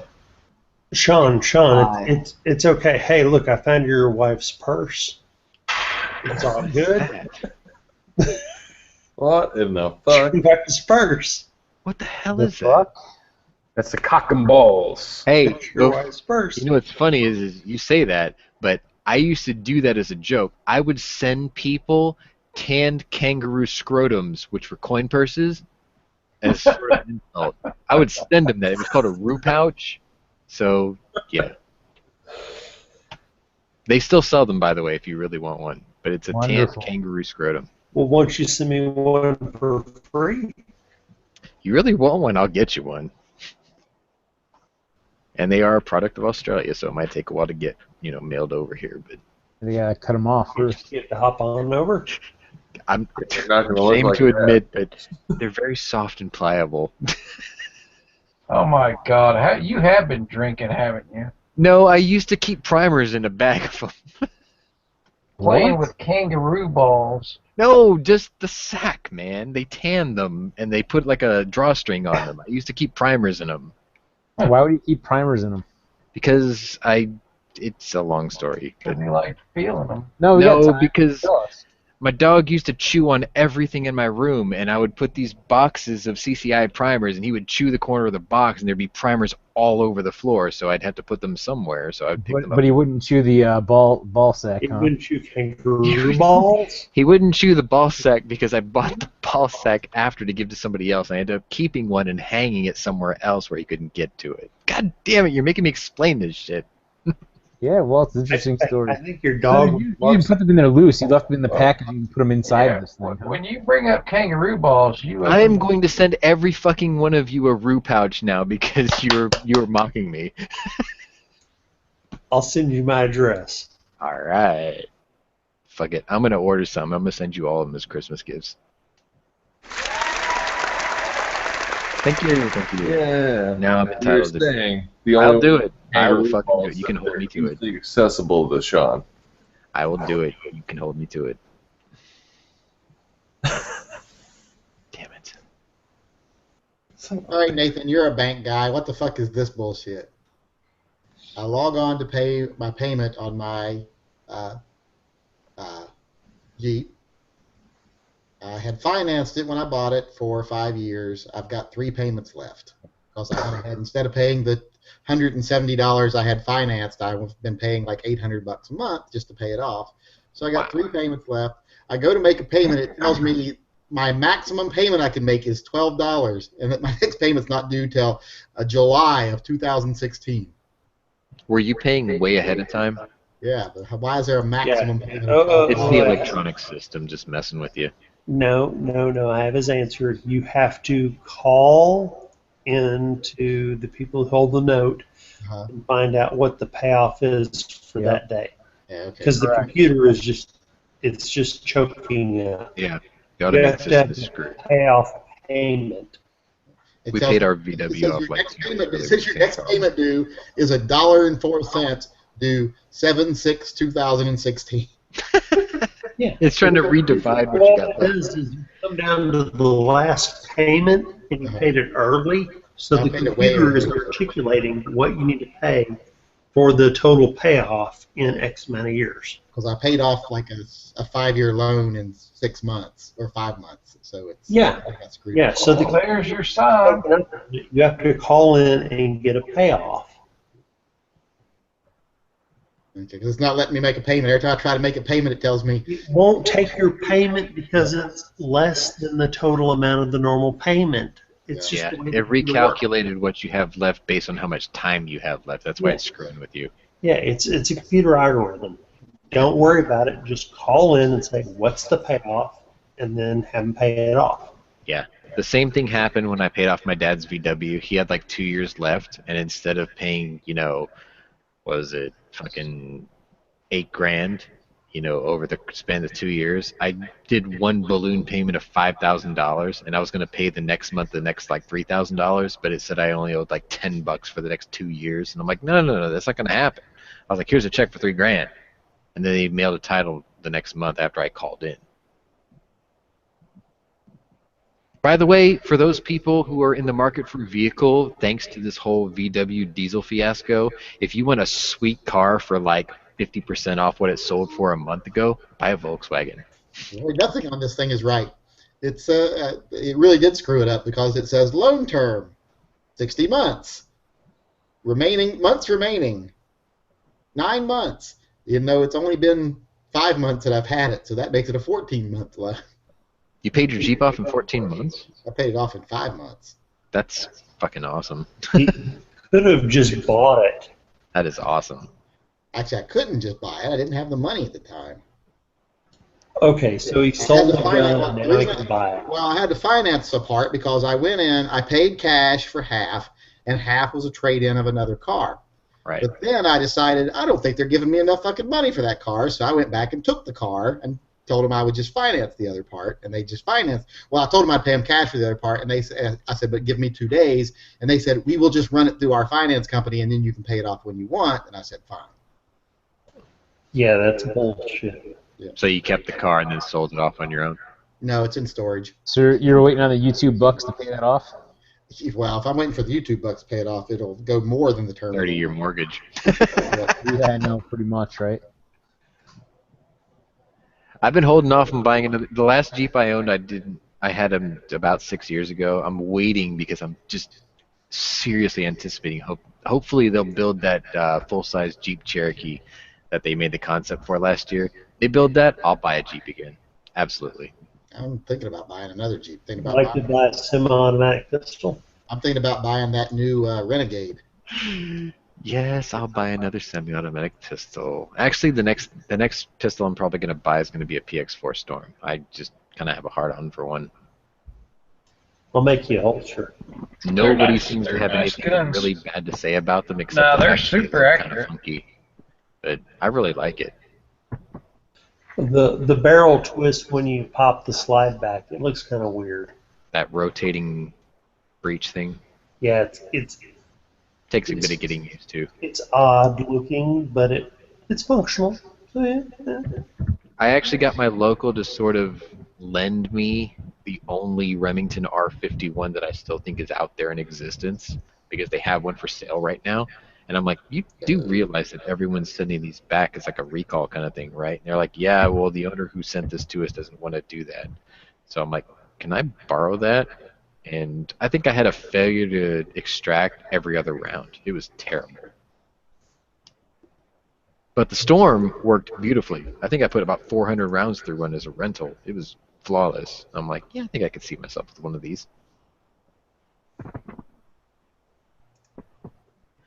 Besides, I live in Texas, and we're apparently inbred and arrogant. So, January 1st, I'm going to have to carry my 500 Magnum on the first day just to piss people off.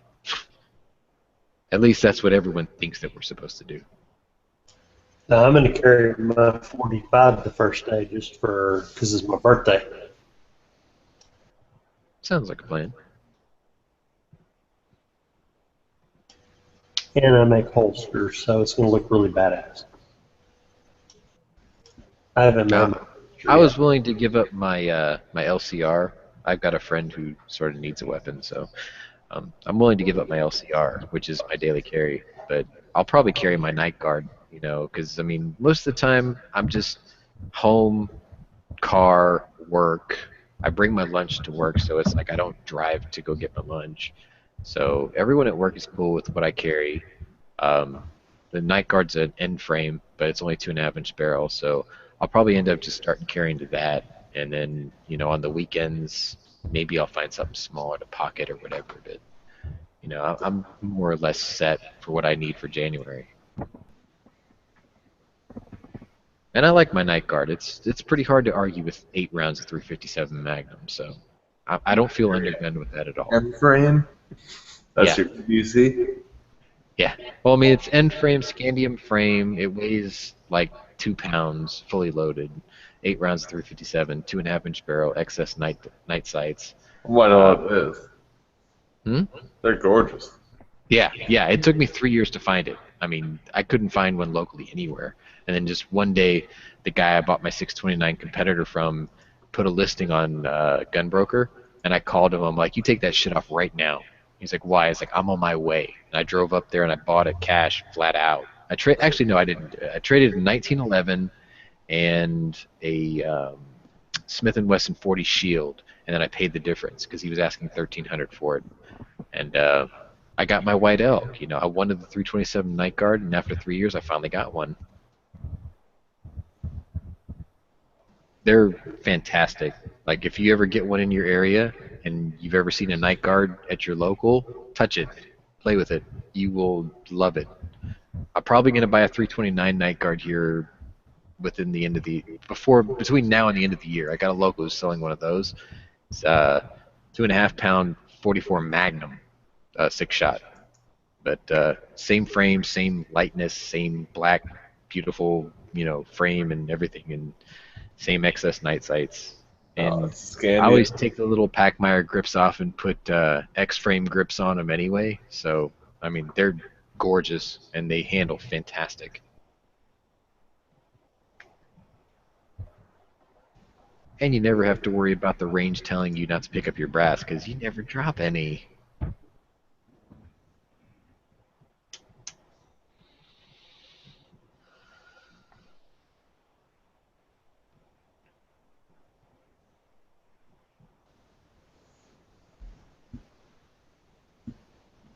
So how did we do tonight? This was our Every Second Matters chat, more or less, since there wasn't actually one of those today.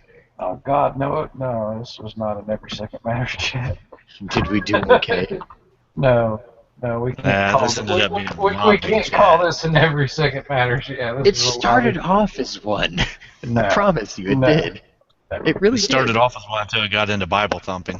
Yeah, like Pink and I were really talking about what we did today. I swear. I mean, like if you go back to the very beginning of this chat, I promise you, it fit the demographic. It was before it was off air that we were talking about that, and then we started it, and then it all went to hell.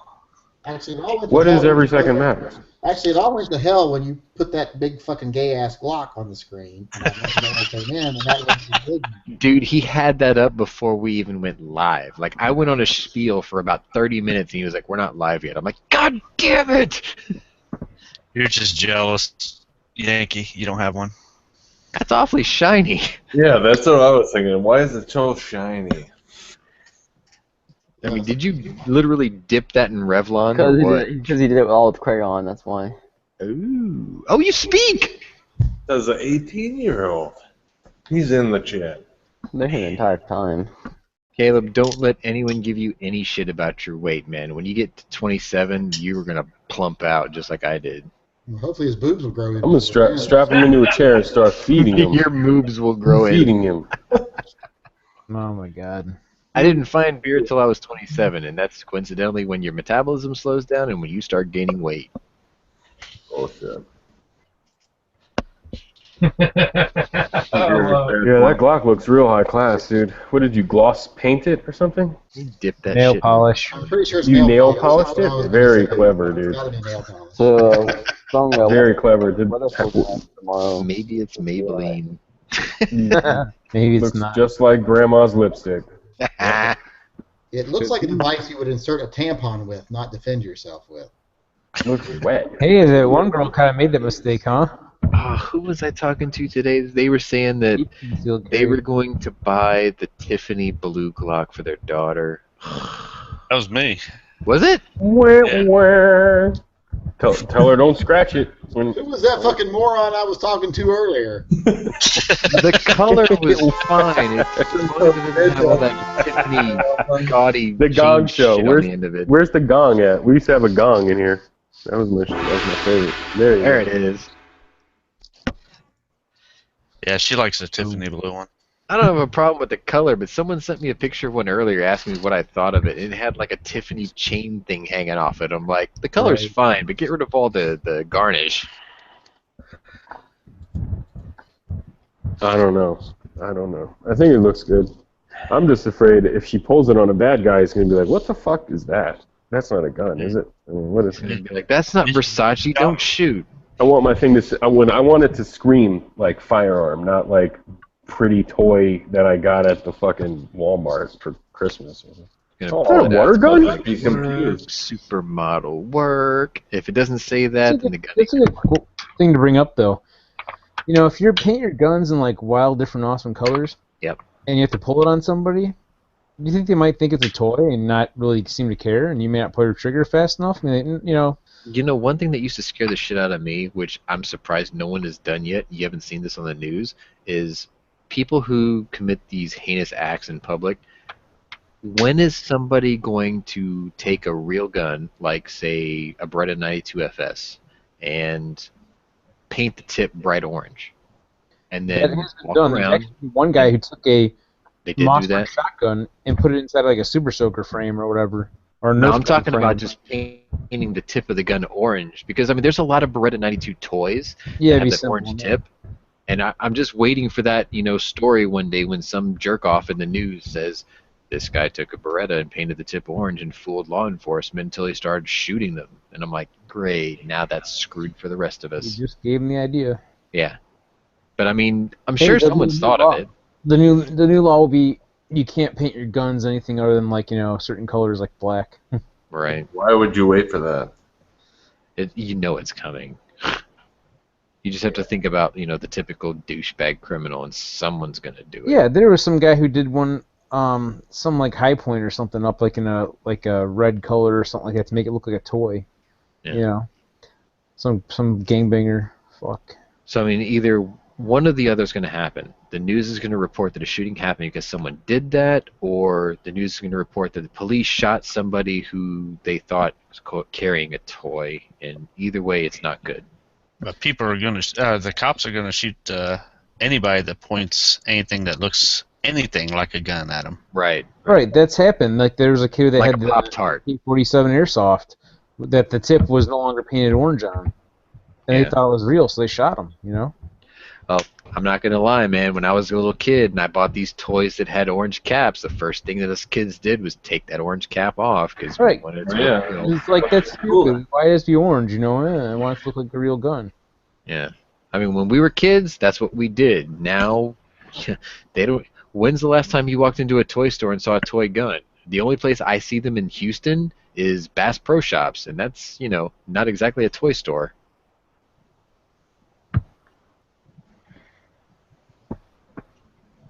Very, very different. The difference between the way it was and the way it is, I Yeah, guess. the way it was is Dad beat my ass when I fucked up, and I turned out fine. Nowadays, Dad gives you a funny look, and you're in jail for, you know, being a sexual predator. Yep.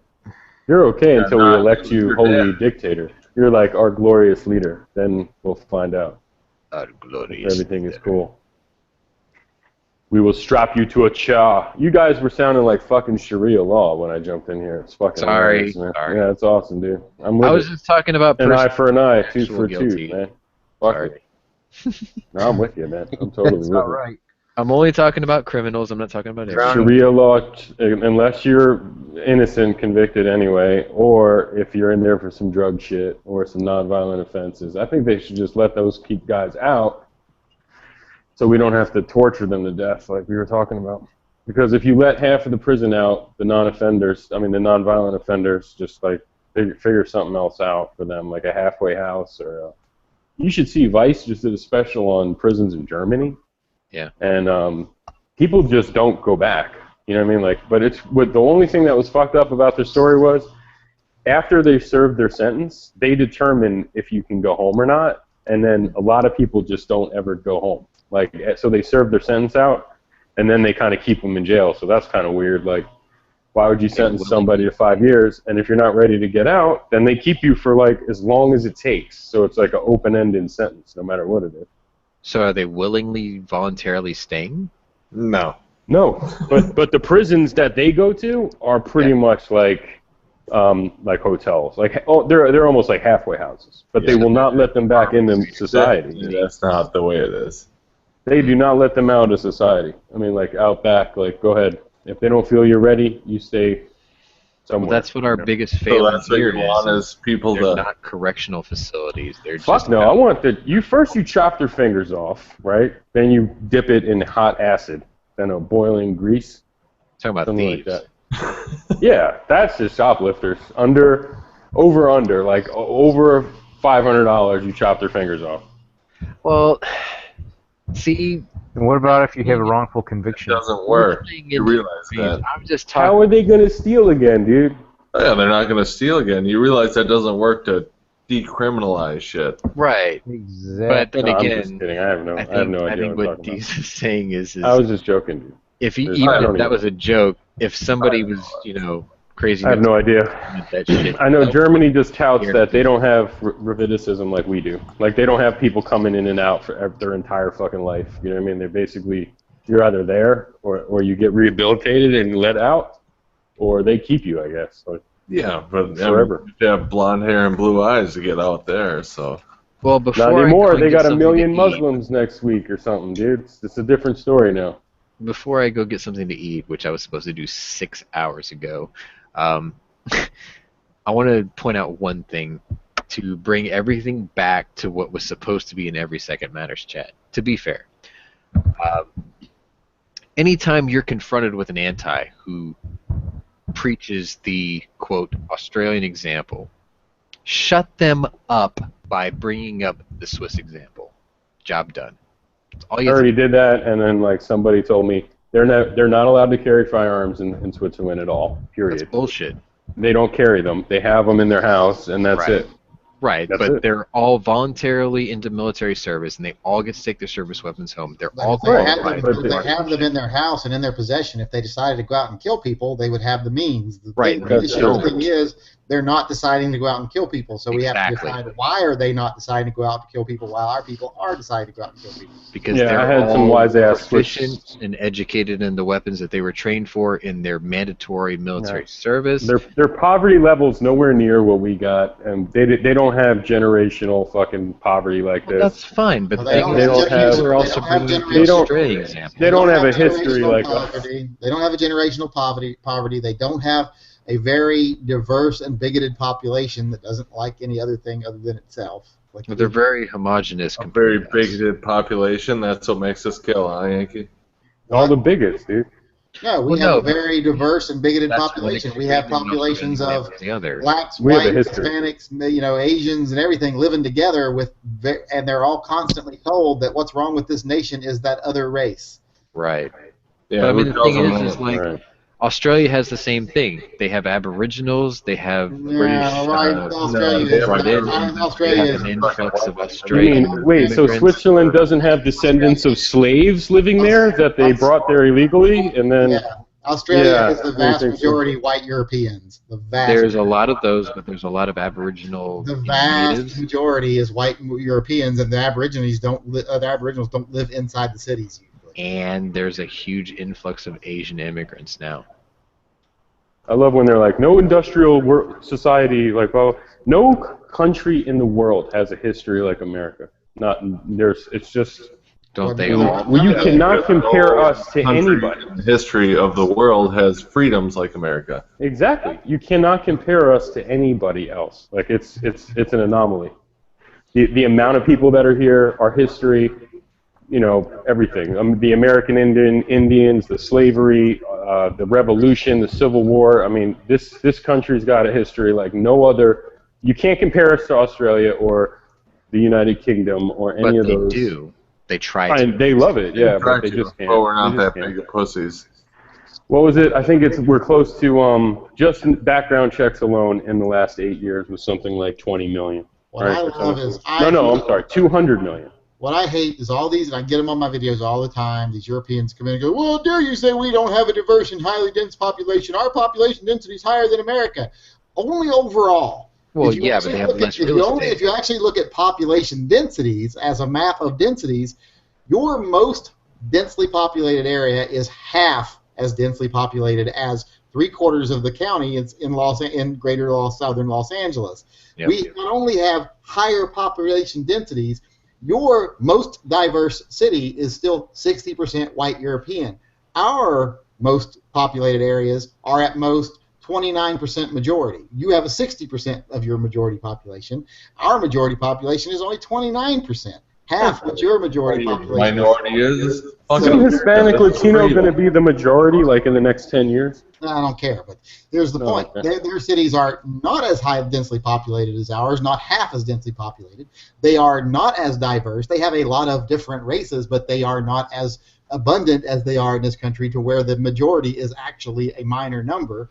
And their one super major populated city is abnormal for them. We, however, have dozens and dozens and dozens and dozens of those cities in our country. That's what makes it great. This is fucking America. You don't tell me what to do. I don't give a shit where you're from. Nothing like that. This is America. Yeah, and our country's not still spending money they made from killing Jews and melting down their gold teeth and money laundering all the Nazi shit. Well, other than the Bushes, I mean, his grandfather was big into the Nazi money. But yeah, I'm just saying, fuck that's where a lot of that's one of the things. A lot of people think the Bushes made most of their money from oil. No, they made most of their money from their grandfather, George Bush Sr.'s grandfather, who was a trader for trader, trader, T-R-A-D-E-R. He was a mercantile trader. He traded in stolen goods for the Nazis and helped them basically launder money and materials and possessions, and made a fortune doing it. I know the Kennedy's dad, like I don't know if he made any money from them, but he definitely was a huge fucking supporter. Well, hell, Walt Disney was a fan of Hitler at first too. Hitler had a picture of Walt Disney in his office. Well, on an elemental level, all I was trying to point out was people try to point out the Australian example for us, and all we have to do you don't compare on their same level is point out the Swiss example to them. We're like an anomaly. I'm tired of it because I pointed that out, and some Swiss dudes flipped out on me. Slaughtering the people who came or who is native to this nation. I know some Swiss guy flipped out on Facebook and was like, "We are this is crazy. Concealed carry law. That's not the thing." Some basic ass argument saying, "Why don't you follow the Australian example?" Listen, you're gonna bang your head against the wall. Next time you want to have an argument with somebody, ask them what the gun show loophole is. If they can properly answer that, then you can talk further. Or ask them what a muzzle brake is, or ask them what a barrel shroud is. Ask them the difference between semi-automatic and automatic. Ask them the difference between, if they don't know what the fuck they're talking about, thing as a gun show. No, my point is this: if they don't know what the fuck they're talking about, why would you bother wasting your time? Like if they don't know the difference between a magazine and a clip, I never watched them one time.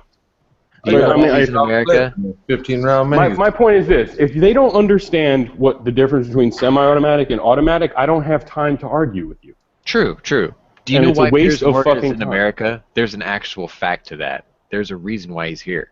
It's because he got so tired of having his nose broken by other English media personalities that he left. He got tired of getting punched in the face by his own people. He got punched in the face one time. He was under indictment for tapping a woman's phone when he was working at the Sun News or some shit like that. Yeah.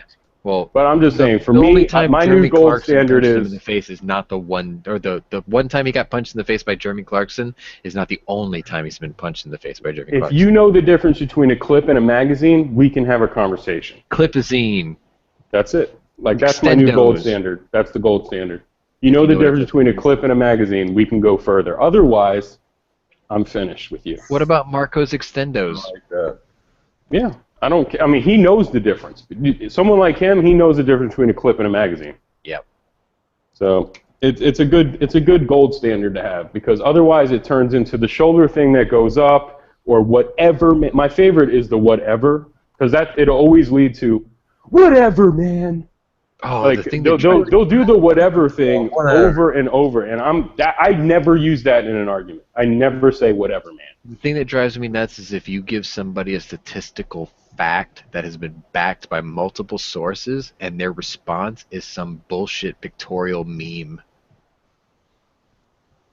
That happens. Or the whatever, man. I'm telling you, wait for the whatever. It's, And it's a that's visual when it's like, version of okay, that, we're done. basically. Yeah, we're done with that. Whatever, Or man. an L on the forehead. What's that? Yeah, I mean, today there was a whole thing about why won't the NRA let the CDC do a study on firearms violence? I thought they just did one. I don't know. I think Why I would thought the they just did one. CDC need Be to do working anything about firearms violence? There's no disease. No, they with do a firearms. study. It's They do fucking a study speed on it. control system, not a fucking magazine system. They already did a study on it by executive order in 2013. The Centers they of published the Disease study. Control did this. Oh, you should have been around in 2012, man. Like Obama, he had executive orders out the wazoo. One of them was he mandated the CDC to do a study on firearms violence. They did the study.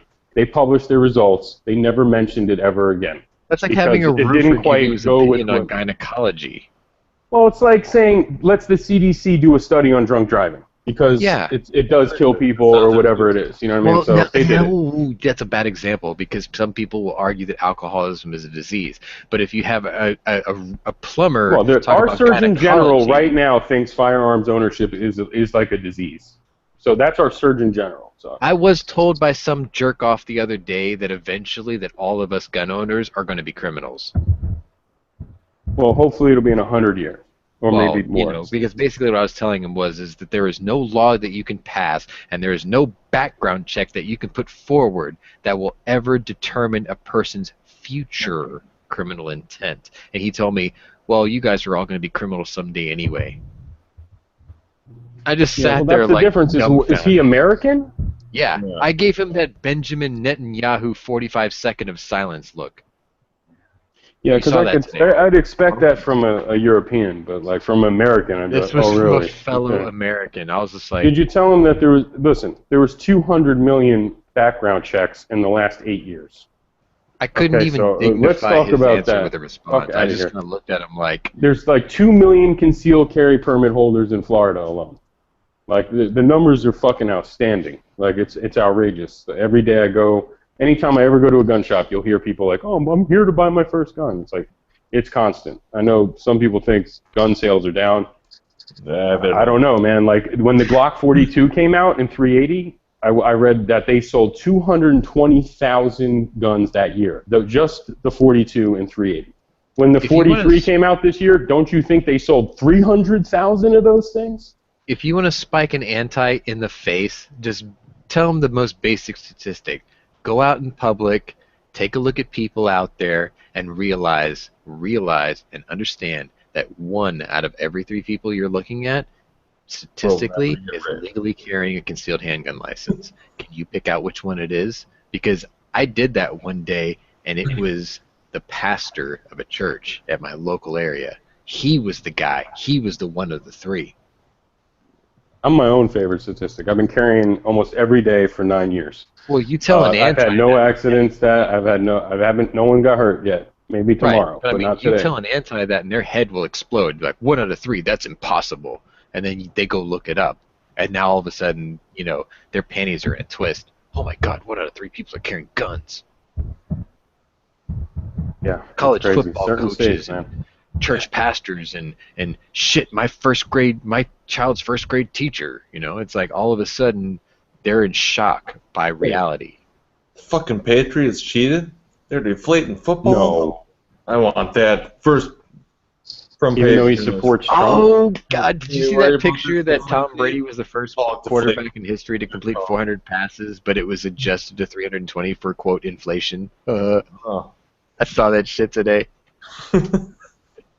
That's how fucked this shit is. That is I harsh. read that he had to. Somebody deflating footballs so their receivers can catch them better. So they He were, says now actually, he they were can't support supposedly so Trump. he could Fucking grip them Oregon easier ball. to throw them. Jesus Christ. That's old news, though. Oh, I know, it's old news. That's just how sad it is. Where that's what people are worried about. What? They deflated footballs and they're cheating at fucking football. 100,000 Syrians died in the last 12 months, but fuck it, Tom Brady's deflating I don't give a footballs. shit about that. Oh, they beheaded that guy? Yeah, I don't give a fuck. They deflated footballs? Are you fucking kidding me? You know, I hope I'm Money wrong, on that shit. but I read a story today about how the Russians were bombing targets that were not ISIS, and then the Russians said, well, yeah, we're bombing rebels. And the rebels are the ones that are being trained by our CIA, right? And I was like, you know, if you really look at the way things are right now, you've got Americans and Russians sticking their nose in Syria's business. You've got the North Koreans constantly fucking with the South Koreans. You've got, you know, unrest just about everywhere. And it was like World War I started because of one guy assassinating another guy's president, and the entire world found an excuse to go to war. And I thought, it would not be a surprise to me in the next 3 to 5 days that we hear that an American plane shot down a Russian plane, and all shit breaks loose. That's how serious the things that are going around right now is. And no one seems to be reporting it because people are deflating footballs and watching the Kardashians' asses on TV. Are the Kardashians still around? I don't know about them dumb boxes. Trust me, they're still around. They will never disappear. Yeah, that's a shame. People are dumb as shit. What can But it's you like, you know, that's what's going on in the world, and we're focusing on what's the going most on. trivial of things. Our society is. I'm not saying you and I are, but that's what's going on. Yeah, people are more worried about deflated fucking footballs than... Man, I watched that speech with Occupation Benjamin of Netanyahu today where he actually called out the entire UN Council and stared at them and looked at them like they were all the scum of the earth. And I thought, where's our leader like that? Oh, he's probably golfing. Man, no, I mean, no. Where's our leader like that? Ours, we don't have one like Our that. leader like that? Yeah, we don't have one We yet. don't have one like Yeah. that. I mean, he just basically just called everybody else out. And then when the cameras cut off, right before he walked off his podium, he said, "Yeah, I thought so. What's going to happen when it's your country? Then what's going to happen?" And Who's that's gonna the say thing. something then? It's not He a basically stage, mic it's- dropped. You're literally... Okay, what we're doing right now with this dumb fuck in the office, we all know his name, we're literally just basically executing Israel, right? Well, I don't know if we're executing him, that we're definitely selling them out. I think we're basically... The only thing I know is I saw the footage when Putin and Netanyahu had a meeting, Yeah. and they were both smiling. They had a real handshake. They looked almost happy to see each other. And that gave me faith that maybe, like, Putin and Netanyahu have can come to some Common sort of ground. agreement about Iran, because obviously Nothing. when Obama meets Putin or when Obama meets Netanyahu, it's straight sour faces, man. Yeah, there's Like, no you know, smiles. None. no one's smiling. It's like they can't stand him, and Russia's the one who sells Iran weapons and all this other shit. So maybe if they're happy to see each other and look like they can talk to each other, that's good, because Doesn't it I don't think kind of anyone scare can you talk to that the this guy. fact dude. that the Israelis may be changing allies, though, just slightly? No, because Yeah, they got to Bobby do whatever it Lee. takes for them to survive. America will always Sure, be fine. but what you about know? the rest of the world? Yeah, Obama is pretty much the worst negotiator going down in history ever. Oh, he's been polled as the absolute worst for Israeli relations. He's already been chosen that, but which is unfortunate because Bill Clinton of his same party was labeled one of the best. So it's not a party Clinton thing. can talk. All right, let's not even go into that. Clinton can talk. Obama's a fucking moron. They're gonna give him the bomb. They were There are both people- great we have orators. It's just what prisoners slant they had. in these countries, and he just bends over like, oh shit. Well, you know what? Let's make some fucking deals. Like that's how fucking crazy is that? Between Let's sell out Mexico, our allies. what? Basically, it was let's sell out our allies. Yeah, basically. Cuba? Oh yeah. Well, Oh, he just doesn't even give a shit. does he honestly get credit for Cuba, or was that more just a, hey, we're going to pick you up because Russia obviously forgot you for the last 50 years? Is Yeah, that but something that you can give him credit there's for, a reason they honestly? were forgotten for 50 years. It's not because they were great people, No in a strategic great place. advantage. They're fucking communists. Well, there's no strategic advantage for Russia. They've got ICBMs and nuclear submarines. They don't need Cuba anymore. Oh, right. Why would they fucking need Cuba? Right. Why So would we need Cuba? we're picking them up now, just saying, hey, buddy, we'll go ahead and take you back now. We've been taking, this is a stone guy like, statement. Hey, buddy, we'll take you back now. We've been taking your baseball players for the last 50 years. Sorry, went there. Nobody gives a shit about baseball. It's a point that he doesn't give a flying fuck about anything that happened. Oh, that was 50 years ago. That doesn't make any sense. Hearts and minds, man. They're going to say, oh, Obama unified the nation and brought back Cuba. Come on, you know that. Fucking You thing. know that. We're going to name a presidential library after him in Chicago. Watch it burn in a week. Yeah, right. Oh, how many people get shot in Chicago every weekend? Yeah, Apparently I was wrong about don't that. talk about that. Come on, man. What are you, No, crazy? even I was wrong about that. It wasn't 49 people were shot. It was 49 people were hit by stray bullets. So some of them got shot. Some of them actually got hit. But I'm not talking about just this fucking week. fact remains, Seriously, though, if we're 49 debating who got hit and who got injured by bullets in Chicago, that's a fucking joke. it's still pretty nasty.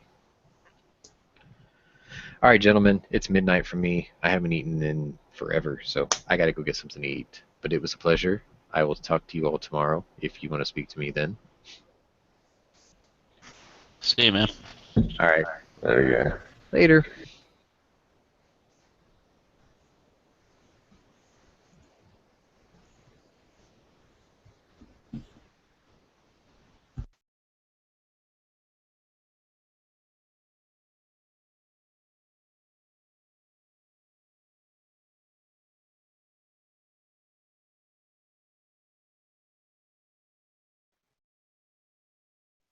And then it got pretty quiet.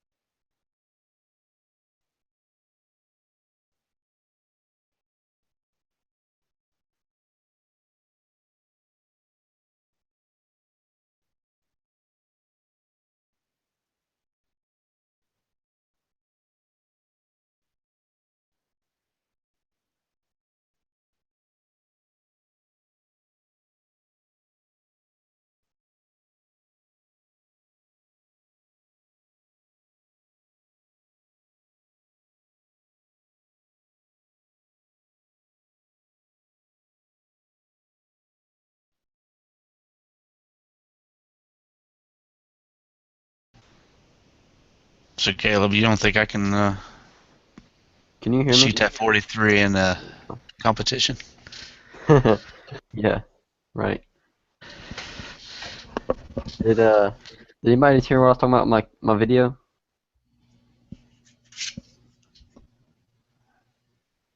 Did you No, hear that? what video? What are you talking about? What the heck? I guess my microphone was plugged in. Whenever it got real quiet there for a second, I was talking and I guess no one heard me. Nope. Oh, okay. I was trying to edit a video, or I edited a video, and the editor I used wouldn't let me produce it in MPEG-4. So I was like, all right, I'll just convert it. So I put it in H.264, which is still supposed to be pretty good, I think, or decent. And so then I was like, well, I'll convert it to MPEG-4. I did that with the converter, and even then, when I tried to upload it to YouTube, it was still like super blurry, like really bad. Like 360 was the highest it would go. Did you try MP3? I did not. You think I should convert it to that? Yeah, I mean it'd just be like non-HD. No, I want it to be HD. It's the camera, the video is HD quality, so I mean, Do you have different settings on MPEG, the MPEG 4? Like different levels? I don't understand. Let me open my. You talking about in the video conversion tool, right? Yeah. Let me open it up and all. It's kind of pretty advanced little converter. Like, I mean, it's got a lot of options. All right, so you can see that, right? Yeah. So first of all, I'll go ahead and put the source in there. Let me find it. It's under here. It's actually under documents in my video editor file. So here it is. All right. So what is in it right now? Right now it's in AVC HD. Okay. Weird. All right. So I'll open it into there while it's scanning the source. And then you go down here, you go to video, and here's the codec, right? And it has H.264, another version of H.264, MPEG-4, MPEG-2, and H.265. One of these H's is like 4K, I think. Like, it's really high. Like, it has the ability to be really high. But I tried MPEG-4, it didn't work. And then I set the frame rate to like 30 frames per second. That's pretty high, right? Oh, I don't know. That's what I figured 30 was pretty high. Most computers only run like at 20 something, like Yeah, like regular 30 computers. is kind of like if you're running like 1080p, 30 that's kind of like a standard, but like 60 is Right. kind of like the better way to go. But Oh yeah, but I don't need that. I don't want to wait yeah, that you, long. you probably don't need it. 30 frames a second would be pretty decent unless you're trying to do like slow-mo stuff. Right, so I did that, and then this is exactly what I had set up, and then I didn't mess with anything else, I don't think. Yeah. So, does anybody know what this means? Peak frame rate or constant frame rate? Does that mean that it's going to produce it at a constant frame rate of 30 frames per second? Versus. Yeah. So that's better than, right? Constant. Obviously. It'll just be really slow. And then there's this thing over here where you can, What program is this that you're working in? it's called Handbrake. Oh, interesting. Yeah, I like it a lot. Like the options it has is very. Is it a free piece of software or what is it? Yeah, it's free. Okay. I mean, it's pretty fast too when it converts. So, the container too. The container should be MP4, right? Not MKV, right? I would think so. So even when I converted it, when I did convert it, and I watched the conversion file of it, it was clear too. It was fine. It's just when it put it to YouTube, is when it went bad. So that's what I was trying to figure out. Did you save it to the computer first, and then upload to YouTube from your computer? Yeah. I just drag the video file over into the upload section. It starts to upload. So I don't know if I should even try to convert this now again. Oh, where's the output folder? That's what I gotta do. Destination. So let's see what's in here. Nothing right now. Let's put it somewhere different. No, not there. It's here. Oh crap! It's already in there now. So this is one that I already converted apparently. How do you see the information on this thing? There we go. No. That's not what I would want to do. Is there a way to see all the property? Oh, properties. Duh. Well, that didn't do anything. I'm trying to see what this one is in. Oh, there it is. Okay, so this one's an MP4. Yeah, and I created it yesterday. So yeah, this is the one that I converted in the software already. And it comes up pretty clear too, I think.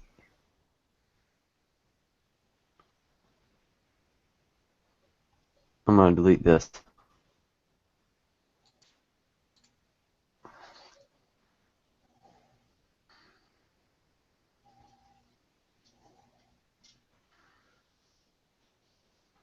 a different title so I know what it is. Alright, so if I save it here in videos, save. Alright, so it's going to take a while probably now though. No, it's going pretty fast, see? I mean, I don't know. And it says it's maintaining an average frame rate of 30 frames per second. You know, maybe that's why, because the first time I did it, I had it on peak frame rate. I didn't have it on constant. And I noticed that the feet per second over here was like kind of high, but then over here, like the average was like super low. Like it was like 7 or 8. And I was like, what the heck? Why isn't it not, you know, at least 30? That might have had something to do with it. I don't know.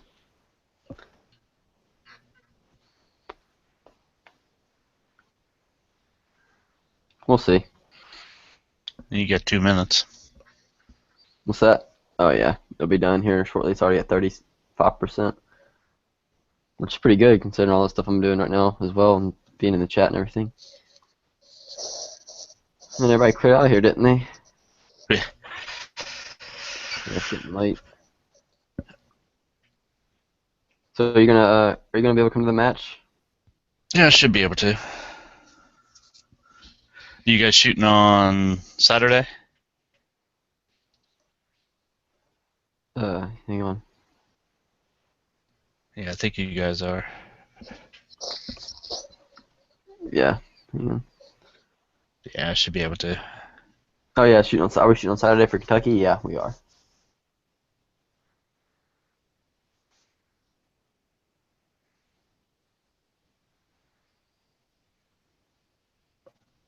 Do you have your time slots yet?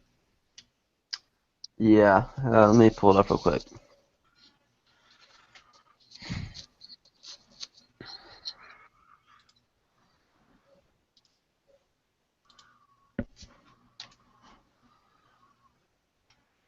Let's see, where's it at?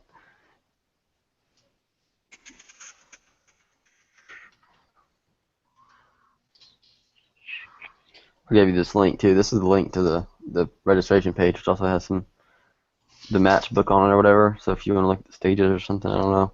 But Okay. This is their website. The club that's doing it, the Bluegrass Sportsman's League, is what it's called. So they don't have the match book out yet, so I don't know if they gave us a time or not. But it'll be Saturday morning because, you know, we'll shoot. I think we start shooting at, I want to say 9 or something. I can't remember. I don't think they've told us yet. Let me check their Facebook page real fast too.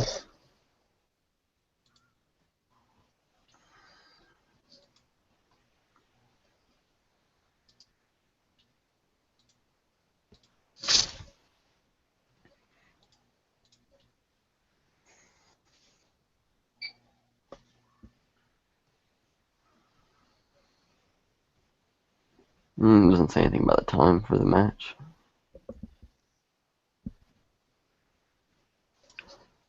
But it'll be Saturday morning because it's I mean, we'll probably shoot till the afternoon sometime till we're done. So anytime during that time, you know, we'll be shooting. Obviously, I don't know if you're gonna come and stay the whole day. It might be kind of boring. It just depends. Yeah, I might get a couple hours of sleep before I come down. I'll tell you who you should watch though. It's the guy that I'm riding up there with. One of the guys I'm carpooling with. He's a grandmaster, open class shooter. He's pretty fast. He's fun to watch shoot. He's older too. He's in his 40s, I think. Oh yeah, that's over the hill, Caleb. Yeah, he's in his late 30s, early 40s maybe. But you wouldn't tell it by look. I mean, he's real active. Like you would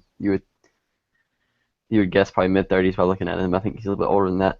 But but when he sometimes, you know, he can't, you know, he'll like mess things up. Like he'll just like, I don't know, like push it too hard or something. I don't know like what he does, but whenever he's on his game, like you can't stop him. He's freaking insane to watch him shoot. He just won the Tennessee State match. The open class, what is that? Open? Yeah. That's the race, like the race gun, like Race guns? real expensive race guns. The ones that fit in a box? No. Open's like all about excess. There's like no restrictions hardly. The only restriction there is in open class is magazines can't be longer than 170 millimeters. That's it. Oh, and the power factor, like for the ammo, that's for all classes, all divisions. I mean, so like when you think race gun, that's what you should, that's what people think of. Big giant red dots on there, compensator. Yeah.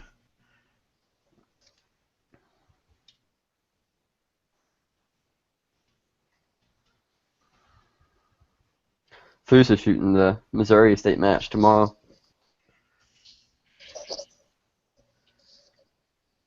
I wonder how he's gonna do. Was he shooting it, or is that? I thought it was next weekend he was shooting it. He was just going up this weekend to check it out. Oh, maybe he is. I don't know. Well, they have the stages up already. It's really not. I think he's shooting it tomorrow. Yeah, he is. Because I sent him a message today when I was texting him. I'm like, let me know how it goes tomorrow after you shoot. He's like, okay. So, I think he's shooting tomorrow.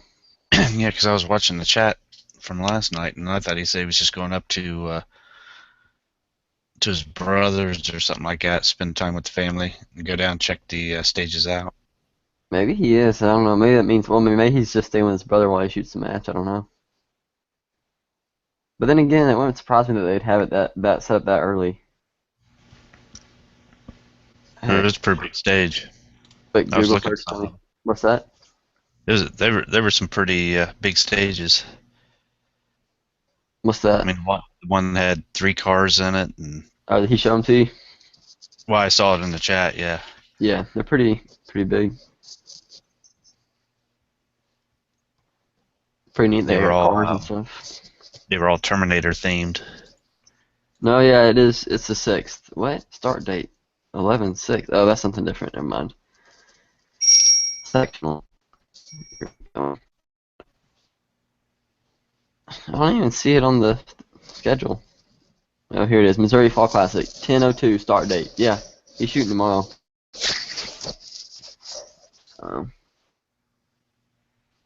What else is going on right now? Oh, North Carolina State. That's this weekend too. They're having their state match in North Carolina. I would go to it, but it's like on the other freaking side of North Carolina. It's not close at all for me. Does Ohio have state matches? I'm sure they do. If Arkansas has state matches, I would think Ohio has state matches. Most all of them have like Facebook pages too. You can go and just look at it.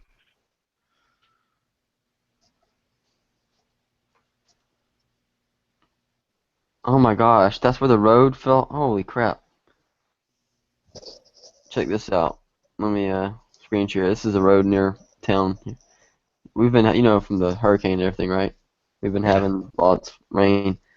This is the road washed out. You see it? Yep. That's crazy. That's pretty bad. It's a little the lake's like right. Where is it? Yeah, right. I'm trying to think where it happened at exactly.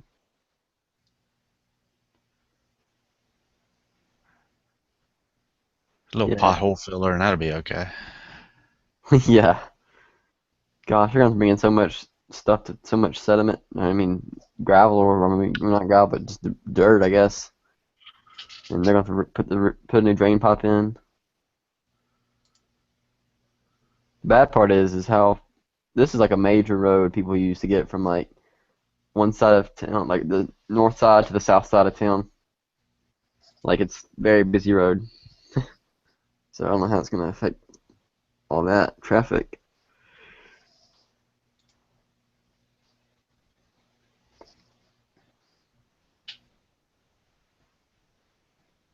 Surely that's not the same road. Well, I don't know. Well, let's see who commented on it. Nobody I know. Huh. Pretty scary to be driving across it when it happened. I mean, I'm sure you'd be okay for the most part, but your car would be trashed, but Be, I don't know. You could get crushed technically. You know, the sides could fall in on you.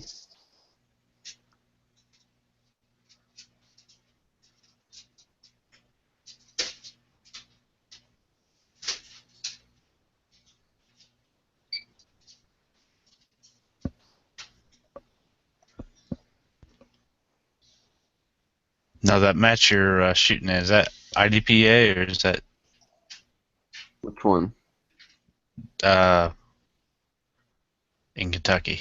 Oh, it's USPSA. I don't shoot IDP. Yep. No IDPA for me.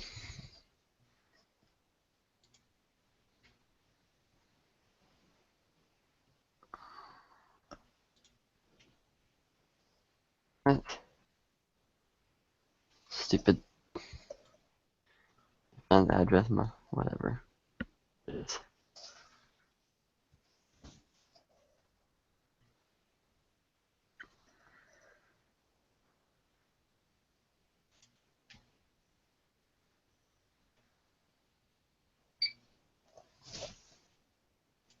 So, speaking should be fun. Do I now? Nothing. I was just Oh, talking about our side chat over there, oh, but I can't discuss it on the yeah. yeah. But it looks like it's gonna work out. So That's that'll cool. be pretty awesome. What? This is not the right address. Where the heck is that? No. Was trying nationals.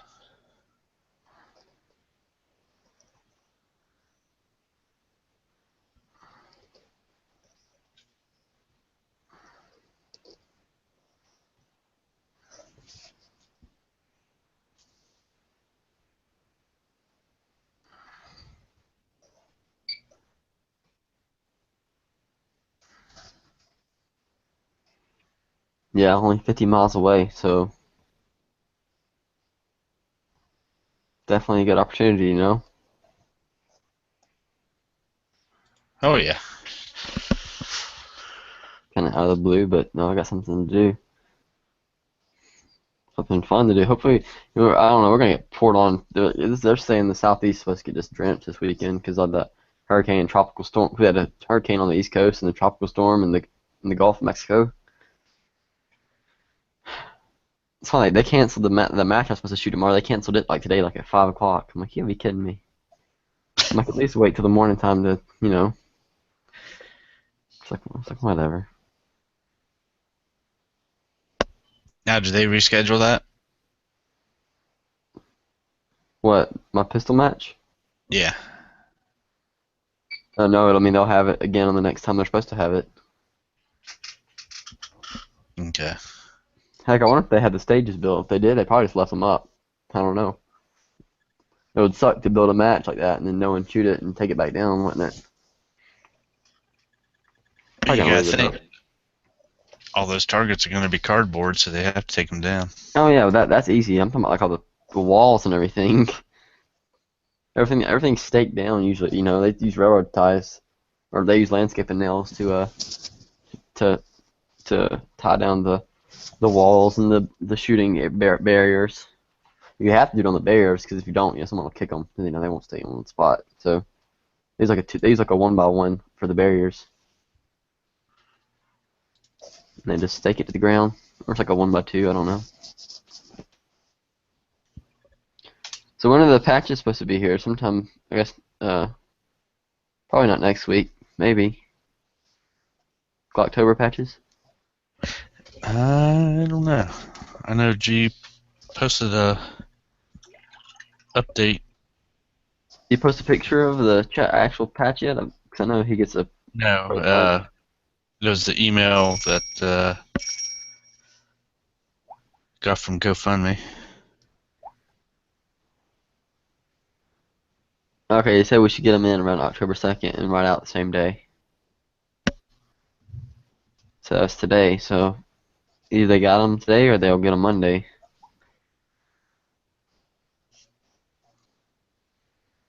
Hang on a second. I'll be right back. Okay.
Alright, I'm back. Let's see if my video it finished processing. If I can get to upload now.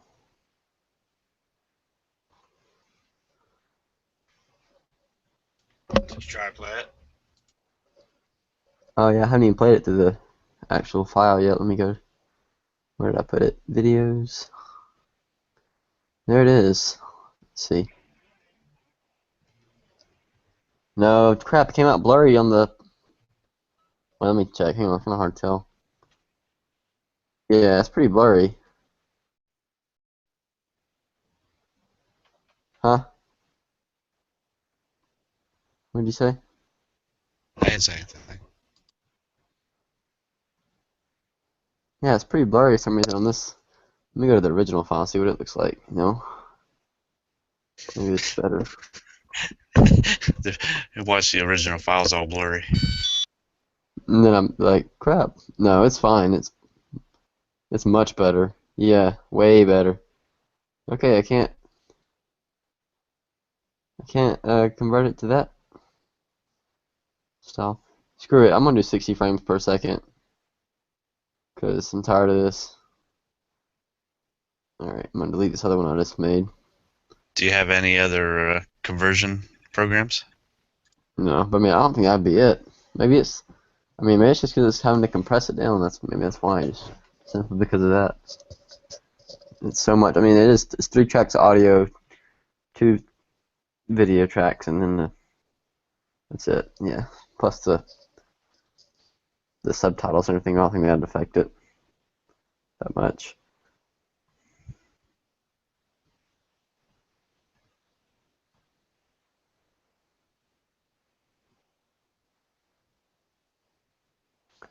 What was I looking for? I'll be YouTube. right back.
Okay.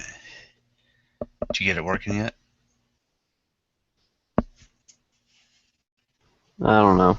We'll see. I'm about to try and convert it again. I'm gonna try and convert it in the same format. Well, that doesn't make much sense, I guess.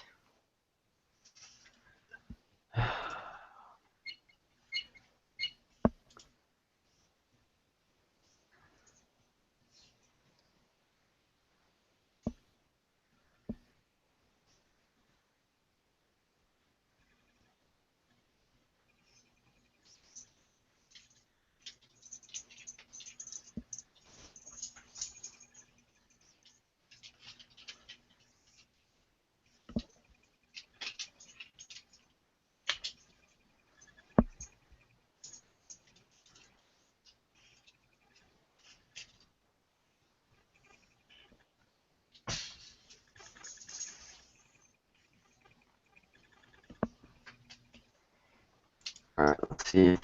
This 30 frames is enough.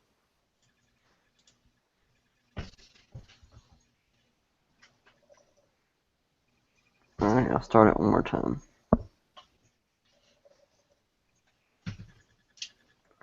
We'll see. I don't know. Anyways, I'm gonna head to bed. I need to get some rest, especially if I want to wake up early. Yep. I'll see you guys later. See you, man. Take care. Yep.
Yeah, I don't know if you can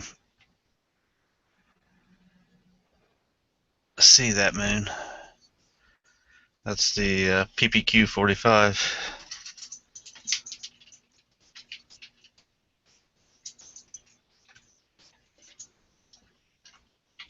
It's kind of lit up.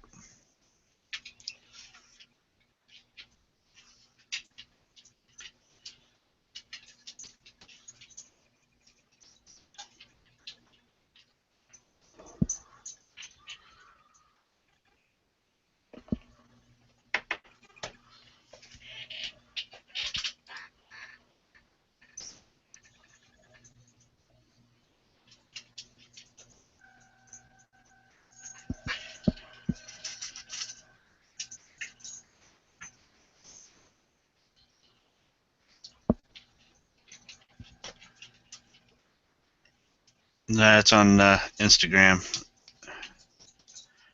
Here, I'll type in the name of her.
Yeah, she also posted a double barrel 1911.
Hola, all. What is going on?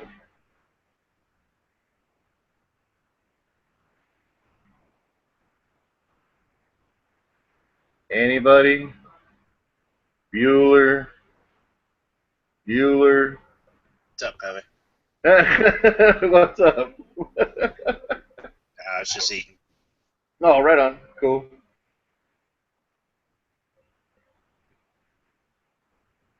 Edge's chat finally over?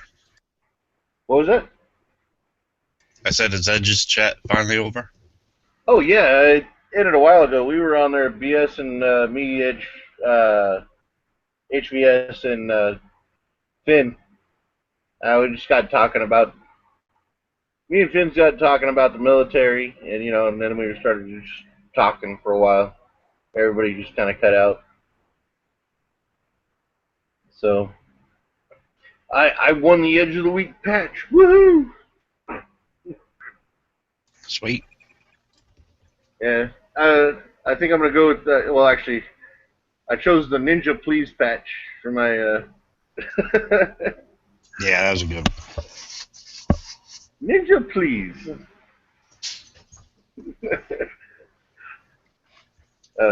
But the second one would probably be the, well, I have it listed as the Hasu MC or the A10 Shut Up Hippie. So. I haven't even looked at the patches in a while. He had a couple. He had the Shut Up Hippie ones, like the B2 and, or the B52, sorry. Or no, is it the B2 or the B52 that's, like, not the flying wing? Oh, I don't know. But then he had like the warthog one, so I was like, oh, that was pretty cool. I had chosen one of each of them, but not allowed to do that.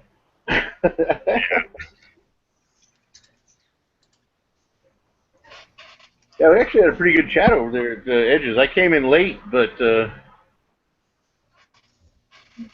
still on for about an hour before we cut it, so I'm assuming they were probably on for about an hour prior to me getting there.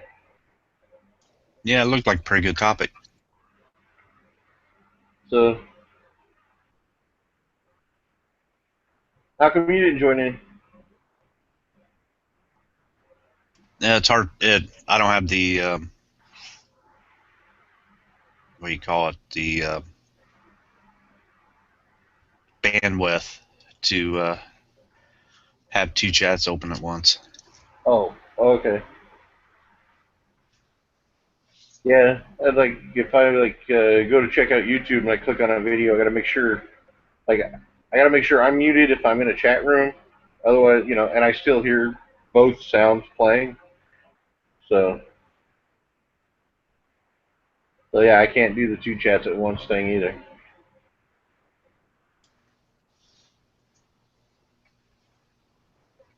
Yeah, my DSL's not good enough to have two of them running. I just don't have one of those fancy computers that you can do that on.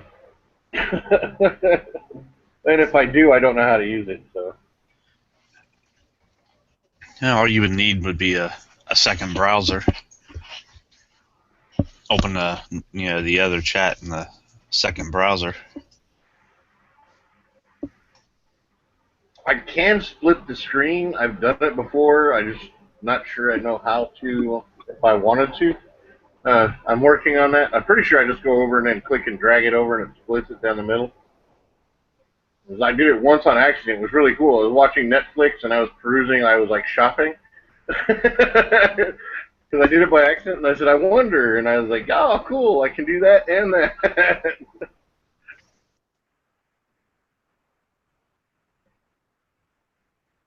Oh, man. So what have you guys been talking about in here? Oh gosh, it's one extreme to the other. That's the truth too. Right on. It's been all over the board. Freaking, I always miss the good stuff. Well, not really. Like I said, we had a good chat over at Edge's chat.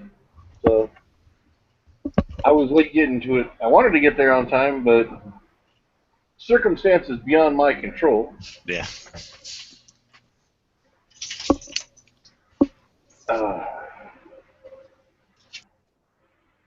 Man, yeah.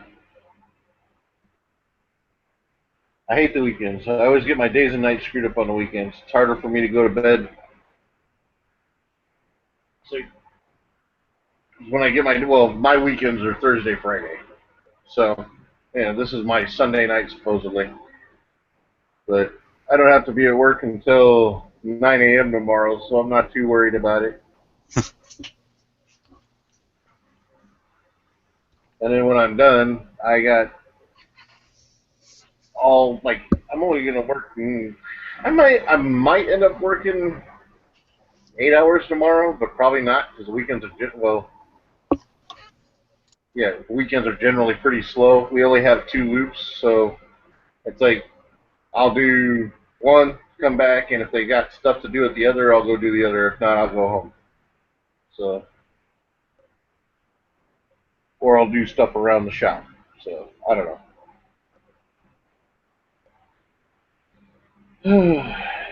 Although I'm pretty happy. I was like we were talking about the other day. I've already got more ideas of how to spend money I haven't made yet than.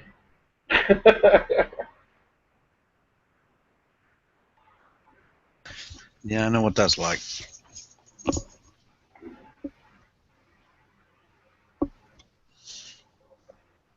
These two pups are doing nothing but playing. I can hear them in there wrestling, and the one will peek around the corner and see if I'm looking. It's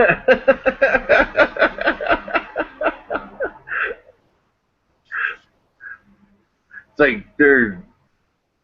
It just kind of reminds me of I just picture puppies being kids. Just they are kids, just little doggy kids. They run around destroying everything, and then they're like, "Oh, shh, quiet! They might hear." Yeah. Exactly. They're pretty much inseparable too.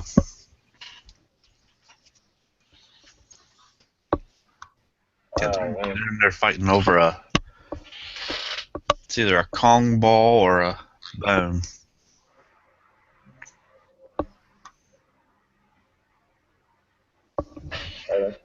Well, now, what kind of dogs are they? Are they pugs or are they just like puppies? Pits. Huh? Pits. Pit bulls. Oh, okay. Good dogs. I love pits. They got a bad rep.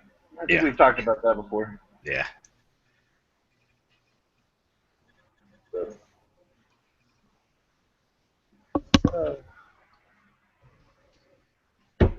Anything interesting on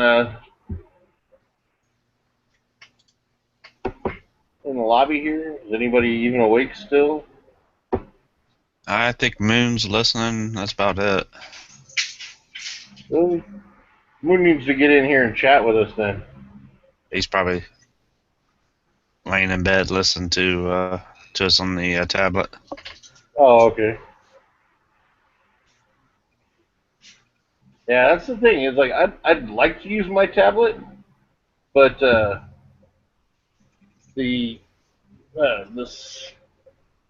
one, I don't have headphones just yet. That's another thing on the spending list is get some USB headphones. Does your tablet take USB?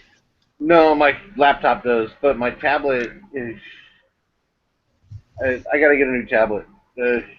It's an older one. It's slower. Like it is, because they're constantly upgrading systems. It's like mine's not that slow. It's running off Android 4.22, 4.2 or something like that, but they're already up to like 4.4. So yeah.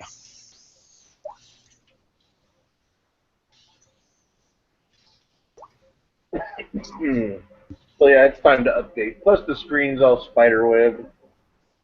I will give it this. It's an Insignia tablet. I really like it. Pretty kick-ass. When I first got it, it was super fast and all that. I didn't really start having problems with it until after I cracked the screen, but I mean, I've really cracked the screen. It's spiderweb, literally.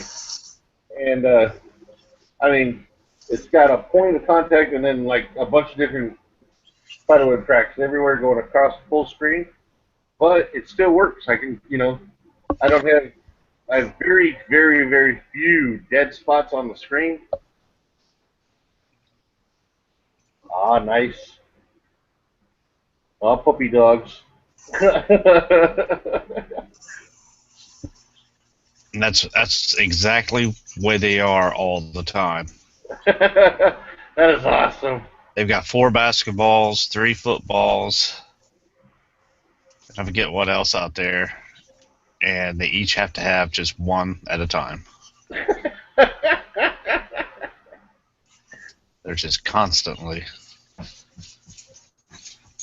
playing That like is cool.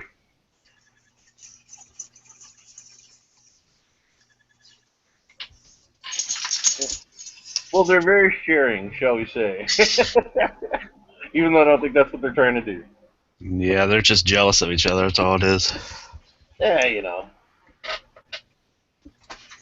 It's like a kid who's got their favorite toy and then they see a sibling playing with another toy and then all of a sudden they want to play with that one. It's the same thing.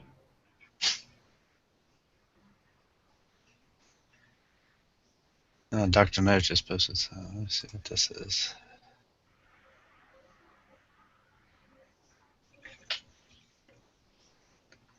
Treat dispensing pickle pocket. I have to bookmark that.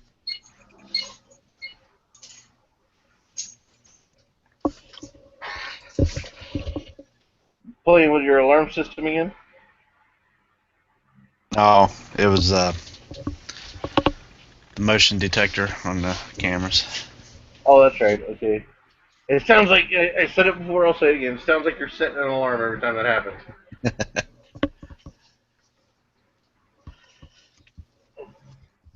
Yeah, speaking of... At first I was like, wow, what does this guy live in? Like a bank vault or something? But then you showed me, so I was like, oh, cool. Yeah, speaking of pools, Dr. No, hold on. What was that? Dr. No is talking about pool play and everything else. Oh, right on.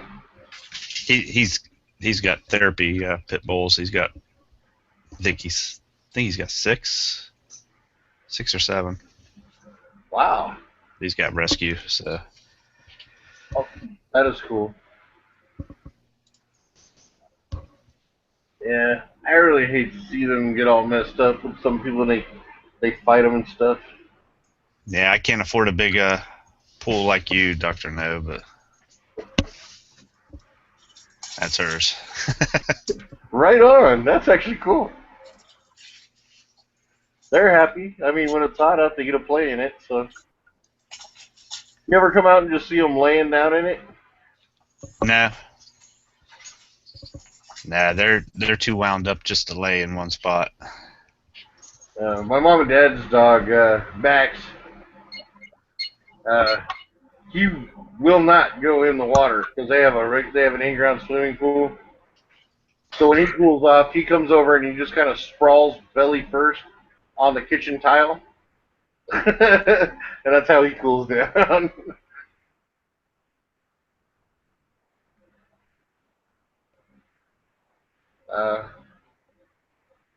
My dog Fred, back before he died, he was a swimmer. He was a mutt, but he was like the best dog in the world. Our fellow, he was a redheaded dog, just like I'm a redheaded person, so. He was actually born on my sleeping bag. I was asleep in that sleeping bag when he was born on it. I woke up and his mom, Midge, my Uncle Tom's dog, was giving birth to puppies, and I freaked out. I was a little kid. I was like 7. Yeah, I'm having a hard time keeping this away from them at the moment because they're playing with it. But here's their Kong, Dr. Death. Only the bottom part is left. They've already chewed off the middle and the top. Yep.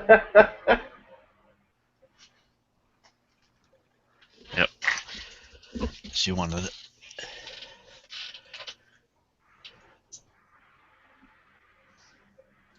Dogs are great. That's one thing I actually look forward to doing when I actually get my own property and I got, like a house on it or something. Because I live in an apartment and I'm hardly ever home, so it wouldn't be right to own a dog right now. Yeah. But once I get some land, when I get a house, I'll be able to get me a dog again. Well, I've actually never had a dog, but my roommates have had dogs. We've had 2 Dalmatians, 2 Malamutes. We had a wiener dog. He was a basset hound, not a wiener dog. And an Irish sheephound, or I think that's what it is. Wiley, he was a really cool dog. He was fun. The only problem with him is whenever he tried to, you opened the door and he got out, and you were trying to get him into the house and thought you were playing, and he wouldn't go in.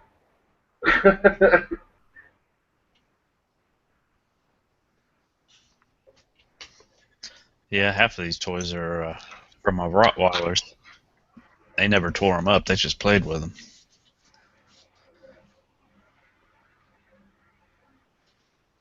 Well, they're growing puppies. They need, they're teething. Yeah, they're definitely teething. And it's better the toys than your furniture. Yeah. Or do they get your furniture too? The male did. Oh. When I first got him. He even got my eyeglasses. Oh no. Yeah. I think I ended up having to only pay like $140 or $150 to replace them. But yeah, I was fell asleep in the chair. He was on my lap asleep, and when I woke up, he was off my lap, and so were my glasses were off my face. So he grabbed them off my face and took them down on the ground and chewed them up. I'm sorry, that's funny. Yeah, it is.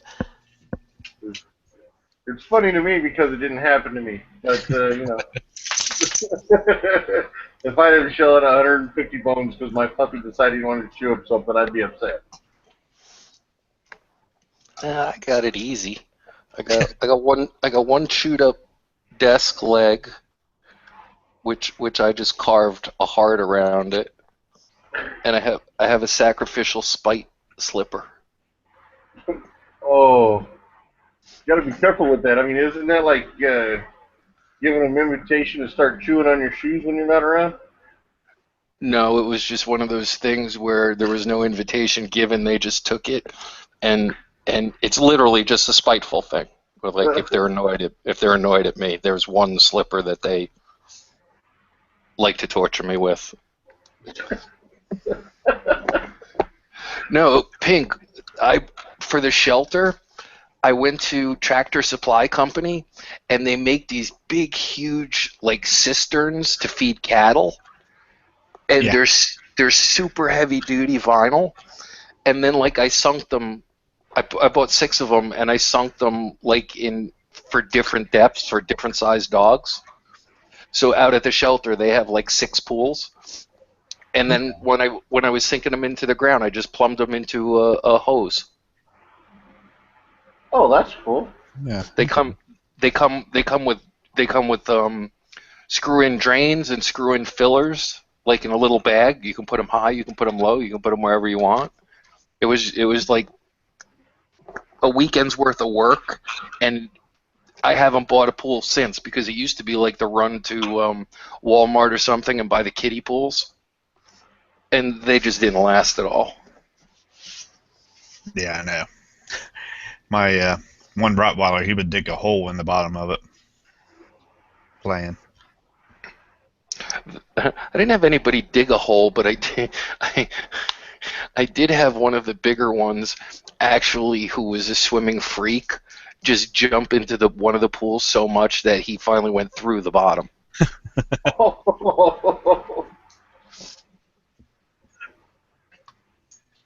Well, little guy from a running start has actually jumped across the pool and smacked his nose in the waterfall. Ouch. Yeah. He actually cleared the entire pool. Do you have an in-ground pool? Yeah. Nice. Yeah, he's got a nice setup. And I have one. I mean, they all pretty much go in the pool, and it's got all different depths in it. But I have one I call the Navy SEAL who like literally lives in the pool. Some dogs like the water. I've never seen like water dogs, sure, but I've never seen an actual just like a pit bull. He's obsessed with it. I mean, he takes his meals in it. I give them. They get a quarter of a chicken for breakfast, and they get a couple of ribs for dinner. And he'll take his food, especially if his little sister is like annoying him. He'll take his food and either go up onto one of the waterfalls or jump out onto one of the tables because they won't do that for some reason, and he'll just eat there. Smart. Wow. Knows he's got a little private spot out there. Yep. His own little island. Oh, the best. This is when I wish I could do something with a camera other than break it. Seriously, one of my friends is a duck hunter, bird hunter, and he's like totally into retriever dogs, like trains them really well and everything. He's like a total retriever nut. He came over with like his newest female, who immediately like took to the pool. It was like the cutest thing in the world. Little guy took her around the entire diameter of the pool, into the hot tub, into the kiddie pool, showed her where all the seats were. I mean, like systematically, one at a time, made a complete circle around the pool and everything, and like that was it. You couldn't pry the two of them apart with a crowbar.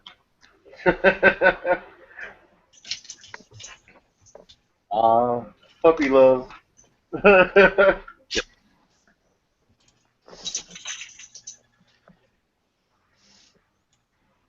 Yeah, I have it here. Oh, let me. And Pink's a big softy. He couldn't just rescue one. Don't you have a rescue going too? Do I? That Dr. No had a rescue going as well. Yeah, I have 6 here, my personal ones, and then I have an actual no-kill shelter with about, I think I got about 58 now, 60.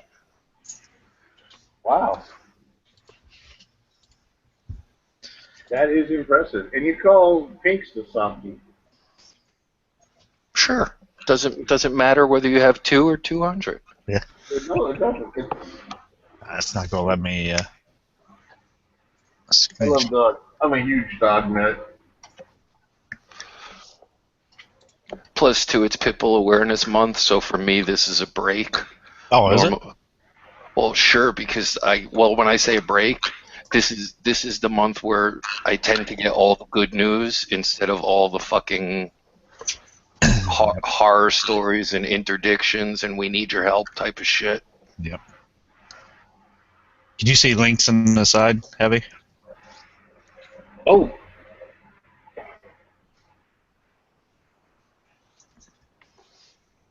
I'm gonna have to. That's his setup.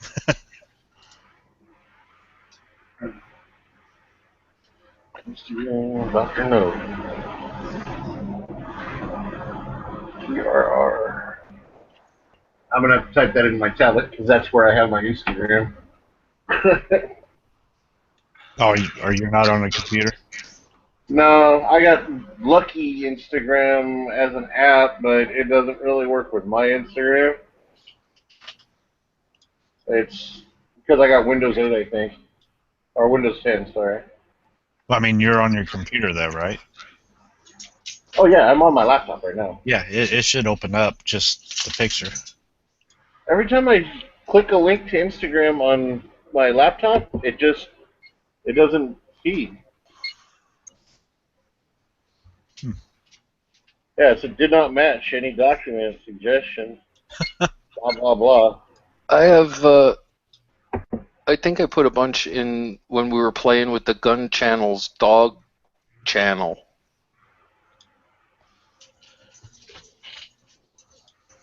Yeah, I think you did. I had to find out where they went. Yo. Hey, Haas. What's up, Hosh?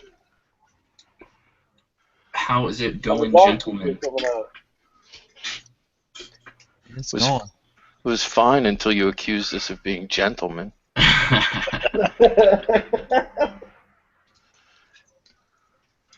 You got been accused of everything else tonight. Oh, that's my dog. Yeah, the corgi. That is my dog, Charlotte. How did you get your dog to sit still long enough for you to take that picture? I don't know. She's pretty obedient. I can get her to stay and do all kinds of tricks. For a corgi, she's pretty. I mean, corgis are really smart, but they've got a lot of willpower. That they really fight you for a lot of stuff. That's Charlotte. Yeah, they got great temperaments. I know that. I've heard different stories of that, but our dog has been amazing with our kid. You know, he'll walk up and sometimes just cold cock her right in the face, and she doesn't react to him negatively at all. She's really understanding for a dog. You know, it's great. Yeah, I know the one male we had, he would, like if there was kids walking up the street, he would be at the gate just crying because he wants to play with them. Yeah, that's Charlotte. She'll, anytime she sees another dog or anybody she doesn't know, she wants to go up and just play with them. She's very submissive. She'll flip over on her back. Just like the most weak-willed dog. She just wants to play.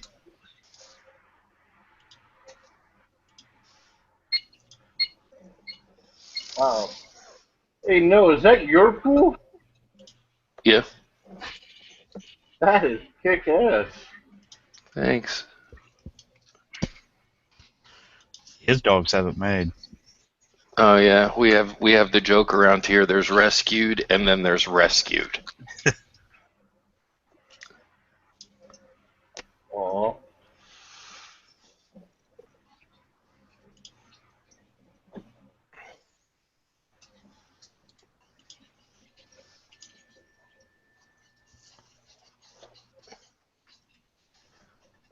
The gun. I think that's it. That's the Gun Channel's doggy channel.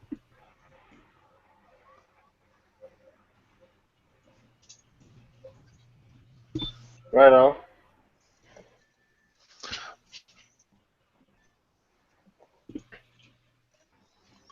See if I got pictures of Peter Casey. So what the hell's going on tonight? Is it a hot night or a hot week because of the shooting and all that shit? I know my Facebook is just a war ground right now. Oh. I don't think either Pink or I really wanna even do the Beetlejuice thing. So it was a Second Amendment chat tonight, wasn't it? No. More like a Second Commandment chat. Well, for being an atheist, that's one thing I can belly up to, the bar of the Second Amendment church, the Church of the Second Amendment. See, but you're more willing to engage in the conversation than I am because you're young. I'm old. So after a while, when enough blood puddles around my ankles from my ears. I just take the headphones off and lurk. Or were there people what do you fighting? consider old?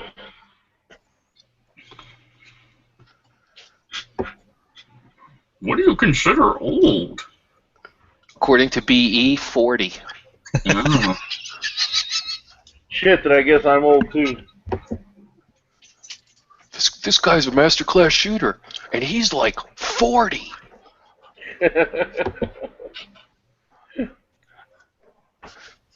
So there was some kind of battle today, apparently, I missed? It was just a Bible thumping session there for a minute. I wouldn't call it a battle as much as it was more of a monologue. No. What chat was this? This one? Oh, really? Oh, that's right. I saw Yankee in the chat. So. Did you ever hear the expression? I'll listen to it. Did you ever hear the expression, friends don't let friends chat drunk? Yeah. We know who doesn't have any friends now. Okay, what happened? Just tell me what happened. Dude, it's undescribable. You just have to listen to the chat. You know that. Come on. Give us a preview. Or at least, a quick rundown. Oh, trust me, it starts off as a train wreck, and it just kept slamming. Oh. Cars just kept running into it and running into it. And Actually, it kind of started off remotely okay. For about 15 minutes. We just didn't make it out of the roundhouse.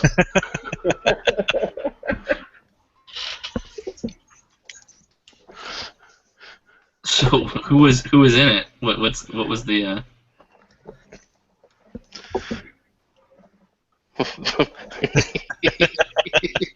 The star of this evening's episode was Sean Punery, or however you say that word. Honery. Have I talked with him? I don't know that I have. Has your head exploded? No, so I guess not. There you go. Yeah, I think it was about, 2 weeks ago, he had it out with Yankee in one of the chats. And it was back and forth, just fighting. Wow. You've been drinking. I had a nice chat over with Edge in the Edge of the Week, so I was cool. Who was I fighting with? Sean, a couple weeks ago. Sean. I don't know who this is. I don't know who that is. Oh, I just stopped in for a second while I'm walking through to give everyone a sneak peek of to do. Oh. What was that? CZ for days. The little CZ Ramey, or Rammy, whatever you want to call it. How many CZs do you own now? Just 3. It's tiny. It seems like you own more. No, just 3. The Ramey, the 75 PO1, and the 75B, whatever you fucking call it, PO1. That's not Chrome, though. No, well, it's carry gun, so it doesn't matter. Alright. That's a nice carry gun. Smooth. That is nice. You won't catch on anything. Be a good backup. This is the decocker only model. No safety. Oh, nice. Now I gotta try to find a holster for it. I thought you had a PO7 too there, Yankee. No, I do not have a PO7. I don't have any polymer PC. Well, those are big sights. Look how tall the sights are.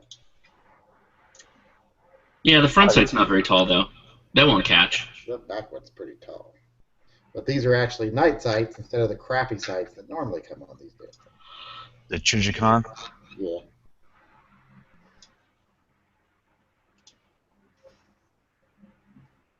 I know they're taller than hell on that FNX 45 Tactical, but that's only because Well, it's because it's can ready. yeah. I don't think this is can ready. It's just got a tall backside. Got a short grip. I don't like how they have a shaped grip frame. The grip frame is shaped, but then they put these like flat little 1911 style grips on the side of it. They do not adhere to the shape of the grip. Luckily, I bought some wood ones I've got sitting over there to put on it. Yeah, you'd like the slab to go back a bit towards the hammer. I like it to follow the contours of the grip. It's comfortable though. I mean, it's not like uncomfortable or anything. Somebody actually made a dovetail mount for a Glock that takes an RMR and has suppressor sights in the mount.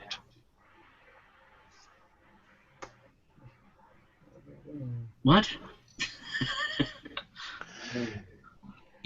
It's a platform with integral suppressor sights, and it takes an RMR, or it's got the adapter plates in it. But instead of milling your slide, you drift this into the dovetail where the sights are. Good. What do you guys think of having RMRs on a concealed carry gun? I got delayed buying this again.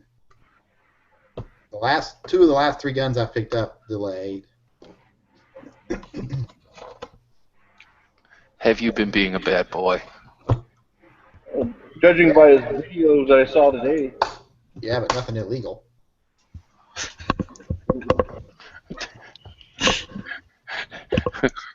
I guess that depends on who you ask.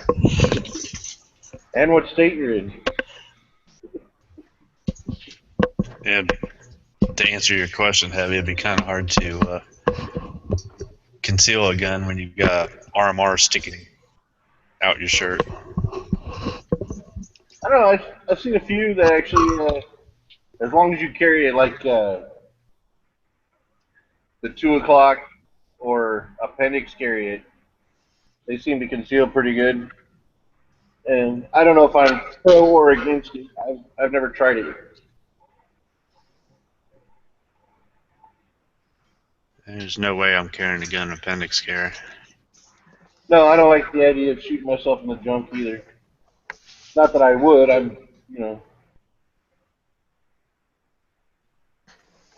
Yeah, I don't have a problem with with appendix carry, but the RMR thing, out of the box, it's slower. If you practice with it, you can get better. But I didn't, like you say, for bulk of carrying and just for everything in general, I just didn't realize enough of an advantage for me to stick with it. And plus 2, it's one more thing to break or fall off or whatever. So if it's not slowing me down, Yeah, it's just something I saw I thought was intriguing, so I figured I'd ask opinions. Speaking of my video today, I'm just looking at it, and I like it when a video has like between 75 and 80% approval rate, because that means you pissed off about 20% of the people, so you obviously did something right if you piss off enough people. I don't like it when videos have like 99, 98% approval ratings. Yeah, even down votes are good votes. Yeah. Helps the analytics. This was getting a lot of votes. It's gotten 1,500 thumbs up since I put it up at like 6 o'clock this evening, but it's not getting very many down thumbs. Well, you stirred the watchers to action, and even if that action's bad, that's good for YouTube calculation. Yeah. It's only 35 downvotes. I was thumb up number 18. Yeah. I just happened to click. I got done watching Manus Outdoors, went back to my channels, and then it just showed up. It doesn't refresh every time I do that. That was a very quick video. I usually film a video the night before, upload to the computer, edit it the next day, and then post it that evening. This one, I came home, I was pissed. We were watching the news again, and I finally I was so angry I was pacing in my living room and bitching. And I was finally told, either sit down and shut up or go bitch in front of your camera. So I went to the garage, filmed the video in about 9 minutes, and then edited it in another 15 minutes and posted it. So you do it when you're motivated. Well, it was just there was nothing. There were no special effects, so I didn't have to do any special effects. There were no graphics, so I didn't have to do any graphics. There were no parts cut out. There were no rambling on for 20 minutes. I basically just had to cut out my pauses between thoughts. So every now and then I'll say a thought, and then I'll pause for a second, then I'll say another thought, and then I'll pause. So all I had to do was go through and cut out the dead spaces. Yeah, that's what I do, and cut out the uhs and ahs. Usually I have to cut out like 10 minutes of rambling off topic. Yep.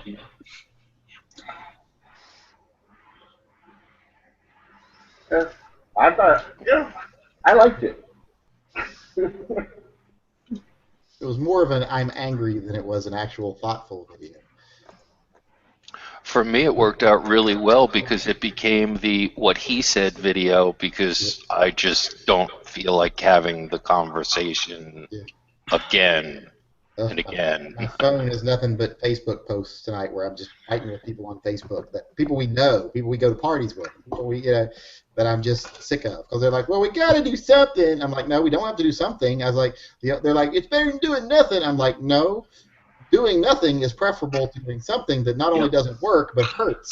I was like, it's better to do nothing than it is to do something wrong. If you do something reactionary from the government point of view, you're doing something wrong.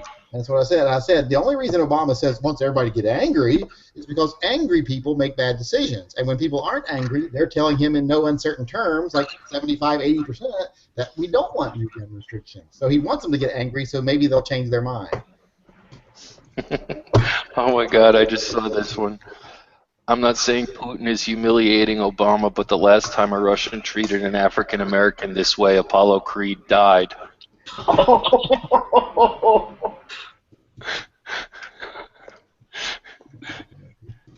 Gotta love Instagram.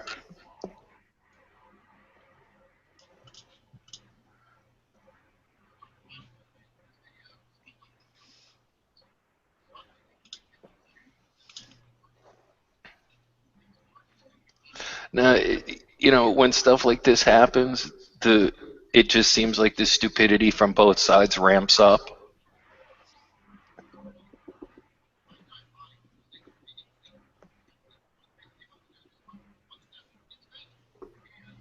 I see Caleb linked like a registration for a gun for a shooting competition. Did he ramble on about another competition again? I thought he was supposed to have one tomorrow, but got canceled for the weather or something. Yeah, Caleb's did.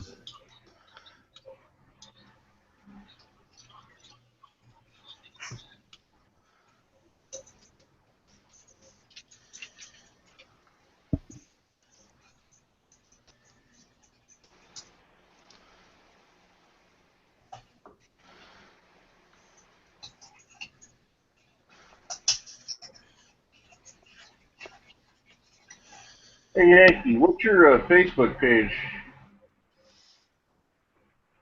The Yankee Marshal, I think. Oh, okay. It's one of those public pages, so it's weird.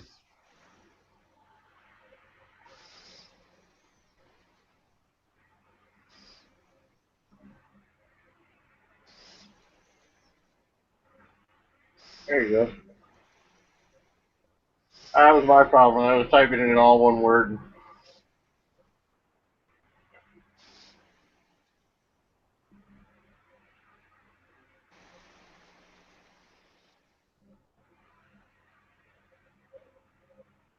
I think the thing that pissed me off most about what he said was that he implied that somehow we were all to blame for the actions of one crazy person, even though we, collectively, us gun owners, are restricted in most states, like California, for example, from carrying guns.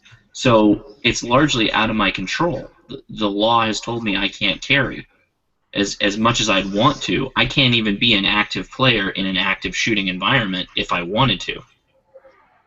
What bothered me the most was he got on a fucking soapbox, wagged his finger at us like somebody's grandmother, told us how we're all fucking lazy and don't ever want to do anything about the problem, when we've been saying do stuff about the problem for years, and politicians don't want to do anything about the problem because it's not profitable. and then not only had the nerve to lecture us, but then gets up there and tells lies that he knows are lies. Things like states with tighter gun control have less crime. No, absolutely not. That's not true at all.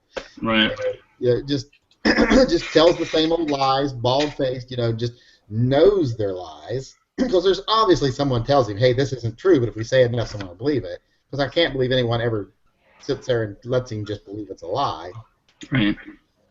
I hate it when people tell me that blood's on my hands. It's like, what did I actually do to contribute to this? The only thing I did was tell the government to go a little bit slower and react appropriately, not just in reaction to something that people view as being bad. Government has to be a little bit more thick-skinned than that, a little bit slower to move. And to tell me that I'm somehow partially to blame because I didn't react emotionally to the situation, and at the same time I don't have the tools available to me, legally available to me, to defend myself and others, then how can I be any part to blame for any of this? Because he said so. Well, yeah. What part is that? What part don't you get? I mean, that's... As much as I hate to agree with Obama, I will jump on the it is Hosh's fault bandwagon. It is the what? Your fault. Oh, okay. All right. Well, that's what I was going to say. Sometimes I think I like Joe Biden a little bit more than Obama because at least he comes out and says something completely ridiculous that you can wrap your hands around that isn't this intangible, emotional feeling, shaming tactic, at least. Yeah, I am. I was actually, the guy's not that far from me, technically, where he grew up and all that bullshit. But hey, who's surprised by the same equation leading to another large mass shooting where people aren't allowed to carry guns, and the guy with the guns goes into that area and shoots people that don't have guns? I mean, big surprise. Yeah, he didn't want to bring up that was a no gun zone. Yeah, it's on the box of the Toll House cookies at this point. What I love, an old recipe. What I love is that 9 people died, and on the exact same day. The exact same day in China, where there were no private citizens have guns. The exact same number of people, 9, were killed by pipe bombs. Oh, that's a really good comparison. Yeah, it was what, 17 pipe bombs? Yeah, they set pipe bombs to just drop them off people's houses, doorstops, businesses, because you can't kill anybody without a gun. Pipe bombs are far easier because you wouldn't even have to be there.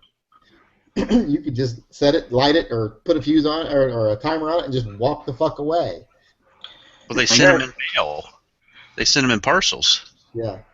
Oh, you can set it up with like a cheap cell phone, a prepaid cell phone. And they're like, oh, people can't do that. It's too expensive and too hard. It's not hard, and it's cheaper than a fucking gun. Have you never bought a gun? I can get a burner cell phone for like $20. I can build a pipe bomb for $3.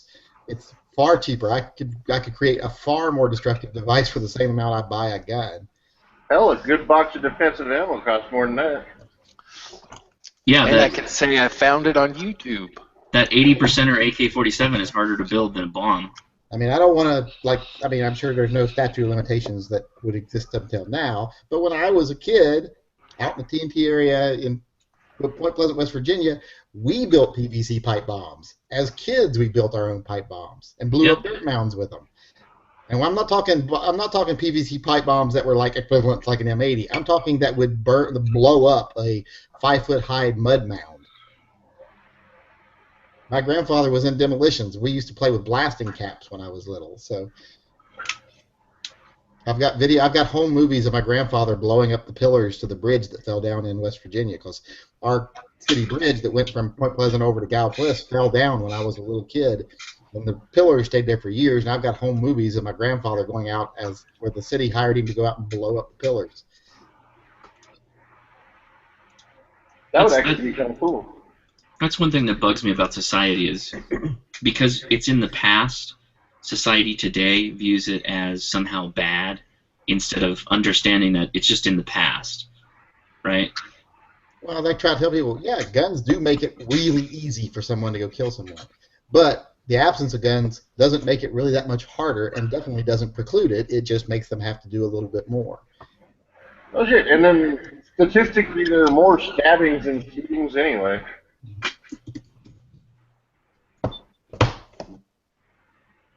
I mean, of course, I don't know how many people die from the stabbings, but I don't remember those stats. But I mean, I don't know.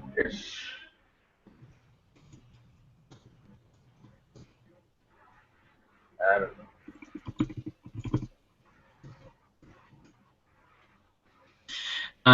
My Facebook's just been a mess with people commenting on the whole thing, and one of the comments that somebody decided that they were going to go way back and say, hey, nobody bats an eye that we can't have automatic weapons, and then I'm like, well, hey, do you understand why we don't have automatic weapons?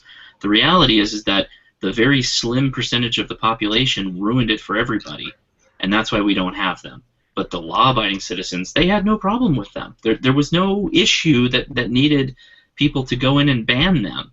And just because it's banned now and we look back decades later, that doesn't make the act that it was lawful at one time automatically evil or wrong. It just means that we really didn't have a good control or a good understanding of the situation, which is another reason why we shouldn't be so quick to legislate.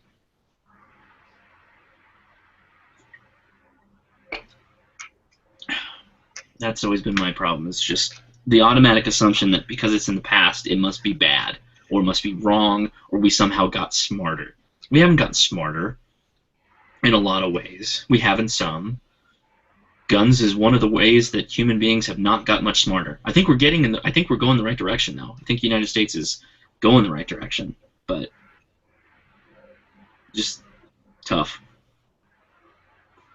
We're slowly we're starting to win more than we're losing in court, at least.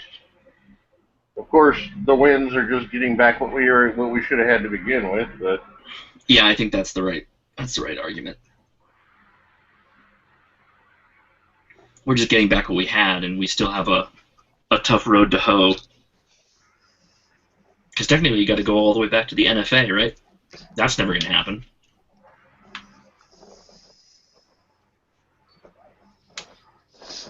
Well, one of the themes or underlying currents of the gun rights policy conference last weekend was the distinction between the battle in the court of public opinion and the battle in the actual courtrooms. And all the theatrics and the PR and the sound bites aside, what a lot of these guys agree upon is where we shine and we win is in court. So there, more than one person had made the comment of, in a lot of instances, we have the funding, we have the case, we have the grounds to stand on, but what we don't have are the plaintiffs. So that becomes, sort of a bizarre strategy from the standpoint of, if we do have these knee-jerk reactions, they do enact some of these crazy laws, then it's a matter of getting somebody who can actually be a valid plaintiff and get these things in court. And then in court, it becomes a little bit easier to argue the facts and remove the emotion from it. But all the rest of it is just become like this bizarre, hypocritical dog and pony show. It's like literally absurd. The speech that he made last night and the things he was throwing out as facts were absurd.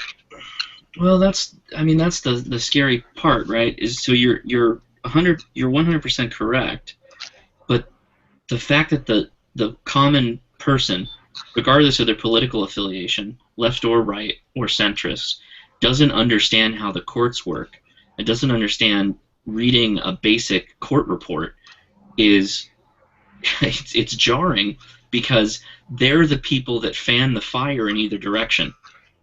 The reason why these historically long-winded arguments that we keep having over and over keeps happening is because people just completely fail to educate themselves on what happened, the processes that went into place, and what's leading people to these rationales. So San Diego, we have the Peruta v. San Diego case, which is this whole thing. This guy is a plaintiff backed up by the CRPA and the NRA saying that San Diego can't, based off the Second Amendment, tell someone that they have to have a good reason to want to carry a firearm. The only reason that he needs is self-defense. And he won. Well, no, he lost his first court battle in San Diego County. So then he elevated it up to the appeals court. He won the appeals court. That's not good enough, though. They're going to do what's called an en banc review. The en banc review is going on. And if they go against the ruling, he's going to kick it up to the Supreme Court. And if that happens, I think most likely it's almost like de facto shall issue. But explain that to people is hard because nobody really wants to hear it, particularly if they're against your point of view. They won't sit still long enough.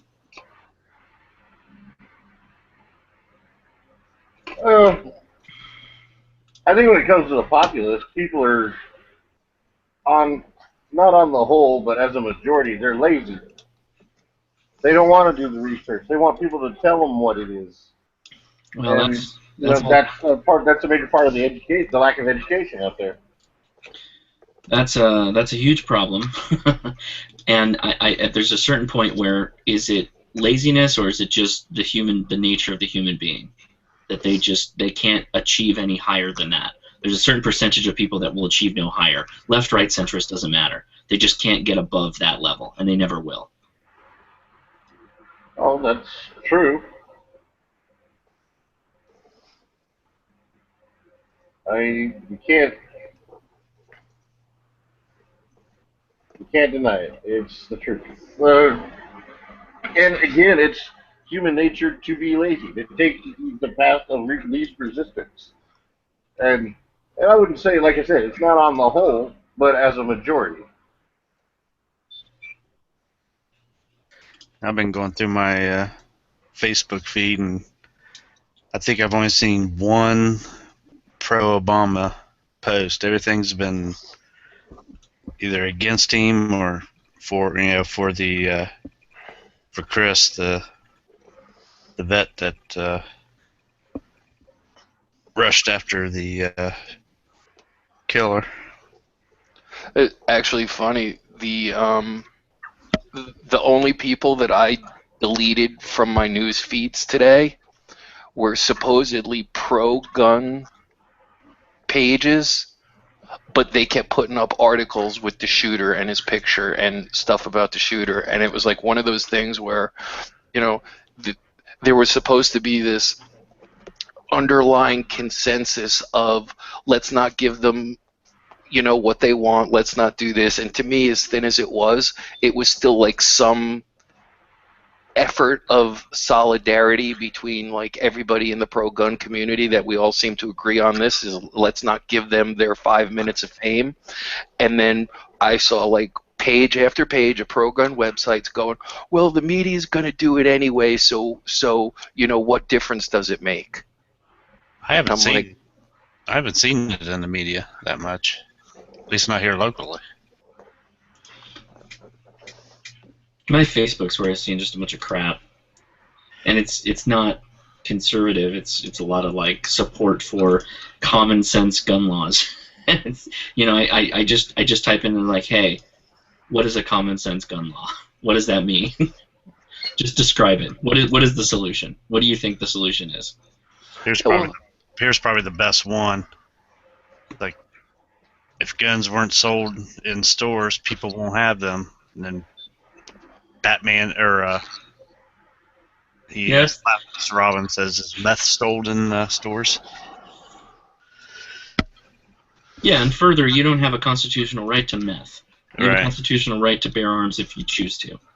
So, like, I always go back to that. It's don't get focused on this illegal hypocrisy stuff. Just keep repeating over and over. You have a right.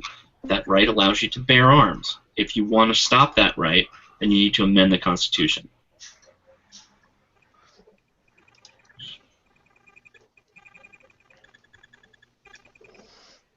Hi, guys. Hey, what's up? Hey. Have I mentioned how much I love hurricanes? And when I mean love, I mean hate to death. Well, then don't go out and play in them. I can't help it. Remember, I live in the South, and whenever the wind blows hard, it's just like a satellite. Your power goes out. So my power's been in and out Thursday and Friday. Today has, later in the evening and Friday, it came back on and it's been stable, but I've had like brownouts like every couple hours. Sorry to hear it. I hate it when my power goes out.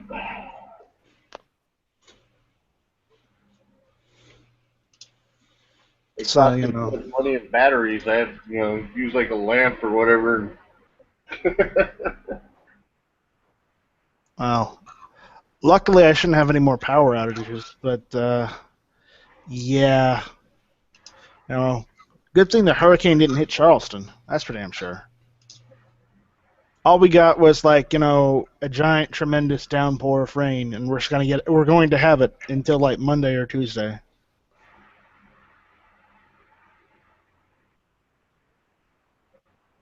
Shit, that sucks. Well, as long as you're just getting high winds and rain, you should be happy with that. It's not worse. Yeah. Try to be more positive, I guess.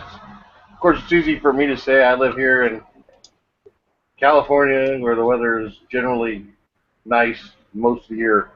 So, but we do get high winds because I live at the base of the mountain, right near a valley, the Cajon Pass. Hosh, you know where that is, right? Yeah. Yeah, I live not too far off the Cajon Pass, and we get some pretty high winds down there, down through What our way. city? What was that? What city in California do you live in? San Bernardino. Wow, you're pretty out there. Nah. But 50 miles east of LA? Yeah, it's not that Yeah, far. more or less. I mean, well, according to this, I've you're lived in California. right? I've lived in California. I've lived in Cathedral City, Palm Springs, LA at one point. Oh, hell, you should be used to the floods then if you live out in Palm Springs and Cathedral City. Well, we never had any problems out there when we lived there. So, I also lived in Marina Del Rey at one point. So.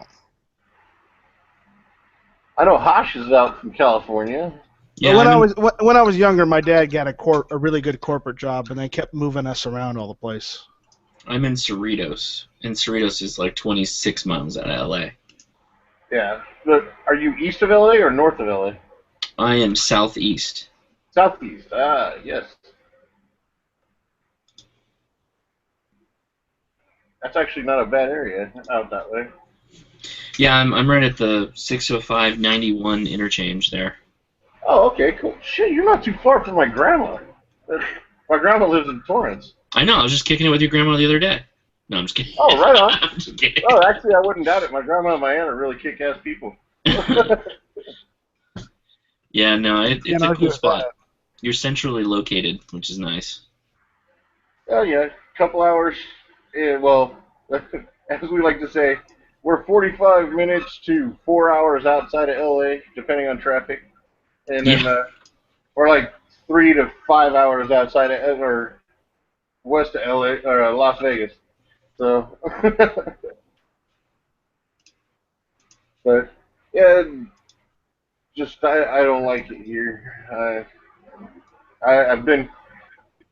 It's really gone to crap out this way. I mean, it was not bad when I was growing up, but it's really gone.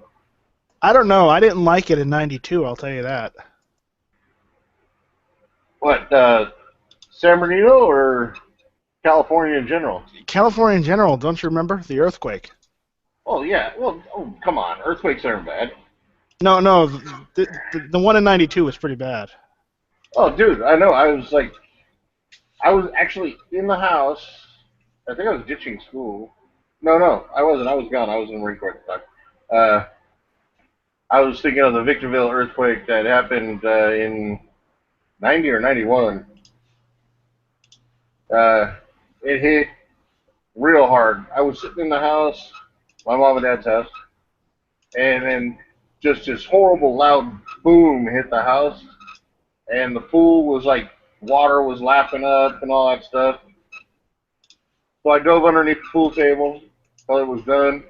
Then I went out in the street and we just saw a big dust ball coming off the mountains. I was in Whittier during the '87 Whittier quake. Oh wow! Yeah, I've lived in California my whole life. I grew up in Whittier, and yeah, I was right there for the '87 Whittier quake. It was that was a serious earthquake. Yeah, it was. Luckily, I was in Phoenix during that time, so I didn't give a damn. Oh, geez, you're such a sensitive person.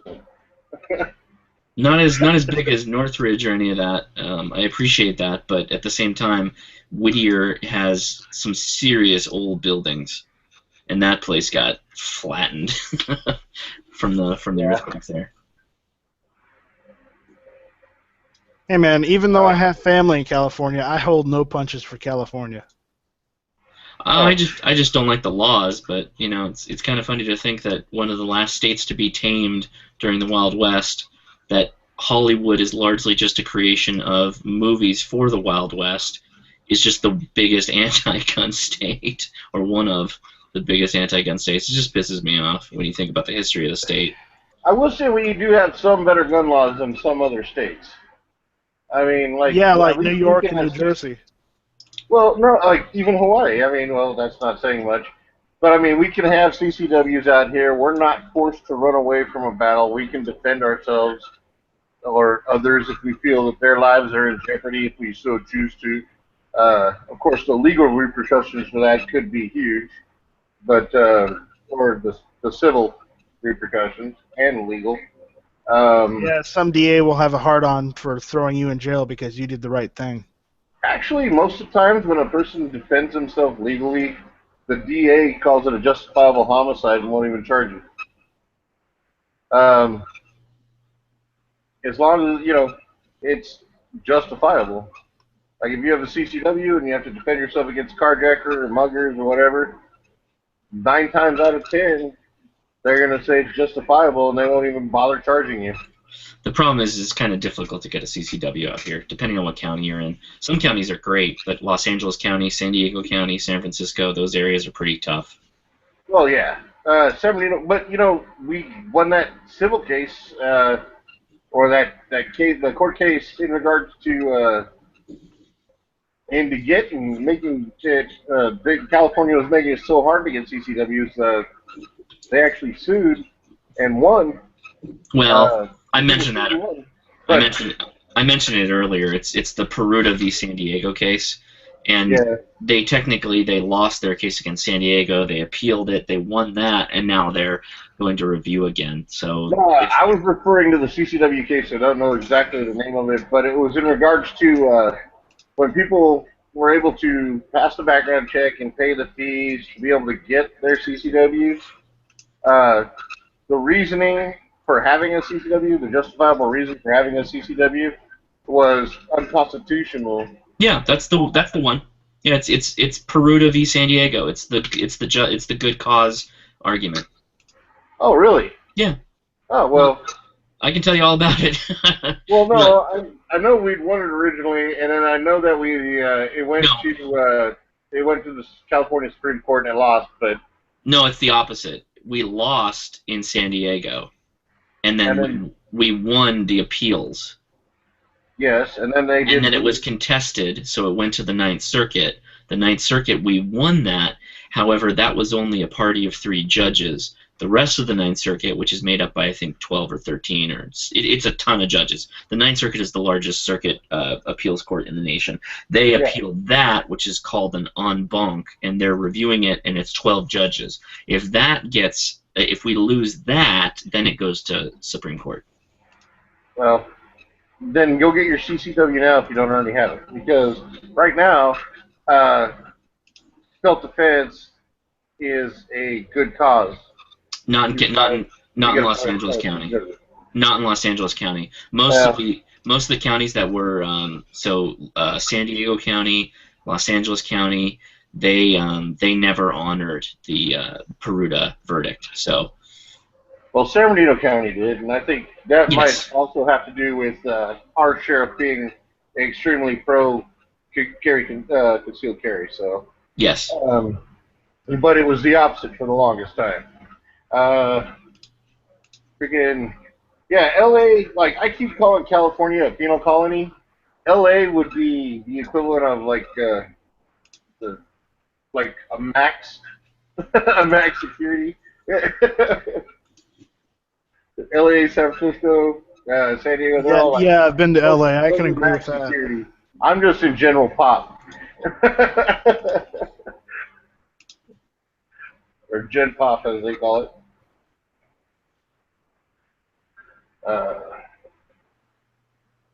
But yeah, I'm looking to move the hell out. I'm looking at Arizona. So Good place to live. and I don't want to move to Phoenix though. I'm looking at you like it's a Tucson, Prescott, or Bullhead City. You know, Tucson's a good place. I lived in Tucson at one point. Yeah, well, you know, I did the I was looking at a FBI crime saturation map of Tucson, and then I was looking at the crime stats between Tucson and San Bernardino, and discounting rape and arson, because I don't really have to worry about getting raped as I am a male, and a big one at that. And, you know, arson So is... what you're saying is you're not pretty. What was that? So what you're saying is when you look in a mirror, the mirror cracks. No, I'm not ugly. I'm a good-looking big guy. But Okay. I don't have trouble getting women. It's just I'm a big dude. So I'm really not worried about getting raped. So, but discounting rape and arson, it's 80% safer to live in Tucson than it is here in San Bernardino. I could have told you that. Huh? I said I could have told you that. Oh, I had to do the research, man. I don't just listen to word of mouth. But I do respect your opinion and your information. Or I could have had G-Webs tell you that. Well, I didn't want to bug the man with it. Right, we don't want to bug him with statistics. He don't care. Well, no, I didn't want to bug G-Webs, you know, and make him think, hey, G-Webs, what's Tucson like? I'm coming to live there, buddy. You know. I don't know. Honestly, I don't think he'd care. What was that? Sorry. I honestly don't think G-Webs would care. I don't think so either. Just as long as you didn't try and take away his guns, he wouldn't care. Oh, hell no. I wouldn't take away his guns. That'd be wrong. Just buy a camper and park in front of a good guy's house.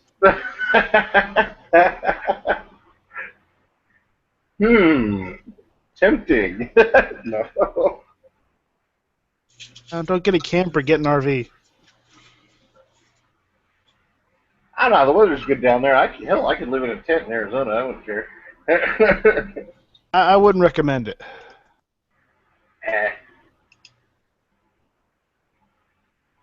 That was a little thing I like to call sarcasm.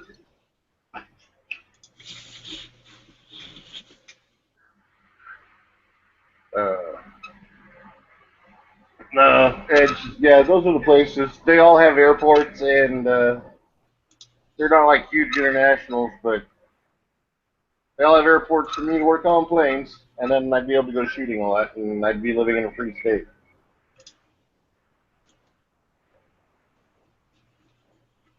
I was actually considering either Oregon or Washington for a little bit too, but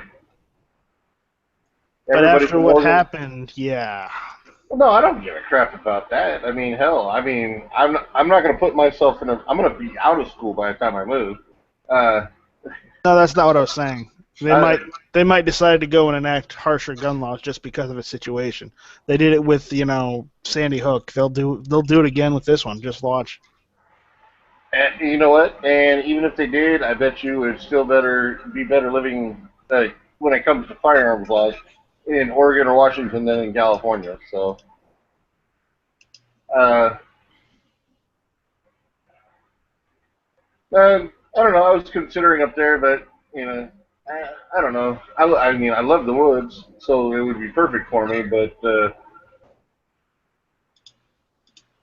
Evidently, I need a drier climate for my chronic bronchitis. So, Tucson then. well, Tucson, Bullhead City. Prescott wouldn't be too bad. I mean, they get winters, but not like real winters. So, I mean, No, it does snow up there, and it will stay there for a little while too. yeah, I'm not worried about that. I mean, they don't get 12 feet of snow though. You know, it's like they get like 4 inches, maybe 6 if it's a really bad year.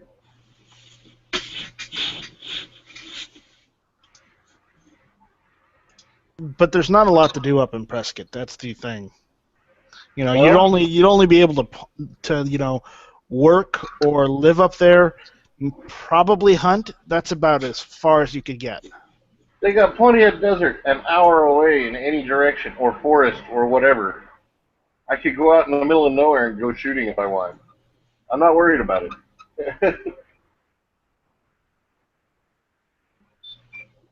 I mean, I don't have to go to a range to shoot. I can I can just go out in the middle of nowhere and shoot and be happy. You're much closer to that in San Bernardino. Yeah. I don't have a lot mean, of places I can go that are close. like we can go up in the mountains as long as they don't have it closed. The areas you're allowed to shoot closed down because of fire season, but which is happening right now because of the big droughts we're having. Or I could head out into Victorville or beyond Victorville, like out in the desert in between Victorville and Barstow, or out toward Beaumont and Ukaipa and all that stuff, and go out in the middle of the desert and shoot out that way. So yeah, I mean, plus we do have ranges around here too, pretty decent ones too.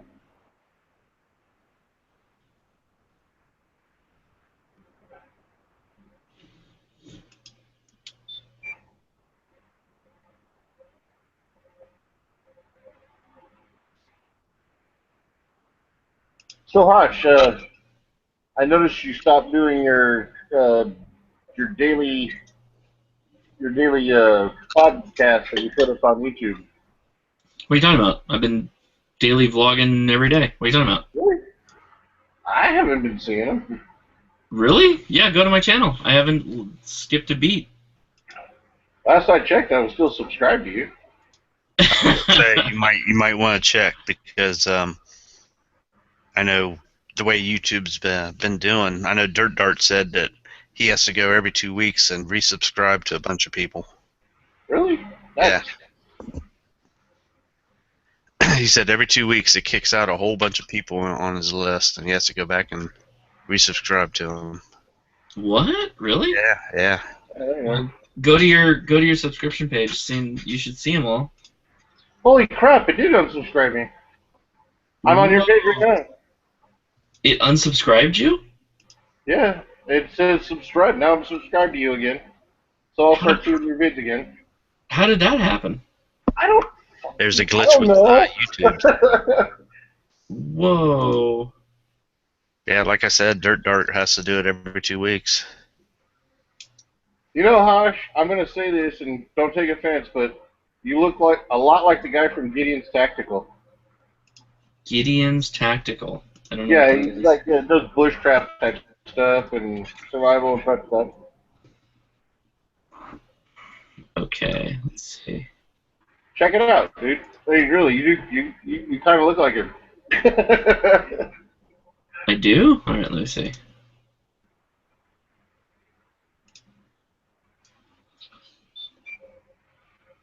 Oh man, this guy's production value is way higher than mine. No, he doesn't look like me. Or I don't look like him.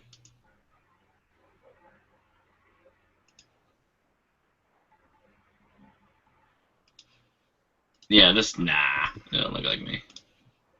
Hold on a second here.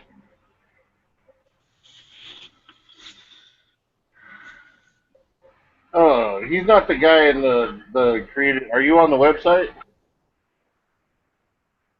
Or on his YouTube channel? Yeah, I just posted a link in the internal chat. Oh, okay. I'm telling you, you kind of look like him, dude. I don't know. Maybe it's the red hair thing. I'm not. I don't have red hair. I don't know, but it's the beard and the. I don't know. You remind me of him.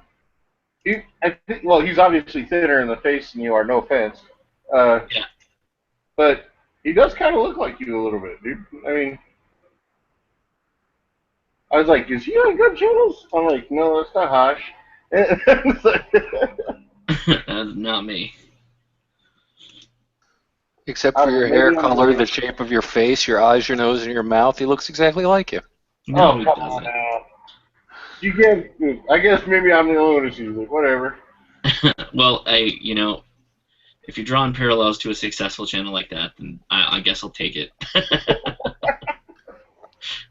He actually does some pretty good stuff too. So I mean, if you want, you should check him out. In that case, Haas, have I ever mentioned how much you look like Jenna Marbles? I'll take that too. I'll take that too. Wow, just wow. I actually know that person. I didn't until 3 days ago, and I wanted to shoot myself in the face. I'll take it.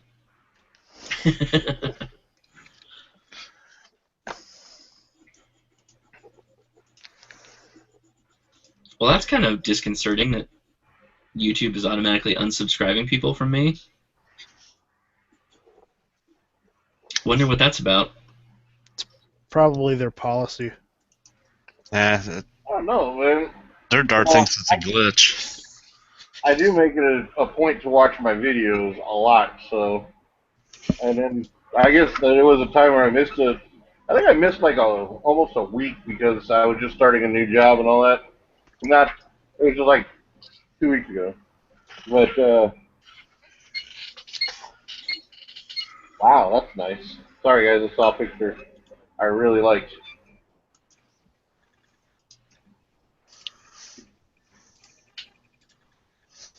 Yeah, I think if you don't watch them for a long time, it kind of like drops off. I think that's what Dirt Dart said. I guess so, maybe.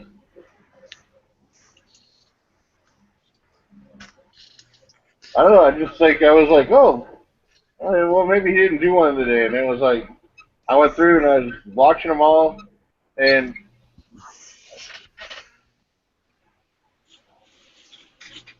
I just didn't, I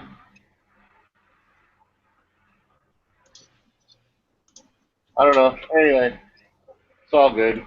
I Cool. got you subscribed again.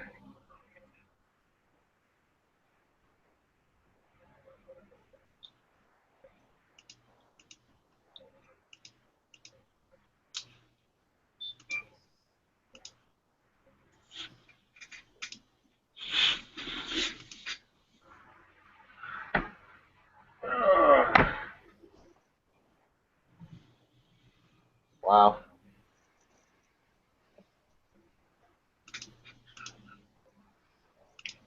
So, Ash, where do you go shooting at? Burrow and Insight. Insight is an indoor range down the street from me. Burrow is up in the San Gabriel Mountain. Oh, okay. That's cool. Yeah, down here I either go out toward Lytle Creek. Oh, yeah. Because they actually, that range used to be like super dangerous back when I was like younger. I mean, you drive up there and it's literally everybody, like, just mass amounts of people would go up there and just pull off the side of the road and shoot into the riverbed. So you'd hear ricochets all the time and stuff like that. Like, at night, people would take bodies out there and leave them out there. The range would get closed down because they found a dead body. And then they cleaned it up, and then they turned it into a controlled range out on the other side, away from the riverbed, into the hills, the dirt. And it's really nice. It's like $15 for the whole day. The only thing you can't work from the holster there. Mm-hmm. So, like, if I want to do any kind of holster shooting, I got to go out in the middle of nowhere, or I got to go to my my school that I, like my firearms training school that I used to go to, out in Mariloma. It's actually a really good place. It's called Firearms Training Associates. And if you want to look them up since you're out here in Cali, it's FTA.TV. FA.TV. Yeah, FTA, Firearms Training Associates, FTA, Foxtrot Tango Alpha, dot Tango Victor. Firearms Training Associates. Dot. Yeah. Oh, no, just FTA TV. FTA.TV. Yeah. And then not coming up with anything. The instructor is That link doesn't work. Oh, really? Yeah, or see if you can bring it up, and if you can, copy and paste it for me. All right. Sounds like Baby Hoss just woke up. Yeah, he's with mommy right now.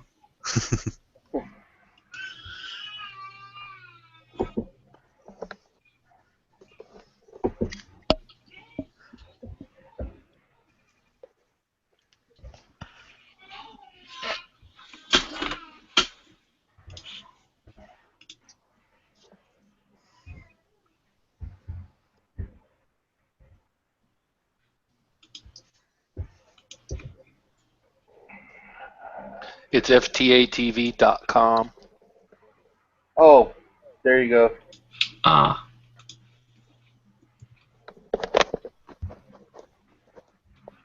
Yeah, the guy, the main instructor, his name is Bill Murphy. He's a senior range master for Gunsight Academy. In fact, after Jeff Cooper retired, he kind of, well, I don't know if he was the one who rewrote, or he was key in rewriting all the policies and procedures. But he's got good guys. I mean, it's pretty much like going to Gunsight Light, really.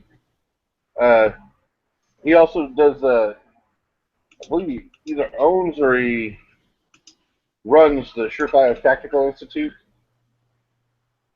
So, I mean, and anytime he's ever been mentioned in like anything like guns and ammo or anything like that, anybody who goes to shoot with him, it's usually a very short and sweet, like, wow, this guy's good, kind of thing.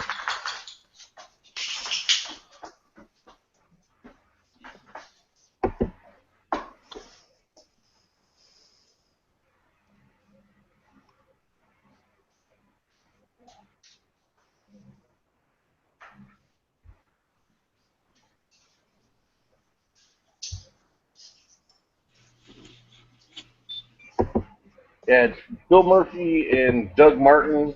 That was his partner. They were Huntington Beach SWAT.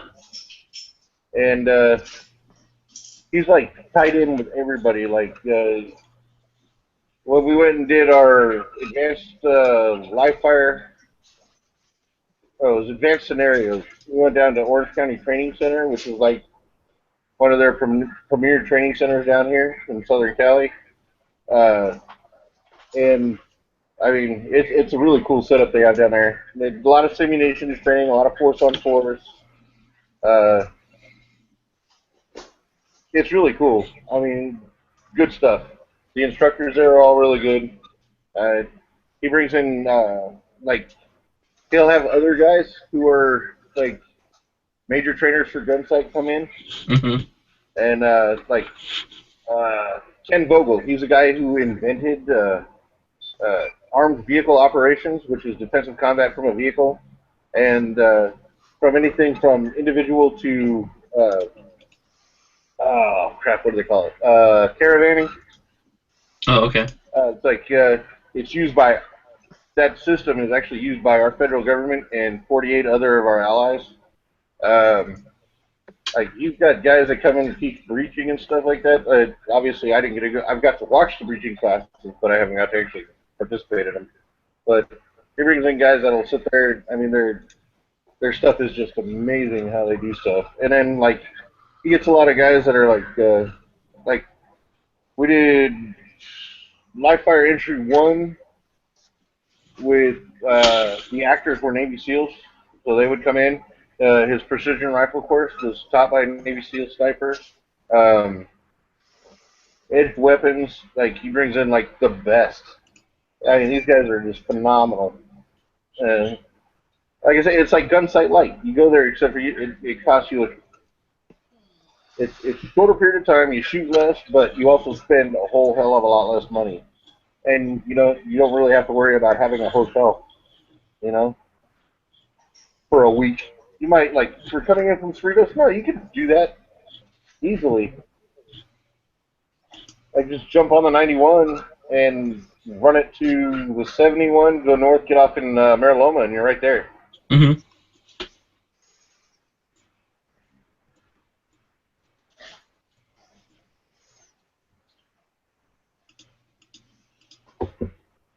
I should look into that. That should be fun.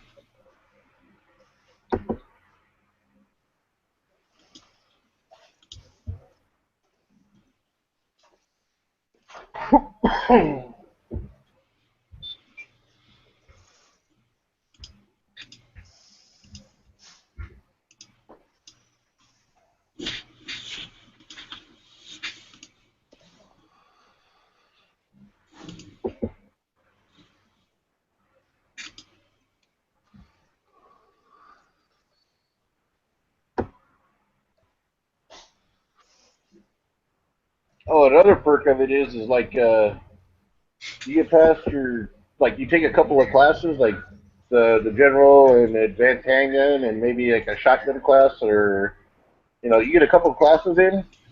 Uh, Once a year in I think it's the beginning of June or the end of May, they have kind of like a it's an event where all the major dealers that are allowed to sell firearms in California show up, and they bring all their new guns, and you can sit there and shoot them. And they use his school for the range masters, so you can sit there and be like, you can either be a rover or you can be at a booth, and then when you get your break, you walk up and down, and they'll let you shoot all those new guns for free. It's really cool. Oh, that's cool. I'm gonna check that out.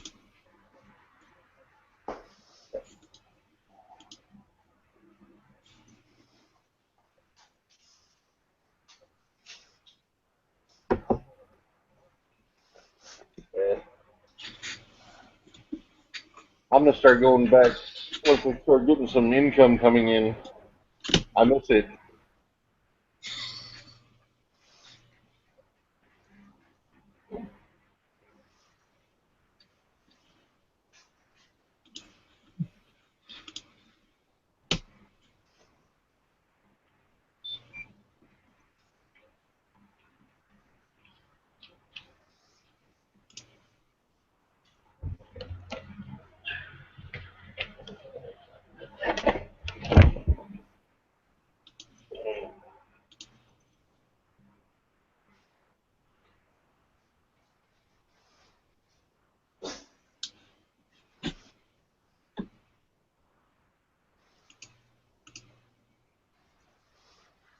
I got really quiet. I was seeing how much the GoFundMe for Chris Mintz is up to now. It's up to $521,000 right now. Holy shit. Yeah. 17 hours. What is this for? Chris Mintz, he's the vet that charged the Oh, the shooter? Yeah. The shooter. Got shot 7 times or whatever. That's gnarly. That's cool that they're raising that kind of money for his family. I just hope he gets it, or his family gets it, Oh, GoFundMe, they'll get it. Good. It said they were asking for 10,000. I think they met their mark. Yeah, help with medical bills.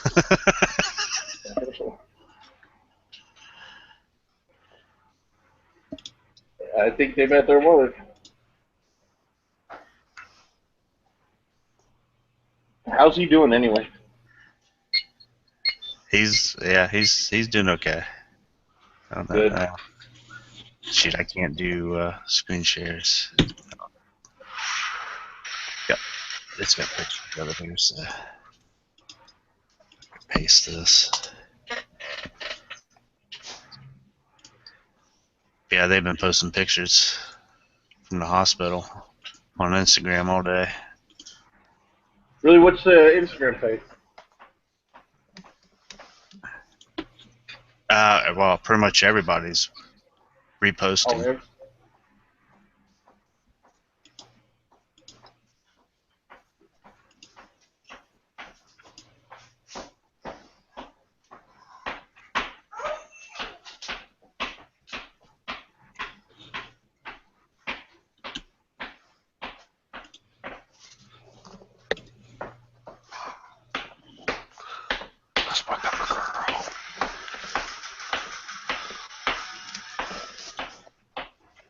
Jesus.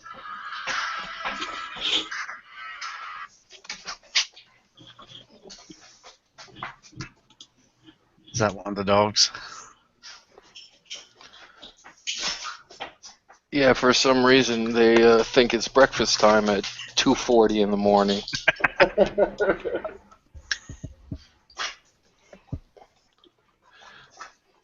All 6 of them just showed up in my office. Yeah, mine finally settled down.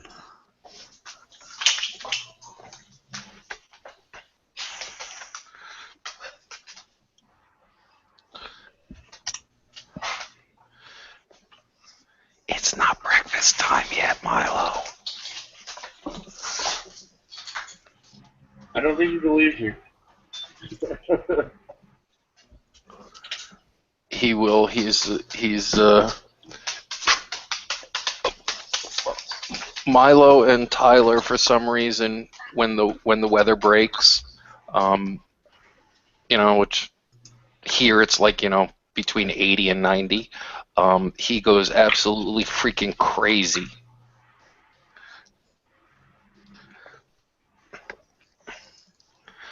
And everybody else just needs to go back to sleep for a couple of hours.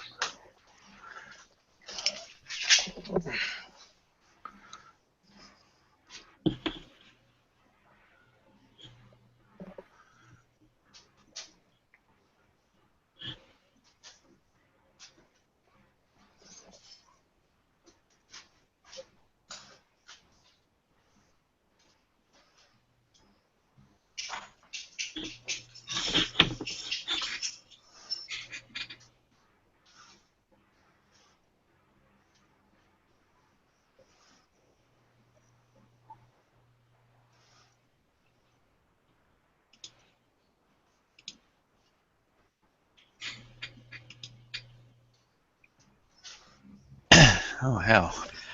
My neck just cracked. I think it just cracked back in from where it was out for 5 days.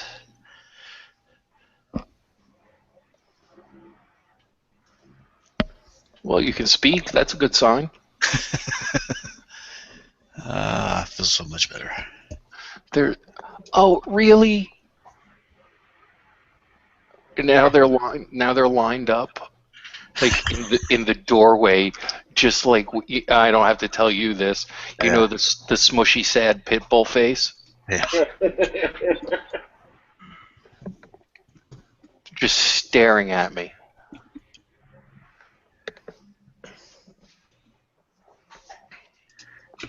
Alright, I'm gonna head to bed and go sleepy time. Hey, man. Alrighty, Have a good day, guys. Take it easy. Yeah, See ya. Yeah, usually mine will come up to me one at a time, jumping up on my lap, trying to at least. Back and forth, back and forth.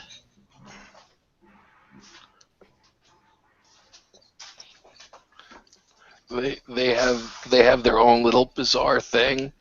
It's like if Milo tries to get on my lap, then Honey's gotta break it up, but nobody else seems to care.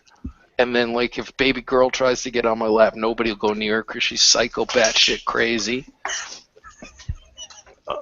So they have like their little jealousy things. Yep.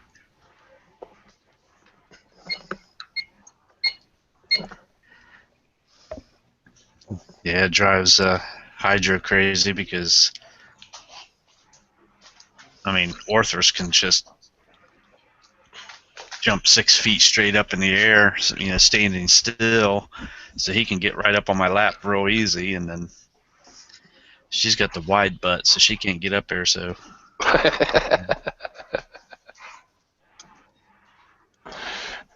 You're going to give her a complex. Does this fur make my ass look big? But at least she can sit up,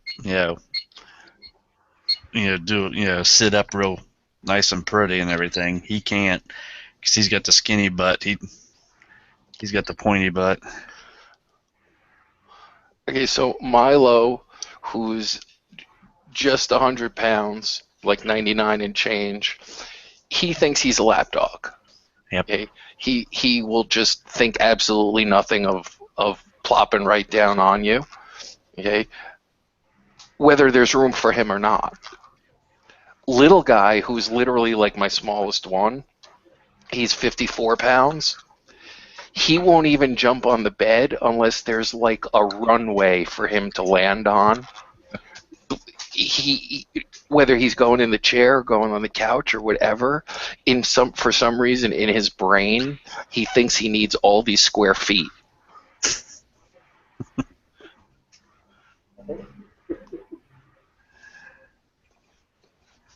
They're all retards, but I love them. Yep.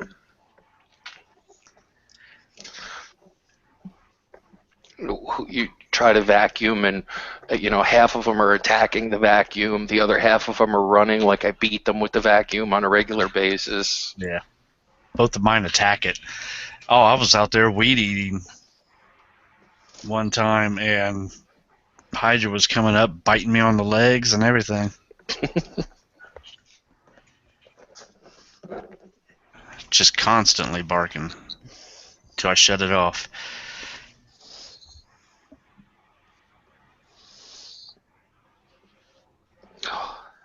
Oh, and who's this? My baby girl's here. My baby girl is here.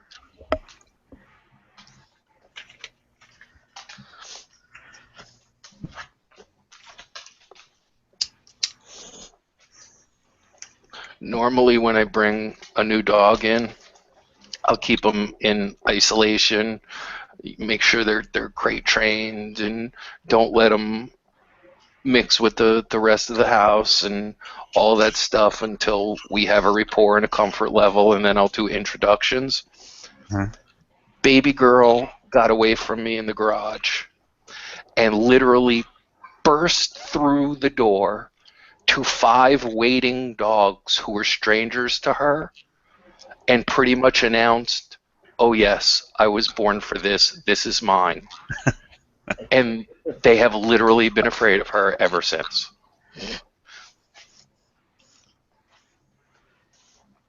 The only one that keeps her in check is my 11-year-old female. Yeah. And I'm the first person to admit the baby girl's got me like wrapped around her finger.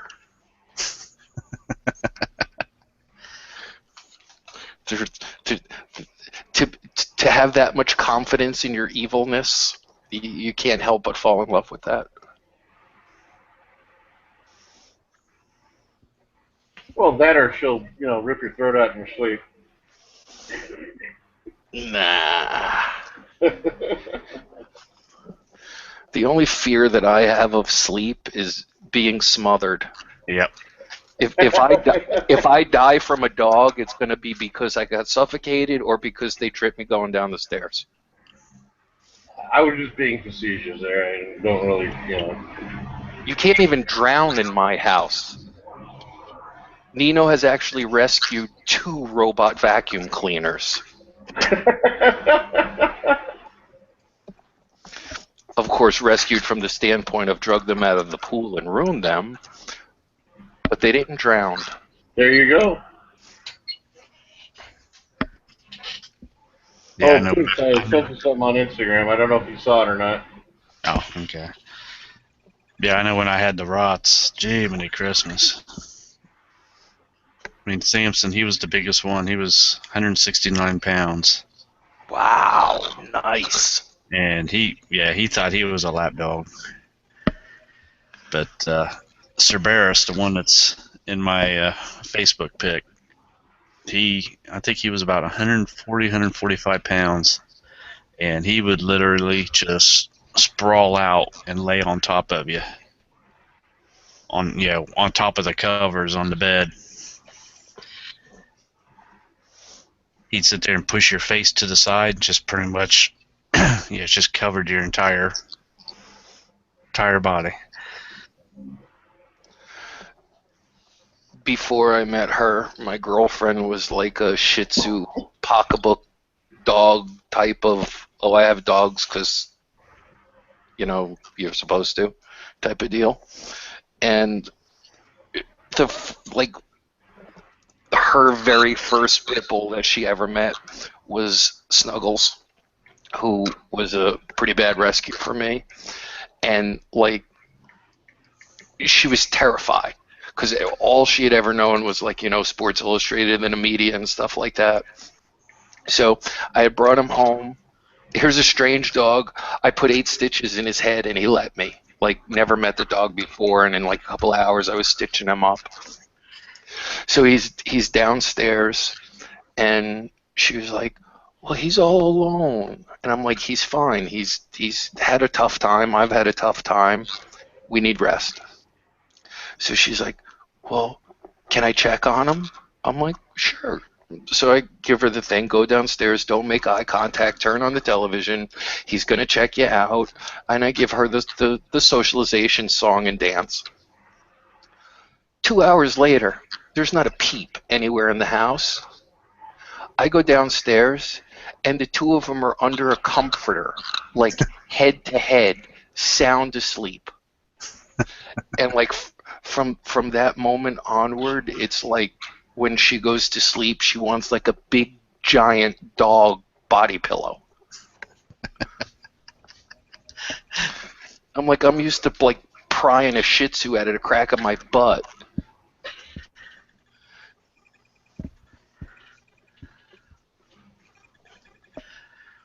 Yeah, I saw that heavy, but they don't make the pink ones in the 43. Oh. Yeah. I just saw it and I was like, well, Pink's is like that. Yeah. I thought it was a 43 at first. Anyway, Yeah, I'm sure they'll add them.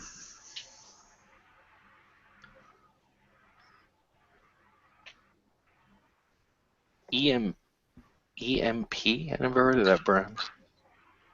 That's Strike Industries. Oh, you talk about the actual enhanced magazine plate. Yeah.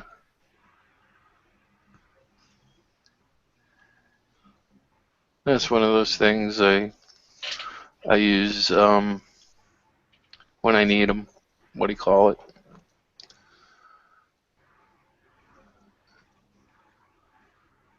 Pierce. Oh, yeah. Pierce grips. Yeah. It's one of those things where it's never let me down. Why change? Yeah. Well, it comes with 2 magazines, and only one of them has the pinky extension. So and it's just the extension. It's not even a +1. Right. So I was out, looking at other extensions and stuff. Figured I could get them cheaper than what I could at a store. The worst possible place to add length to your gun, and everybody likes to stick on those aluminum Taran Tacticals, and guess there's another company that's making them too, and Yeah. they rebrand a lot of them.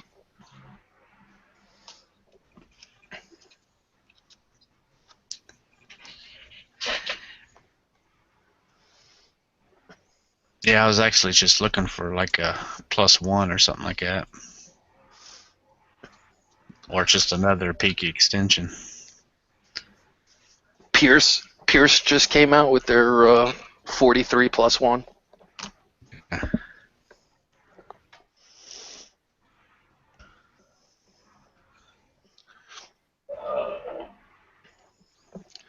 Just gonna have to get out that bottle of nail polish and pink it up.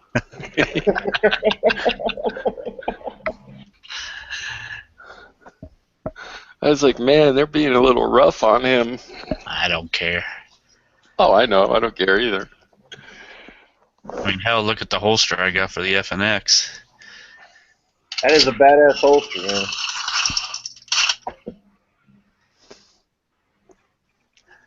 You know, everything in, like, every fiber of my being is so ingrained with, like, usage and practicality and, like, all of that stuff is I see all this shit and it's like, man, that holster's cool. Wow, this thing is cool. Wow, that thing is cool. But I would never, ever use it or wear it or do whatever. So it'd be like, I would actually, my house would end up looking like a gun store because the shit would just end up hanging on the walls. That Millennium Falcon holster that was going around for a while, and then somebody made a Stormtrooper helmet holster. I'm like, God, these guys are like freaking awesome.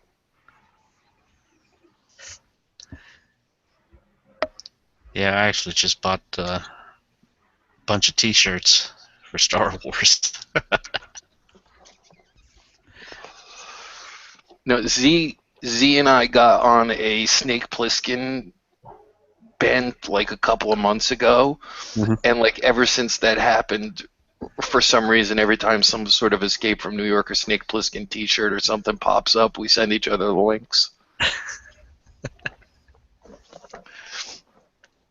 was gonna say he had a couple nice little holsters in his movies too, didn't he? Oh yeah, yeah. They were just like because in both of the movies they did the same thing. The table of all his gear and everything, and they go through it.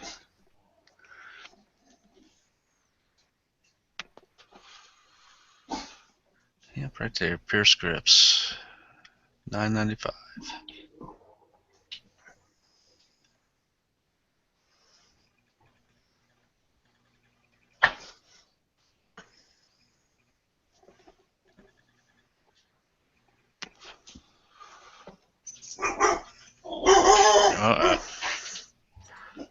Dun dun dun. Shh.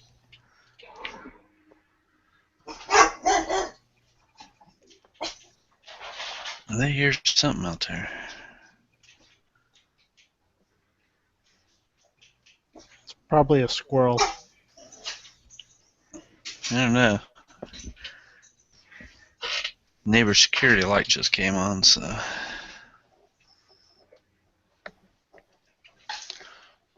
Hold on, I'll be back.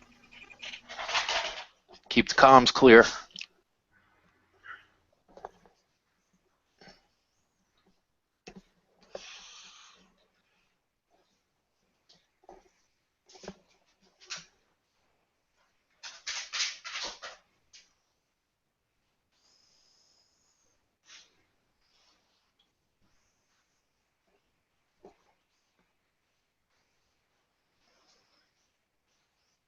Everybody's all quiet right now.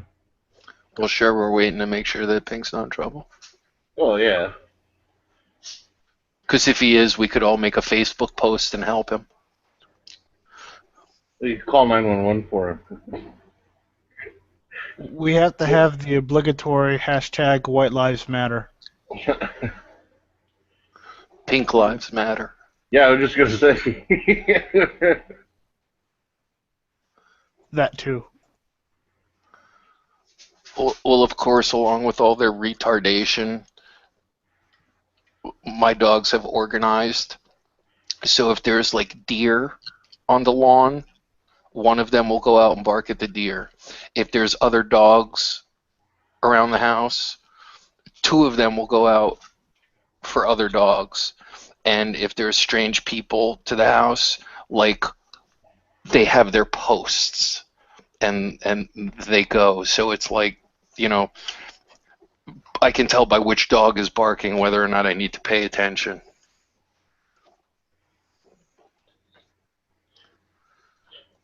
And then there's Milo, who's just everybody's friend. You can't take his word for anything.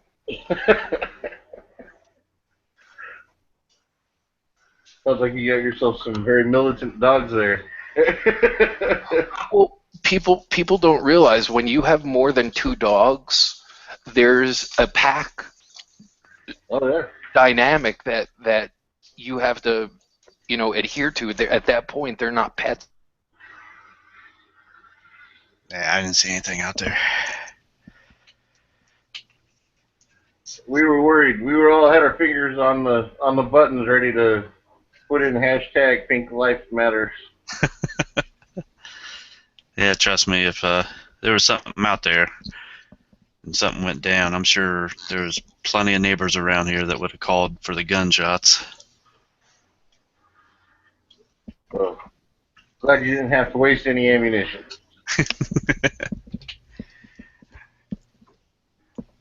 Or I should say use ammunition, because it wouldn't be a waste. Yep. Well, now that you're back and we know you're safe and sound, I'm gonna go ahead and I'm gonna cut out. I gotta be at work, and not early, but in like 8 hours. So I'm gonna get my sleep. Thank you, man. Have a I'll good one. talk to you guys later. Yep, see ya. I'm gonna head out too. See you guys. Yep, see you night.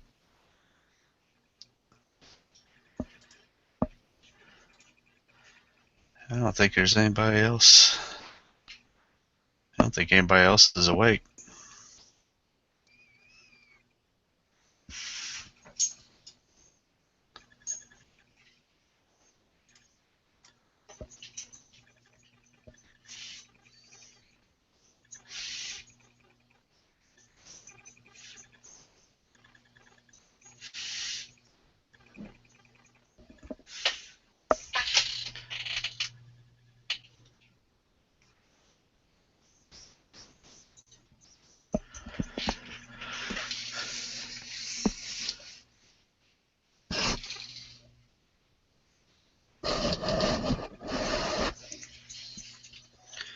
Yep, I'll go ahead and shut this one down then. I'll call it a night.